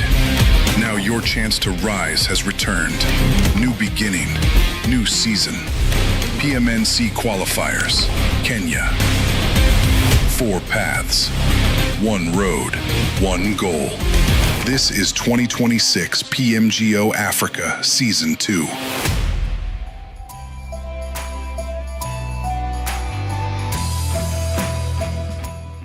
All right, ladies and gentlemen, it is showtime. Welcome back to the party. It is the PUBG Mobile National Championship Kenya. The qualifiers have kicked off. It is day 1 and the party is on. It is still Priest on the microphone and I'm joined by the lovely Mitch. We have been having a party here. We have been having the time of our lives. It has been riding through. We've seen Rescue Esports take a chicken dinner. We've seen F9. We've seen who else have we seen take chicken dinners? I know F9 they took like 2 chicken dinners, right? I think they're the only team that has like 2 chicken dinners so far. So they're already showing their dominance. But remember, all of this is for the finals. The goal is to get to the finals and secure that slot to PMGO. That is actually true, and they have to keep in mind that this is day 1. Tomorrow goes to day 2 and you are locked in. So if tonight by the last game you're not in a good position, please do not sleep, okay? Go rewatch the whole live stream, write notes like a good student, look at your problems and errors, and come back tomorrow ready to get yourselves into that grand finals. I mean, who doesn't want to be in the grand finale? Get a part of that money. You know what I'm saying? So make sure you work hard and get your way to that 3,000 USD on the line. Big money. Big money. But, you know, the pressure of this tournament, we've seen it, we've felt it, right? We've understood that the pressure has continued to mount on and on. But as the pressure continues to mount, the Infinix GT50 Pro continues to alleviate that pressure with the amazing 144 Hz refresh rate with the ultimate cooling. No matter how intense the battles get, the best gaming phone in Kenya, the Infinix GT50 Pro, will stay locked in with you and make sure you are born to rule, born to compete, and born to be the one. So if you don't have the GT50, what are you waiting for? Get over to your Infinix stores, pick one up, and forge your path to being number 1. But correct. Outside of being number 1 and getting yourself that Infinix and getting yourself in the PMGO, there is still the option of winning the MVP. Remember, no one likes to talk about the MVP because, you know, standout players, right? We've started seeing the standout players already. We've seen the likes of Bonnie, we've seen the likes of Spikey and the them trying to put in the work low-key, going under the radar. But that MVP race is going to be very, very crucial. And before we get to the MVP race, we can now see what the standings look like post-match 5. You know, after 2 matches played, Fallen Ruthless lead the pack, 40 points to the good, 4 points clear of no pressure. And interestingly enough, right, Furious 9, Rescue Esports, it has been a very, very, very tumultuous game for majority of these teams. Again, Aura Esports with that 1 chicken dinner still puts them inside of the top 8. And remember, this is the area you want to be in. This is where you want to be. Anything outside of here, you're in trouble. You're in a real pickle, right? And RB, the guys from 4 Titans, their spots are not the safest, right? No pressure, Falling Ruthless, Rescue Esports. Those guys, with a little bit more, I think they can be safe by tomorrow's games. A little bit more, right? But the likes of Furious 9, not necessarily Furious 9, but I would say for the likes of RB, 4 Titans, Fuse Esports, Aura Esports, I don't think they're that safe. Seeing where the rest of the other teams are, like NGX, Inhale Tempo, Bravo Esports, and XS Power. And like you said, XS Power are not punching, you know, the way we expect them to punch so far. But then, you know, like you said, tomorrow is there, right? Tomorrow is there. Even this last coming game is also there. But do you think any of these teams on this side of the leaderboard have what it takes to punch up just a little bit higher and put themselves into that, contention of finishing above and getting into the finals? Well, I believe that is basically the case, because we're having here from Group A to Group D playing, and all they need to do is secure their slots to be the 16 teams that are going to be playing in that grand finale. Teams like NGX, they're looking comfortable. For Team Execute Deadly Esports, I do not know what's happening to these two teams. They have good potential, they have good lineups, but for some reason their results are just not where they're supposed to be. Also, again, Rush Esports, what is not happening to Rush Esports there? We have Njege Masanse. I've not seen them play that much. Yes, we have seen them in the game, but if you look at what is happening here, these teams only have elimination points, and the only team that has a placement point, and it's only one, is Rush Esports joining to the elimination points. I mean, honestly speaking, Rush Esports can do better, but for some reason they're not doing as expected, and it is really unfortunate that this is how the games are unfolding for them here, Priest. Honestly, Rush Esports has good potential. You saw how they played in season 1. So it can be a little bit alarming here to see what's happening to them in season 2. It's quite unfortunate. Yeah, very unfortunate actually. It's been a rough start, but I think, like you said, they just gotta look. They just gotta look through the reviews, understand what they did wrong, adapt, and then go harder tomorrow, because tomorrow is where it really matters. Right, they've started, the foundations are shaky, but they're not broken. They can still figure out something along those lines. They can still figure out something to do, to improve on. They've added, they didn't necessarily crash and burn out just yet. A lot can happen in 2 games. A whole lot can happen in 2 games. So it is still anyone's game at this stage, but all they have to do now is not allow the points to get away from them. Because like I said, the top 16 is the goal. But you want to be inside of that top 8 to make sure that you're not going to have, uncomfortable conversations within your team going into the last couple of games tomorrow, because tomorrow is really where it's going to get very, very tough. But nonetheless, I have seen some glimpses of some teams. They're trying to understand 1 or 2 things about their strategies and the maps and the places they find themselves. Right, they've set up in a couple of interesting ways, and I think the next map is going to give us a clear idea or a clear path of what to expect going forward. So nonetheless, it is still a party where we are at. It is the PUBG Mobile National Championship. The road to PMGO kicks off now, and Mitch, but again, I have to ask, right? Falling Ruthless is top 1 with no chicken dinner 1, right? They are number 1 on the leaderboard, but they haven't won a single game, and that is what we understand as consistency. They have been performing consistently on both fronts, eliminations wise, also trying to, secure good placement points across the board. But now, for a team like this, do you think that strategy is going to carry on into the finals? Because I don't think you can play in the finals without winning a single game. I think the teams that win the chicken dinners just have a little bit more of an advantage. Yeah, that's true. Seeing that we have things like the tiebreakers, where if they did not get the chicken dinner, then basically, let's say they were in first place, second place, no pressure gets to 40 points as well, and they're tying, and they need to decide which team is going to get the chicken dinner. It will automatically go to no pressure because they got a chicken dinner and they did not get that chicken dinner. So I think, again, that is something they should really consider, especially the fact that I think we only saw results for 2 matches, if I'm not wrong. 2 matches. Seeing the over ranking there, we should have seen maybe F9 going up that leaderboard. But honestly, that play coming from FR is just not it. If they can fix that, find another game play here, find another strategy, something that gives them a chicken dinner, then I think that will be best coming to the grand finals right after these group stages. Playing path is in full swing. We are in Miramar again for the final match of Group B versus C in the PUBG Mobile National Championship for Kenya.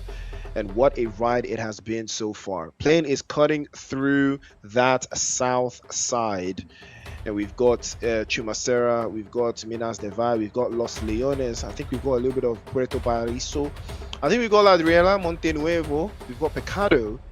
Minas Devai and Valdemar inside of these conversations. Maybe even Los Higos if you're trying to get a little bit out of the way in the outskirts. But El Pozo and is still in the conversations as well. A whole lot of interesting areas. I don't think Hacienda is within touching distance. I think the farthest you can go off the jump is San Martin, but we will see how these teams will adapt. Los Leones is going to house a lot of teams. I can tell you that one for free.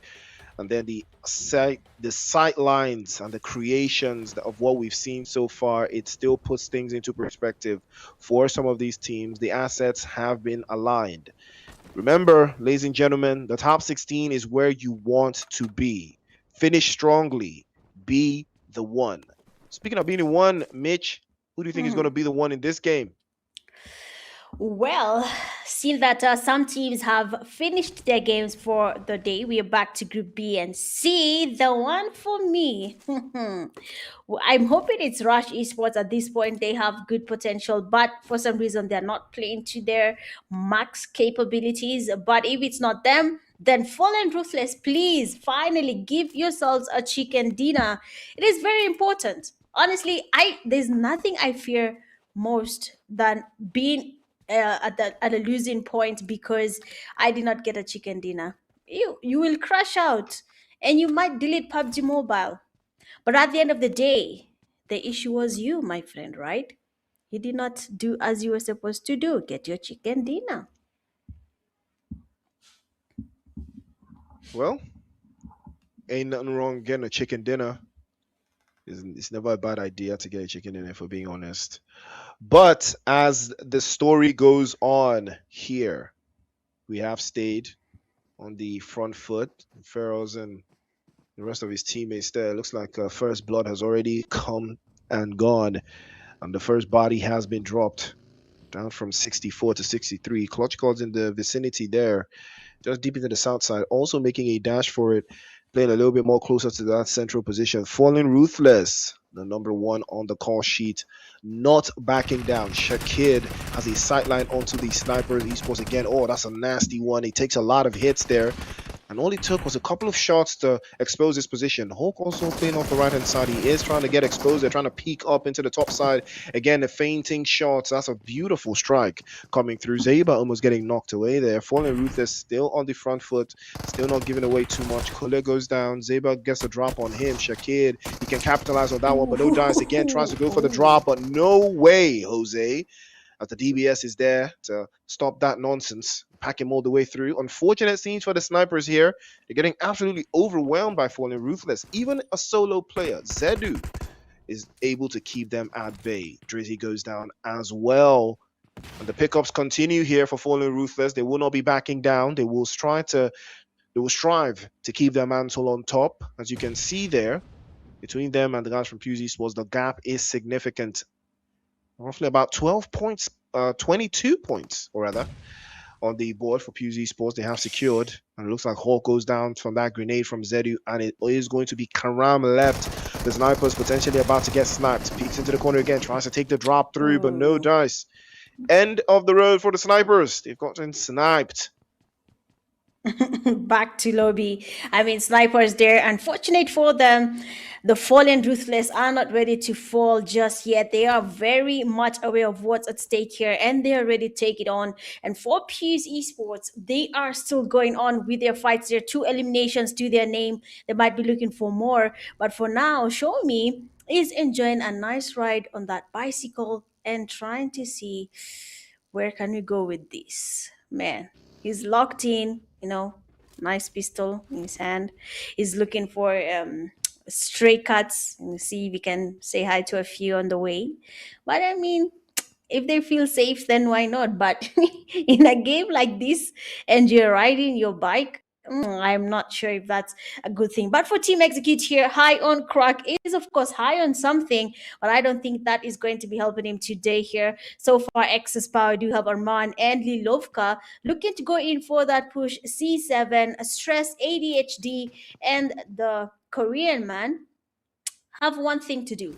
Either they can take on the players from Excess Power and try and get a revive here on High on Crack since they are not interested in that task, or they can just scatter and come back later and choose to fight another day. But it seems like that's not going to be the case here for the Kenyan scene, Priest. We have seen most of the teams, they're not even running away from fights. As long as they fight, found them where they are, they seem quite comfortable enough to just take it as it is. If it's a win, GG's. If it's not a win, then that's it. And I can tell you for a fact, Priest, that is the Kenyan way. Trust me when I say it's a Kenyan way. Well, we will see if the Kenyan way is the right way, and the results will show going up onto that PMGO stage, where the competition is going to be a little bit more fierce. That's what we've seen so far. But nonetheless, the pressure is on. Tops is trying to get the engine flowing, as they have secured 2 eliminations so far, and they're looking to secure some more. It has been a good start for them, arguably one of their better starts if they can find a way around this. But Topsy already making a dash over to that little left-hand side again, trying to get through and stress ADHD. 2 for Team Execute. They have lost out. And how the mighty have fallen, Team Execute. Seen them at their absolute very best, and it's just unfortunate how far they've fallen now. The competition has left away from them. SVG as well, Dybala with the sideline ahead. Deadly Esports 2 knocked away, almost running through, having to reduce the pressure on themselves here, because Void is still knocked away. No chance for him. Doesn't look like he'll be getting picked up, because the angles are very hoarse for him, as Hadaba is already making a dash for it there with the Groza. Immediately hurts him in the process, drops him down, and JD is also caught in the open. No chance for him to escape the onslaught. 6 now for PUBG Esports. They add another to the tally, and we are down to 14 teams, 50 players left. 14 have been eliminated in under the first zone, Mitch. Which is quite interesting here. I mean, what was JD looking to achieve with that push? It was open. He was trying to go for that push. I do not feel safe, but of course, every team with their own strategy, and if that works for them, then I think that is a strategy that they can look to change. But so far, so good. We do have Bavu, a very interesting name that they chose to use, but I'm not surprised. Again, the Kenyan way. So Mbavu Esports, we have them a very interesting name again, but of course I will stop thinking about it. But guys, why Mbavu? Okay, but of course Team Execute there we do have Stress. It's not even anything serious, but of course nice Gune, they're coming from Stress ADHD. They're getting a nice Kobe, and of course he will be using that as an opportunity to go in for that push, trying to confirm the elimination. But he's a little bit stressed, and they'll be going back to lobby on excess power. Leo's shotgun there. I mean, he panicked. I don't know why, but of course the stressed ADHD player is stressed. Quite unfortunate. You know, Priest, when they say Mbavu, they mean rib, but ribs like rib, your rib. You understand? But it has something to it here in Kenya. Yes. Well, that is Mitch always giving us the cultural aspect of why the Kenyan players are always on the nyash of it all, but we gotta respect it. Nonetheless, it has been very interesting watching them so far and how creative they can get. Demolish getting absolutely snapped off there by Jogo's position. Right, MTF getting to trade off as well. Nobody also going down in that same breath. Demolish is not going to be so lucky, as well as Viper is going to get the angle on him. Rush Esports, hopefully they will find the rhythm. Jogo with a grenade from Odysseus himself. He launches that one straight into the air and he bags it in. And that is a job well done from Jogo. Rush Esports will live to fight on. I believe the play zone is not going to hurt them too much, so they will get their numbers back up. But that was a fantastic grenade. Very solid. Just enough to cause the right amount of chaos and change the entire game and change the entire narrative of what we've seen so far. It has been very productive, very proactive as well. But what a game this has been. This will turn out to be. Taking a look at the zone, though, we still got some teams out in the blue at this stage. playing slow rotations, still part of the game. NGX, similar to what they played earlier on as well, trying to make that rotation from Cruz de Val. There's a chance they will run into NPay again on that northern side. Hacienda and even the guys from the Avengers also making a dash for it towards that northwestern position. It is still anyone's game though, but we will see whose rotation is going to be the right one, Mitch. I mean, it's really boils down to who is going to make the right rotation going into that final phase of the zone.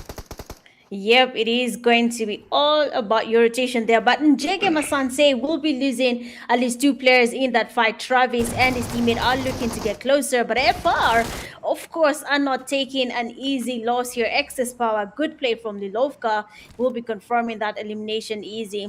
I mean, Masanse, what was your plan here? Honestly, some of the teams, I feel like the last game, some teams just relax. It can be the last game, but it is for today, not for your group stage. You still have tomorrow. So this last game should feel like game one all over again, and it is a chance for you to get your points up. But for some teams, that might not be the case for them. Excess Power, 6 eliminations, such a nice improvement from them, seeing that their last position from the previous overall ranking leaderboard was not that good. I'm hoping they're looking to improve that now, so that when it comes to tomorrow, they have enough points to go into the grand finale where all the money is at. I really need to know who's the MVP. That money, 200 USD on the line, MVP getting that title is a good feeling. I believe that is a lot of hard work that actually pays here in PUBG Mobile. So I feel it's worth it for you to try and get your way into that MVP title. Now, for the names in this Kenya region, another interesting one that you should know, Priest, Njege Masansi. That's a good name. Keep that in mind. It's nice. It's a nice name. It's a good name basically. It's a good name. So, Jege Masanse, you guys have a fan in Mitch. She likes your name. You know, and it sounds good too, the way you say it. You know, it sounds good the way you say it as well.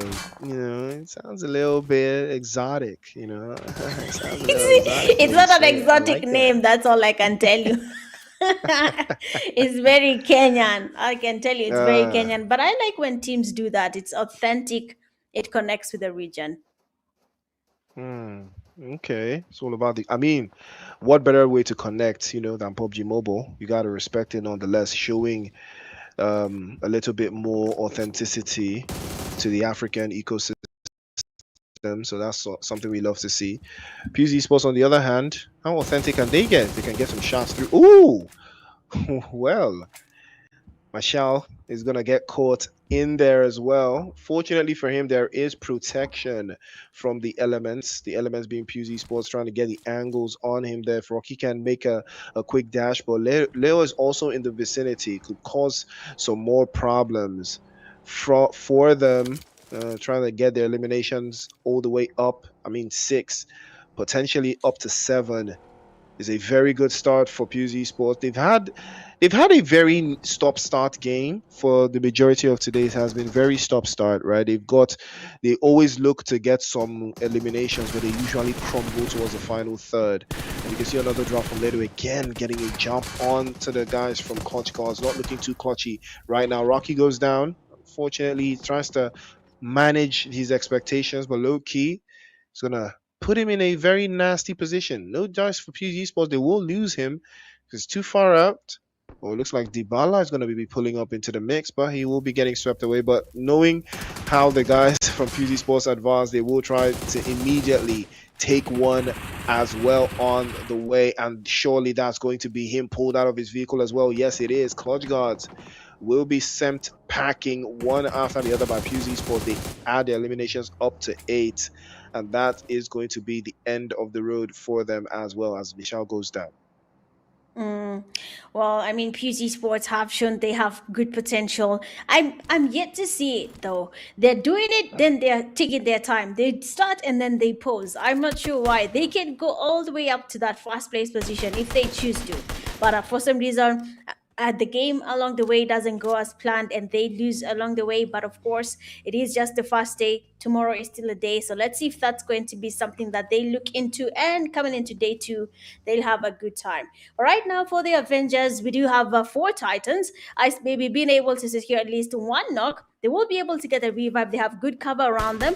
The only issue is that blue zone. We are in that fourth phase, and Ice Baby is not giving up just yet. Spray looking to go in for that push. He could have gotten the revive. He's looking for Ice Baby. He's looking for who's getting the damage, but a grenade will be launched towards them. It will confirming the knock there on Iconic. Now Spray, last player standing, 11. A grenade is in his hand, and Spray is lucky because they do not know of his position. The only issue is that blue zone. So GG's to the four Titans. That will be it for them.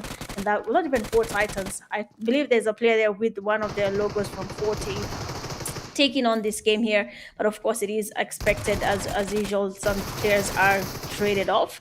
So far, Fallen Ruthless, you do have TZ.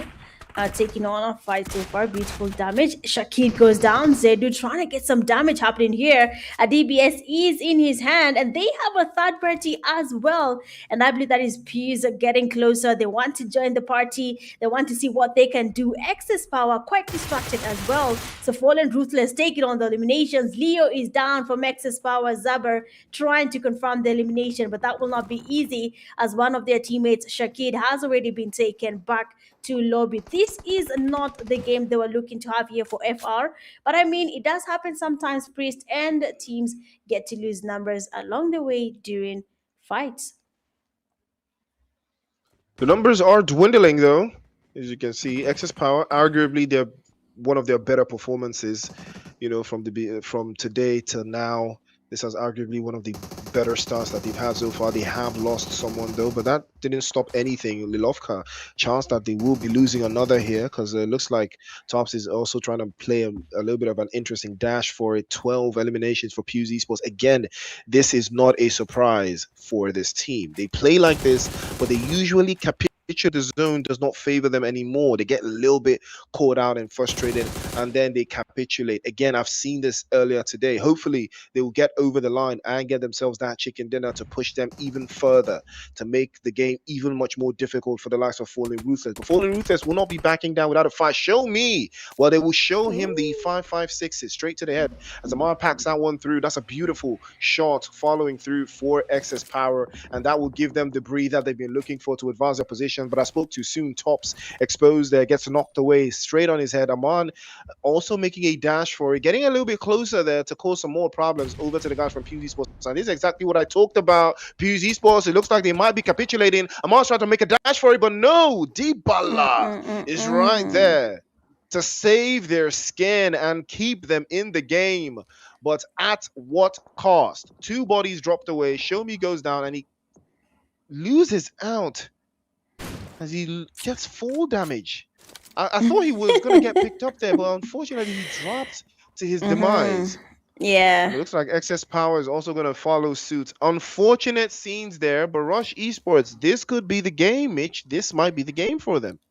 Yes, it could be. And they already have 5 eliminations to their name. It's a good stuff there coming from Rush Esports. All they need to do is maintain their numbers. The more you are, the merrier. So they have to maintain their numbers as much as they can. And they have NGX Esports Kelly being spotted, taken down on his knees. But the big question is, NGX, will they be able to get the revive and still take on Rush Esports without getting thirsted? But as you talk about Rush Esports, there we have Fallen Ruthless making their rotations into that zone. Ice Baby from the Avengers creeping in towards Fallen Ruthless. They do have a couple of chances here to run away from this fight. They can easily make a roundabout and go away, but we have Ice Baby choosing to go towards FR. I'm not sure if that's a thing he should pick up on, but of course, every team with their own strategy for Rush Esports. We do have NGX. They're really, really close to where they are as of now. but they are not really engaging. That first knock was not enough for them to go in for that push. We do have Mzabibu. A grenade is in his hand, looking for a Kobe, but that grenade doesn't really connect just yet. Looking for the sprays here, looking for some damage, and we have Bolingo taking on one player there from NGX, and that does not stop there just yet. Another one is about to be launched here. Kiro smoking up the area, looking for a place to run to, but as he does that, he's lucky, seeing that we have a team here, Priest, that is losing numbers because they're getting some damage from that blue zone, and that is Mbavu. Bavu have been on a tight leash, as we've seen so far, but Rush Esports, again, this could be a very, very, very strong start for them. You know, they could finish this game very strongly, and that will put things into a very interesting perspective going into tomorrow's games. Relaxation goes down, and that will be the end of the road for the guys from the Avengers. They go down as well. They will be getting dropped off. Bolingo's also spotted there. Manudi again might be taking that damage. He does take it. He goes down as well. And Rush Esports will now capitalize on the position, and he was ready. He was absolutely ready to take the 1v1 on Kiro, and he puts him out of his misery. And now we are down to 3 teams, 9 eliminations, and 9 players alive. It is all anyone's game at this stage, though. Rush and the guys from Falling Ruthless, the top dogs, going head to head. It's not something you expect, but the top 3 teams are the top 3 teams alive in this lobby right now. That is to show you the levels of their abilities, the levels of their competition, the levels of their commitment, the levels that wants to make them rise above to get to the PMGO, to get to the finals. These are the best of the best, the strongest, and only the strongest will survive. And right now, Falling Ruthless will not fall from grace. They will fall even into success if they can find a drop inside of this next phase of play inside of the zone, because Rush Esports have capitalized majority of the angles there.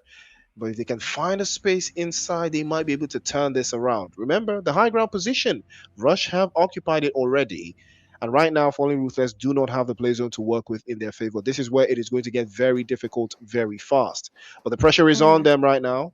Can they get an angle? Can Rush Esports keep them at bay? They have the numbers. It is a 4-on-3, potentially, with an extra 2 players lying in wait somewhere, and the angle's now trying to come through. Jogo gets his sideline on them, and he sends a couple shots through to follow suit. Again, this would have been a smart idea for a bait and switch there onto Jogo's position, but it works wonders, and now that is the play. They're trying to overwhelm Jogo on so many different fronts, and he takes the bait. He's exposed, and he immediately takes the S12K for 1v1 action. Zeba goes down. Falling Ruthless in a world of hurt, in a world of trouble. Zedu under pressure, falls out of his vehicle, had no idea. Tezino now under siege. The top ground position exposed for Falling Ruthless. They can't seem to find a way around. Viper continues to strike venomously from the top half position. Tezino now gets his HP back up, applies some more pressure. Zedu goes down. Unfortunate scenes there for Rush Esports, and they manage to squeeze Falling Ruthless from 3 to just 1. Tezino on over to the right hand side, a little bit too close to the blue zone, trying to take the 1v1, but again the angles are not favorable for him, not even in the slightest, as Jogo continues to apply the pressure from the high ground position to force him into a southern shift. The vehicles going up in flames any moment from now, but lest we forget, PMNC Esports, they're still in the conversation. They've still got Dybala lurking around in the shadows, lurking through to get more damage, the more chaos, the more action for Rush Esports here, as Ethox is getting absolutely overwhelmed. Does he go left? Does he go right? Well, the grenade will decide for him. It will force him away over to the right side. Dybala with another grenade. If it lands, it might be another one as he charges again and again and again. Dybala for PMNC Esports launches one perfectly, and he does connect to Ethos. He drops him all the way through. The HP is about to get caught all the way to the back end, but again, Rush Esports will continue to hold on, Mitch. Yep, I mean, here we do have Ethox really giving it his best here. The grenades are getting launched towards Dybala. They're not really connecting, but unfortunately for Tezino, he will be going back to lobby. Rush Esports, I believe this is the chance they have all been waiting for. That Cheek and Dina, they have been praying for, because they only have to go against 2 players from PMNC Esports, and Dybala is putting up a fight here against Ethox. Grenades have been launched back to back. Nothing has happened just yet, but we do have Ethox. Another grenade is in his hand. understand if he does it well, it's going to be a Kobe, but some damage has been dealt on Dybala. And as you can see, Hadaba is also closing in. They want to apply pressure on Ethox before the convoy is here, but no one wants to try and help Ethox. Everyone is watching from afar. Beautiful grenade. The damage is there. Dybala is damaged, but no one wants to push this player. They are giving him time to get the healing happening here. Ethox is feeling the pressure. Big question, Rush Esports, what are you doing? Why are you not helping your teammate? Why is no one pushing? But I spoke too soon there. We do have Jogo, amazing rotation, and Dybala will be hit with the element of surprise, as we can see Ethox going in for that push. And just like that, finally, after 5 games, we have Rush Esports giving us a winner chicken dinner in the last game of the night. Finally, they have gotten their well-deserved chicken dinner. Absolutely well deserved. It has been slipping away from their fingers for the longest, but finally, they find their rhythm. The job is done. They secure that chicken dinner and they see it all the way through. It has been a very, very tough ride for them nonetheless, but they have seen it. They have done the job. And they have been able to stand on business. It has been a very long road for them, but they didn't allow the pressure to force them to capitulate. And what did I talk about PMNC Sports? Again, PMNC Sports, they capitulate again. The game just gets away from them. They get all the eliminations. They get all the job done. They do everything right. But when it comes into that final sequence, that final third, getting across the line, PMNC Sports, they just don't have it. But fortunately for them, they still, excel in the other aspects of the game. They still get the points. They still see it through. They still, outperform the average team. But if you want to be a champion, if you want to make it to the finals, you have to get across the line. You have to get that chicken dinner. That is what separates PMNC Sports from the likes of Rush, from the likes of, Fallen Ruthless, from the likes of the guys from Rescue Esports as well. Those guys, they will win the game. If you put them in similar positions, they will win. They will get the chicken dinner. They will get across the line. They will not allow their positions to be put into question. That is the difference between good teams and great teams. But hopefully, it's still a learning curve. I think PMNC Sports still have what it takes to get across the line. I think all they have to do now is sit back, understand where they fall short, why they always capitulate in the later phases of the game. Maybe they will find their rhythm by tomorrow's games. But I think they performed well enough to at least go to bed tonight and say, yeah, we put up a good performance.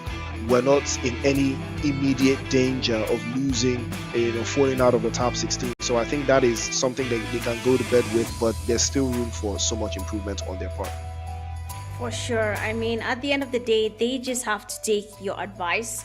If they do not, then I'm not sure if they're going to be giving us more of what we've seen today. But all depends on how they decide to, go through today's games and what they're planning to do tomorrow. But I believe this has been an interesting start of the PMNC Road to PMGO Games for Africa region. Kenya starting off with a nice games coming from all the teams. For the teams that did not get to do much, it is unfortunate that this first day was not just theirs, but of course there is tomorrow. Just try and get to top 16. I don't think a lot of points are in top 16 just yet, unless you want to be in first place, then that is long gone. So I'd say just focus on getting 16 and above, and that will definitely help you and your teammates to try and qualify to that grand finale. It has been really interesting. I mean, we've been here, Priest, for 6 games they have played for the Kenya region.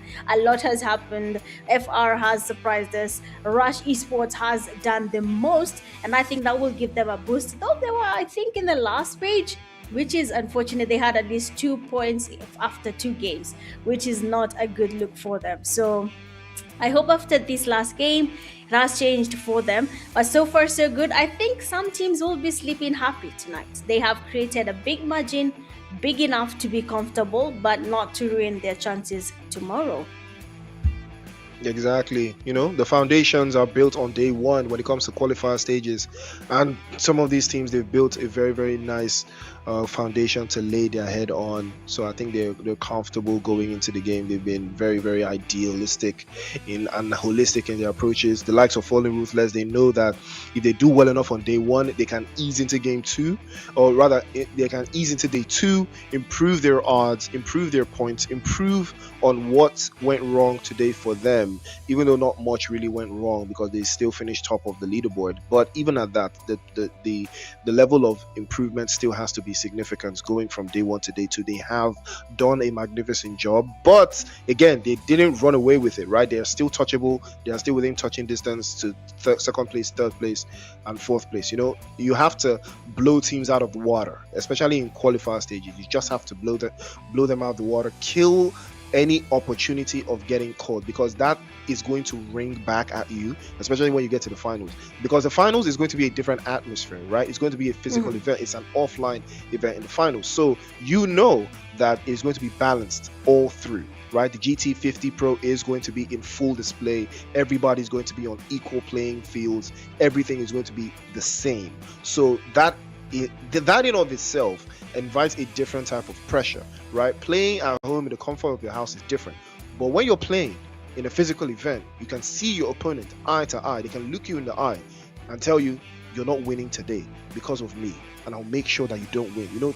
And there's a whole lot of mental gymnastics that goes into physical events. We're there in PMAC last year. We saw how the atmosphere was. It was very high energy, and the teams, they were going at it from the first game to the last game. Every single point matters, especially for a tournament like this where the prize pool is very, very, very significant, and it's just very, very, very intense, and the pressure is always going to be on for every single team and every single player. But that's why we're here. PUBG Mobile action at its finest, and we love to see it, and hopefully we'll see more of it in tomorrow's games. Well, all we can say is all the best. All you're wishing for is a good start for tomorrow for these teams. 6 games, 6 different chances to get your teams up into that grand finale.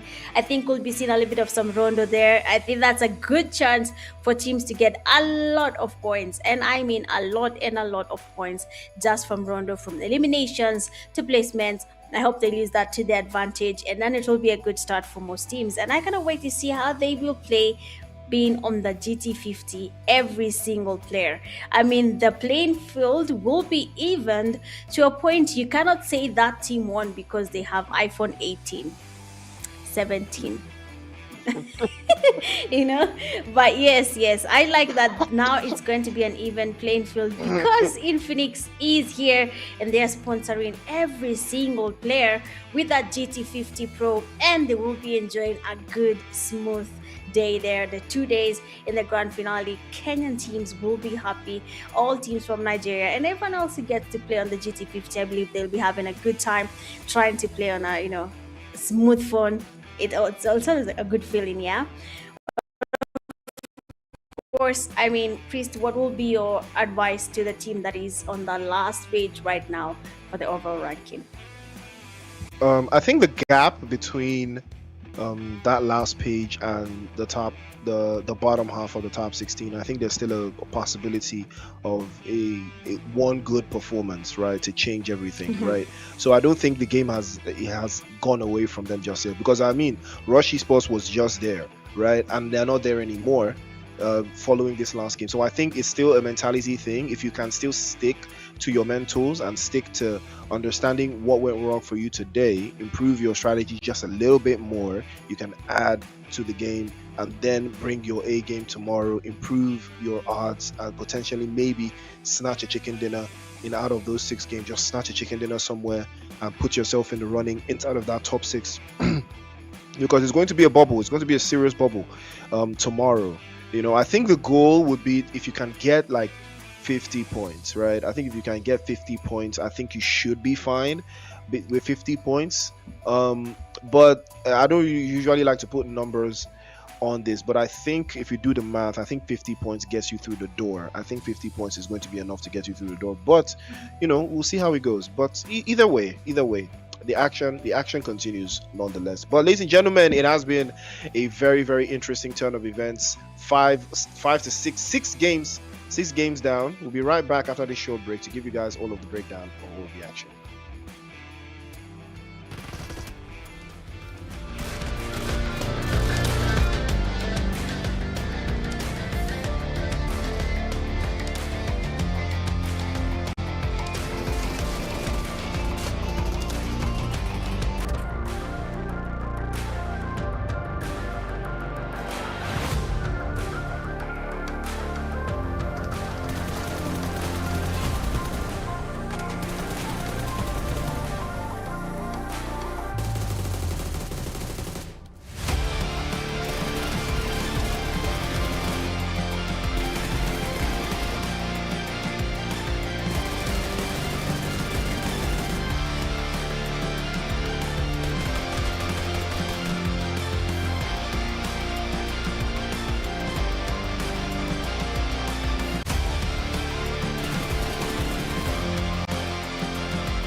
of competing on the global stage never died.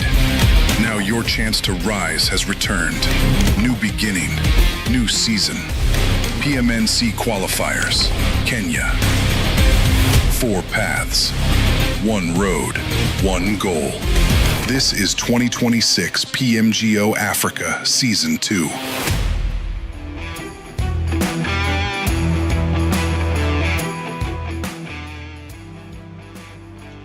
All right, ladies and gentlemen, welcome back to the show. It is the PUBG Mobile National Championship Kenya qualifiers. It is Priest and Mitch here.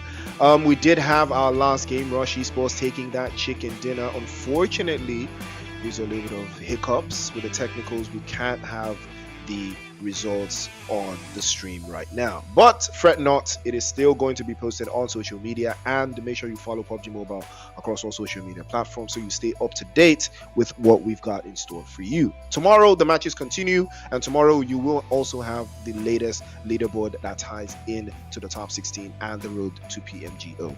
We do apologize for the technical difficulties. Hopefully it has been resolved, but we just can't have it on the screen for you right now. But with that being said, thank you guys so much for tuning in. It has been a wonderful ride. Action, and more action. PUBG Mobile action at its finest. It is Priest and Mitch. We'll be signing out, but don't touch that dial. Tomorrow, we'll be right back here again to give you more PMNC action.